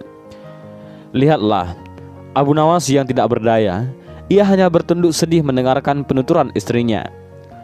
Tadi pagi, beberapa pekerja kerajaan atas titah langsung Baginda Raja membongkar rumah Abu Nawas dan terus menggali tanpa bisa dicegah. Kata mereka, semalam Baginda bermimpi bahwa di bawah rumah Abu Nawas terpendam emas dan permata yang tidak ternilai harganya. Maka ia pun memerintahkan pekerja untuk membuktikan mimpinya itu. Hasilnya, mimpi hanyalah kembang tidur saja. Tak ditemukan emas dan permata di rumah Abu Nawas. Hal yang membuat Abu Nawas sangat kesal bahkan dendam. Jangankan mengganti kerugian, meminta maaf pun Baginda tidak lakukan kepada Abu Nawas. Lama Abu Nawas memeras otak, mencari cara membalas dendam. Ia ingin mencari muslihat yang setimpal. Makanan yang dihidangkan oleh istrinya tidak dimakan karena nafsu makannya lenyap. Dan malam pun tiba. Abu Nawas tetap tidak beranjak. Keesokan harinya, Abu Nawas melihat lalat mulai menyerbu makanan Abu Nawas yang sudah mulai basi. Ia tiba-tiba tertawa riang. "Tolong ambilkan kain penutup untuk makananku dan sebatang besi." Abu Nawas berkata kepada istrinya. "Untuk apa?" tanya istri Abu Nawas. "Membalas Baginda Raja," kata Abu Nawas singkat. Dengan muka berseri-seri, Abu Nawas berangkat menuju istana. Dan seperti biasa, setiba di istana, Abu Nawas membungkuk hormat dan berkata, "Ampun tuanku, hamba menghadap Tuan Baginda hanya untuk mengadukan perlakuan tamu-tamu yang tidak diundang. Mereka memasuki rumah hamba tanpa izin dari hamba dan berani memakan makanan hamba." "Siapakah tamu-tamu yang tak diundang itu, wahai Abu Nawas?" sergap Baginda kasar. "Lalat-lalat ini, wahai tuanku," kata Abu Nawas sambil membuka penutup piringnya. "Kepada siapa lagi kalau bukan kepada Baginda junjungan hamba? Hamba mengadukan perlakuan yang tidak adil ini. Lalu keadilan bagaimana yang engkau inginkan dariku? Hamba hanya menginginkan izin tertulis dari Baginda sendiri agar hamba bisa dengan leluasa menghukum lalat-lalat itu." Baginda Raja tidak bisa mengelakkan diri menolak permintaan Abu Nawas karena pada saat itu para menteri sedang berkumpul di istana. Maka dengan terpaksa, Baginda Raja membuat surat izin yang isinya memperkenankan Abu Nawas memukul lalat-lalat itu dimanapun mereka hinggap. Tanpa menunggu perintah, Abu Nawas mulai mengusir lalat-lalat di piringnya hingga mereka terbang dan hinggap di sana-sini. Dengan tongkat besi yang sudah sejak tadi dibawanya dari rumah, Abu Nawas mulai mengejar dan memukuli lalat-lalat itu. Ada yang hinggap di kaca. Abu Nawas dengan leluasa memukul kaca itu hingga hancur. Kemudian vas bunga yang indah. Kemudian giliran patung hias sehingga sebahagian dari istana dan perabotannya remuk diterjang tongkat besi Abu Nawas. Bahkan Abu Nawas tidak merasa malu memukul lalat yang kebetulan hinggap di tempayan Baginda Raja. Baginda Raja tidak bisa berbuat apa-apa kecuali menyadari kekeliruan yang telah dilakukan terhadap Abu Nawas dan keluarganya. Dan setelah merasa puas, Abu Nawas mohon diri. Barang-barang kesayangan Baginda banyak yang hancur. Bukan hanya itu saja, Baginda juga menanggung rasa malu. Dan kini ia sadar betapa kelirunya berbuat semena-mena kepada Abu Nawas. Abu Nawas pulang dengan perasaan lega. Istrinya pasti sedang menunggu di rumah untuk mendengarkan cerita apa yang dibawa dari istana oleh Abu Nawas. Malam itu, Raja Harun ar-Rasyid tidak bisa tidur. Ia memejamkan mata selama beberapa menit. Namun hasilnya tetap nihil. Hingga pertengahan malam ia belum juga menguap. Raja Harun ar-Rasyid memanggil salah seorang pengawal istana. "Umumkan kepada seluruh rakyat kerajaan, barang siapa yang bisa membuat raja tertidur, maka akan diberikan 10 karung koin emas," kata Raja Harun ar-Rasyid. Pengawal istana bergegas memberi isyarat kepada bawahannya agar bergerak cepat, lantaran sejak sehabis salat Isya sampai waktu menunjukkan pada separuh malam, hujan gerimis belum juga berhenti. Tak lama berselang, datanglah 2 orang peserta yang kebetulan pada malam itu tidak bisa tidur. Mendengar penjelasan dari pengawal istana, keduanya berminat mengikuti sayembara. Peserta pertama masuk ke dalam bilik kamar pribadi raja. Menata posisi duduknya, ia mulai dengan sebuah cerita. Dahulu kala, ada pemuda durhaka bernama Sa'labah. Kelakuan kurang ajarnya mengiris hati orang tuanya sampai menjelang wafat. Ia sakratul maut hingga berbulan-bulan. Doa Rasulullah pun tidak dikabulkan kecuali setelah dimaafkan dan diridhoi oleh kedua orang tuanya. Sampai cerita habis, Raja Harun Ar-Rasyid malah semakin sulit menguap lantaran menyimak dengan luntur alur cerita yang menyayat hati tersebut. Karena dianggap gagal, peserta pertama dipersilahkan pulang ke rumah. Di saat bersamaan peserta kedua memasuki ruangan. Peserta kedua duduk bersila di kursi yang sudah disediakan pengawal istana. Dengan percaya diri, ia mulai mendongeng. Begitu cantik jelitanya Ratu Balkis, membuat siapapun kepincut, termasuk para jin. Namun sayang, di balik kesempurnaan parasnya, Nabi Sulaiman alaihissalam mendengar kudu bahwa terdapat kutil kecil di betis sebelah kirinya. Penasaran dengan betis mulus Ratu Balkis yang digosipkan ada kutilnya, Raja Harun Ar-Rasyid semakin sulit tidur. Dan untuk yang kedua kalinya, peserta dipersilahkan kembali ke rumah. Pusing 7 keliling yang dialami para pengawal istana karena raja mereka tak kunjung bisa tidur. Di puncak kekesalan raja itulah Abu Nawas datang. Ia memberi hormat sambil menata posisi tempat duduknya. Setelah dipersilahkan, Abu Nawas mulai berkisah. Baginda, dulu ada seekor raja semut yang kurang kerjaan. Ia masuk ke kuping sebelah kanan seorang yang sedang tidur. Keluar lagi, masuk lagi, keluar lagi. Kemudian masuk ke kuping kiri, keluar lagi, masuk lagi, keluar lagi. Raja kesal mendengar kisah yang dituturkan oleh Abu Nawas. Monoton dan tidak menarik sehingga membuatnya menguap 2 kali. Ia miringkan tubuhnya membelakangi Abu Nawas. Perlahan, raja pun mulai mengatupkan kedua matanya dan tertidur. Dan pagi harinya, Abu Nawas masuk lagi ke istana dengan mengendarai kereta bendi. 10 karung diangkat ke dalam bendi satu persatu. Penjaga pintu istana geleng-geleng kepala ketika bendi keluar pintu gerbang. Abu Nawas tidur pulas di atas tumpukan karung emas dengan suara mendengkur agak keras. Dan inilah sedikit kisah tentang Abu Nawas. Dari cerita ini kita bisa tahu bahwa Abu Nawas memang orang yang sangat luar biasa akalnya.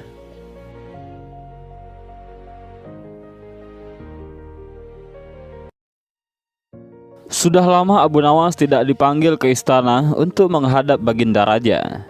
Abu Nawas ini juga sudah lama tidak muncul di warung kopi langganannya. Kawan-kawan Abu Nawas banyak yang merasa kurang bergairah tanpa kehadiran dirinya. Tentu saja keadaan kedai tak semarak karena Abu Nawas si pemicu tawa tidak ada. Suatu ketika ada seorang laki-laki setengah baya ke kedai kopi menanyakan Abu Nawas. Ia mengeluh bahwa ia tidak menemukan jalan keluar dari masalah pelik yang ia hadapi. Salah seorang teman Abu Nawas ingin mencoba menolong. Cobalah utarakan kesulitanmu kepadaku, barangkali aku bisa membantu, kata kawan Abu Nawas itu. Baiklah, aku mempunyai rumah yang amat sempit, sedangkan aku tinggal bersama istri dan ke-8 anak-anakku. Rumah itu kami rasakan terlalu sempit sehingga kami tidak merasa bahagia, kata orang itu membeberkan kesulitannya. Kawan Abu Nawas tidak mampu memberikan jalan keluar, juga yang lainnya. Sehingga mereka menyarankan agar orang itu pergi menemui Abu Nawas di rumahnya saja. Orang itu pun pergi ke rumah Abu Nawas, dan kebetulan Abu Nawas sedang mengaji. Setelah mengutarakan kesulitan yang sedang dialami, Abu Nawas bertanya kepada orang itu, "Punyakah engkau seekor domba?" "Tidak, tetapi aku mampu membelinya," jawab orang itu. "Kalau begitu, belilah seekor dan tempatkan domba itu di dalam rumahmu," Abu Nawas menyarankan. Orang itu tidak membantah, ia langsung membeli seekor domba seperti yang disarankan oleh Abu Nawas. Beberapa hari kemudian, orang itu datang lagi menemui Abu Nawas.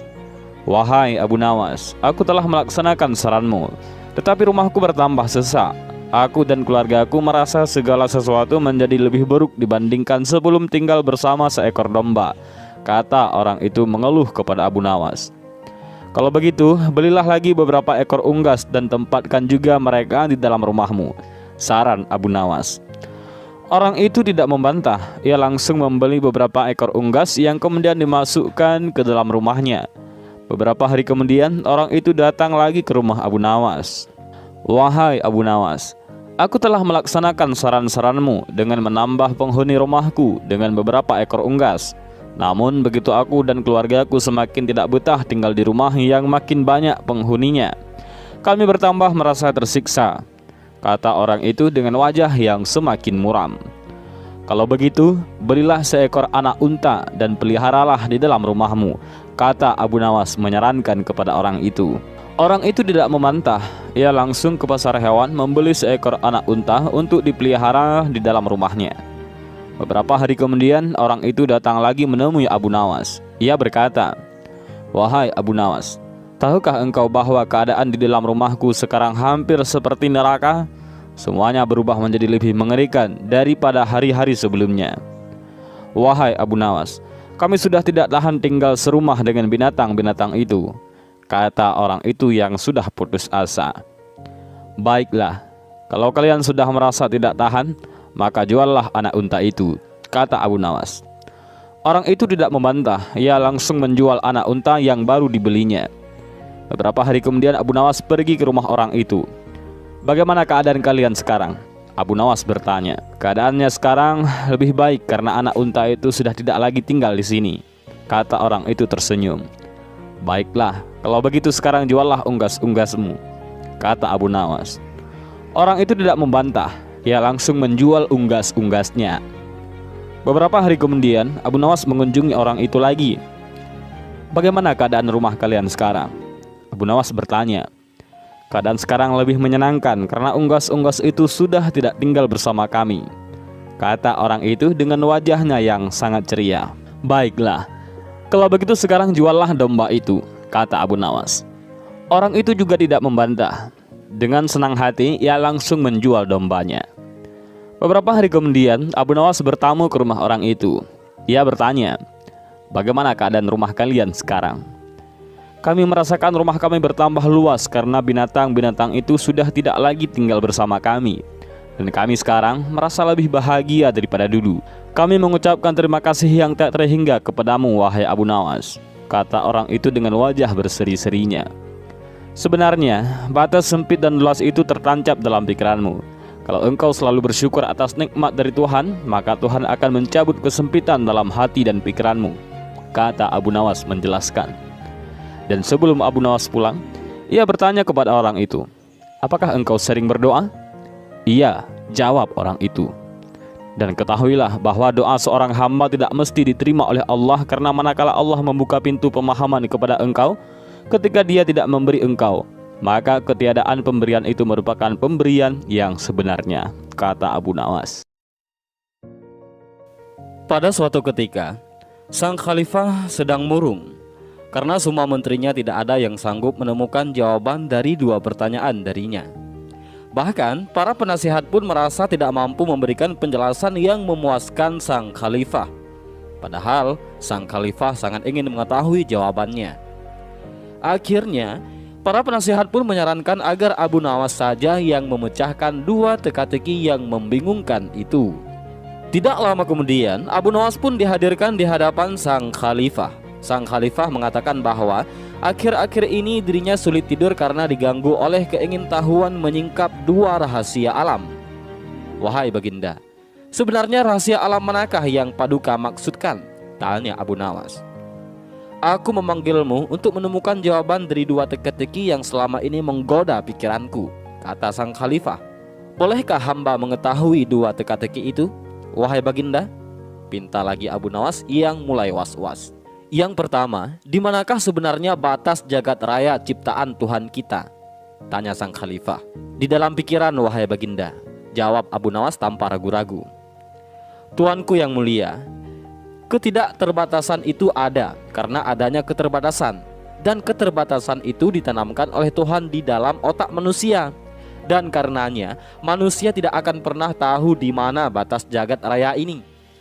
Sesuatu yang terbatas tentu tidak mungkin bisa mengukur sesuatu yang tidak terbatas," papar Abu Nawas kepada baginda raja. Sang khalifah pun tersenyum karena ia merasa puas dengan jawaban dan penjelasan Abu Nawas itu. Kemudian sang khalifah pun melanjutkannya. "Ikan-ikan di laut, manakah yang lebih banyak jumlahnya? Bintang-bintang di langit atau ikan-ikan yang ada di laut?" tanya sang khalifah. "Ikan-ikan di laut, baginda," jawab Abu Nawas tanpa ragu lagi.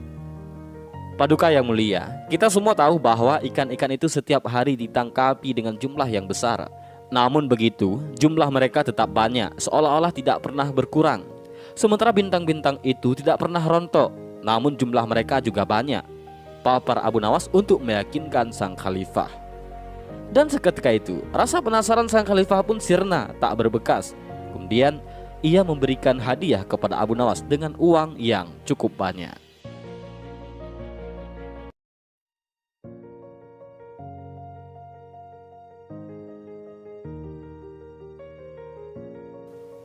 Pagi-pagi begini, enaknya ya minum kopi, begitu pikir Abu Nawas. Ia pun berjalan menuju warung kopi langganannya yang tak jauh dari rumah. Biasa, ujar Abu Nawas kepada pemilik warung. Begitu ia meletakkan pantatnya di kursi kayu. Pemilik warung sudah tahu maksud Abu Nawas. Kopi kental dengan 2 sendok gula. Celutuk sang pemilik warung yang disambut senyum orang-orang yang ada di warung itu. Tak pakai lama, kopi sudah terhidang di depan Abu Nawas. "Abu, ceritakan oleh-oleh dari istana kemarin. Dapat proyek apa dari Baginda?" tanya seseorang di antara mereka yang membuka pembicaraan. Abu Nawas asik mengaduk kopinya yang masih panas. "Tidak ada," jawab Abu Nawas yang tampak tak berselera. "Kalau begitu, berikan sedikit nasihat kepada kami," desak yang lainnya. "Kebenaran adalah sesuatu yang berharga," kata Abu Nawas sembari menyeruput kopi dengan hati-hati. Raut wajahnya tampak dibikin serius. Bukan hanya secara spiritual, tetapi juga memiliki harga material. Lanjutnya, "Tetapi, mengapa kita harus membayar untuk sebuah kebenaran? Kadang-kadang mahal pula," potong salah seseorang di antara mereka yang rupanya menyimak apa yang diomongkan Abu Nawas. "Kalau engkau perhatikan," sambung Abu Nawas, "harga sesuatu itu dipengaruhi juga oleh kelangkaannya. Makin langka sesuatu itu, makin mahallah ia." Semua orang dalam warung mengangguk-ngangguk. "Benar juga," gumam mereka yang sok paham. Belum lagi Abu Nawas menghabiskan kopinya, tiba-tiba datang utusan raja. "Baginda memanggil," ujar sang utusan kepada Abu Nawas tanpa basa-basi. Rupanya utusan raja tersebut sebelumnya sudah mendatangi rumah Abu Nawas. Di sana sang istri memberitahu suaminya ada di warung kopi langganannya. Dengan pakaian seadanya, Abu Nawas mendatangi istana. Di sana sejumlah orang sudah berkumpul. Raja tampak duduk berwibawa di singgasananya. "Oh, rupanya sejumlah ulama dan tokoh agama sedang dikumpulkan raja," pikir Abu Nawas. Begitu melihat Abu Nawas, raja langsung memanggilnya. "Sini ke depan, Abu," titah Baginda. Abu Nawas pun buru-buru merapat ke depan setelah mengucapkan salam kepada hadirin. Belum lagi sempurna duduk Abu Nawas, tanpa basa-basi lagi, Khalifah Harun ar-Rasyid bertanya kepada Abu Nawas, "Ini para ulama yang ada di sini, tak ada yang bisa menjawab pertanyaan saya," kata Baginda ditunjukkan kepada Abu Nawas. "Apa yang mesti hamba lakukan, Baginda?" tanya Abu Nawas. Rupanya sepulang salat subuh berjamaah, Khalifah sedikit iseng bertanya kepada para tokoh agama itu, Allah itu lagi di mana dan sedang apa? Semua ulama yang ada saat itu tidak berani menjawab, dan Khalifah Harun ar-Rasyid saat itu memang lagi bertingkah aneh untuk menarik perhatian. Tanya, "Kok Allah sekarang lagi apa?" Abu Nawas menyimak pertanyaan raja itu. "Saya bisa menjawab, tapi ada syaratnya," kata Abu Nawas kepada sang khalifah. "Apa syaratnya?" tanya khalifah yang sedikit terkejut. "Saya duduk di kursi singgasana Anda dan Anda duduk di bawahnya," jawab Abu Nawas. Sang khalifah berpikir sejenak, tetapi kemudian mengabulkan apa yang diinginkan Abu Nawas. Khalifah ingin betul mendengar jawaban itu dari si cerdik itu. Setelah Abu Nawas duduk di singgasana dan Khalifah Harun ar-Rasyid duduk di bawah, Abu Nawas berkata lantang, "Allah sedang mengangkat Abu Nawas jadi raja dan Harun ar-Rasyid jadi rakyat biasa." Dan para hadirin pun tertawa, dan raja pun puas dengan jawaban Abu Nawas.